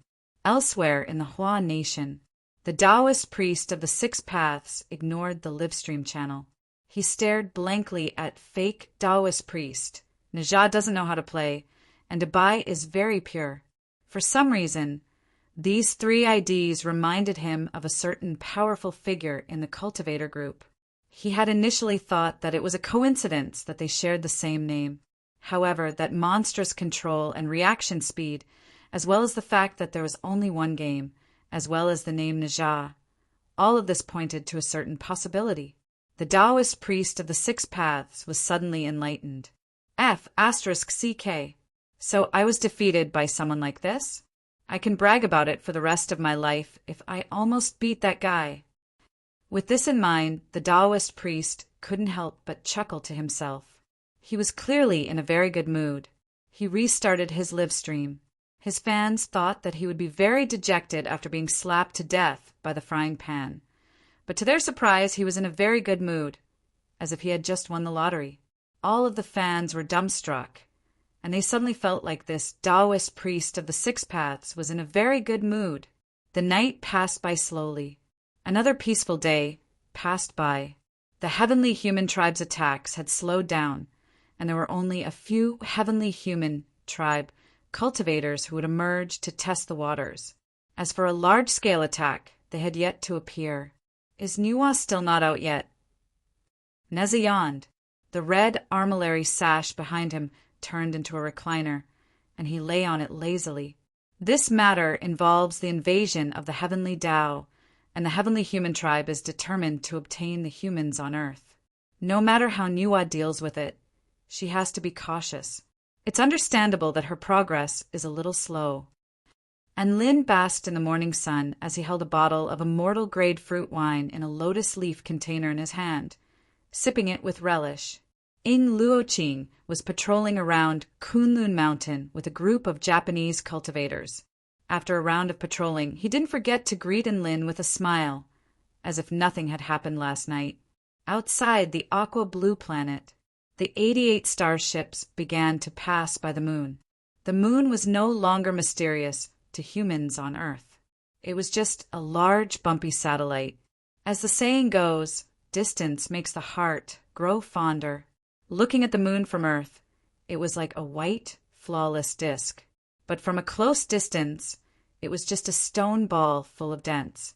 There was nothing strange or special about it. A tall and straight middle-aged man in a blue military uniform with white stars stood at the forefront of the starry sky battleship, quietly looking at the large sphere floating in space in the distance. Great General, the fleet is approaching the closest point to the moon. Should we land on the moon for some rest and recuperation? A woman in a white military uniform with short hair asked with a respectful expression. Each of the 88 starships had a general leading a space army of 3,000. However, among the space army of over 200,000, Lu Songhai was the only great general. Lu Songhai's brows furrowed even more as he looked at the approaching moon. He had a special ability, which was some kind of premonition ability that allowed him to predict the future. This ability was actually one of the reasons why he was able to become the great general of the space army. Great General Lu? The woman couldn't help but call out again upon seeing Lu Songhai's silence. Lu Songhai didn't give her an answer. Major General Yang Xian, what do you think our starships have against a heaven pioneer, stage, heavenly human tribe, cultivator? They were all very high-ranking officials, so they knew the details of the battle at Kunlun. Yang Xian straightened her body and replied with a calm expression. Earth's military technology has developed to this point, and there are many weapons that cannot be used on Earth in order to avoid causing irreversible disasters. However, our starships have all of the top-tier weapons that the Dawn is unable to equip. The combined power of the 88 starships is far beyond anyone's imagination. If we allow it, we can even blast the moon in front of us into cosmic dust within a minute. Cut the crap. What are our chances of victory? Lu Songhai asked. Yang Xian replied, 0%. Lu Songhai, then why did you brag so much earlier and lay so much groundwork? Lu Songhai looked up at the vast starry sky. Confidence is very important in a war. If an army loses confidence, then even if they have the best weapons and the power to turn the tide of the battle, they could still become deserters. You're right, great general. Yang Xian lowered her head. Lu Songhai waved a hand. Space is indeed an insurmountable obstacle for us, but we have other ways to deal with Heaven Pioneer stage, heavenly humans. There are many things we can do, so don't underestimate yourself. Yang Xian was a little perplexed, but she still nodded. Only the higher-ups of the military knew just how powerful Heaven Pioneer stage, heavenly humans were. All of the human politicians and military officials were looking at this war with a very pessimistic outlook. If it weren't for the fact that Enlin and the others were holding the fort in the human army, the morale of the human army would have already been thrown into disarray. Notify all of the starships to leave the moon at full speed. Lu Songhai suddenly instructed. Yes. Yang Xian extended a military salute before carrying out her mission. All of the starships unleashed a burst of blue energy before quickly turning around and flying in another direction, beside a massive crater on the moon, on a circular mountain range. A violent explosion suddenly erupted. Dazzling holy light radiated outward, illuminating the entire moon. A dark rift, which looked like a massive scar on the moon, was right next to the light source, and it seemed to be able to engulf all light, presenting a particularly terrifying sight to behold. Lu Songhai saw this through the transparent barrier, and he murmured to himself, we were still too late. Who would have thought that the largest rift on Earth would be on the moon instead of Earth? Great General! That's the power of the heavenly human tribe. Yang Xian's expression was no longer able to remain calm at the sight of the blinding holy light and the massive rift. Don't panic. Do you remember what I said? There are many things we can do, so don't underestimate yourself, Lu Songhai said in a calm voice. The red warning light from the starships was already flashing in the starry sky. Then what should we do? Yang Xian's breathing accelerated. Lu Songhai waved a hand. Summon Enlin and Nejia as quickly as possible. Yang Xian,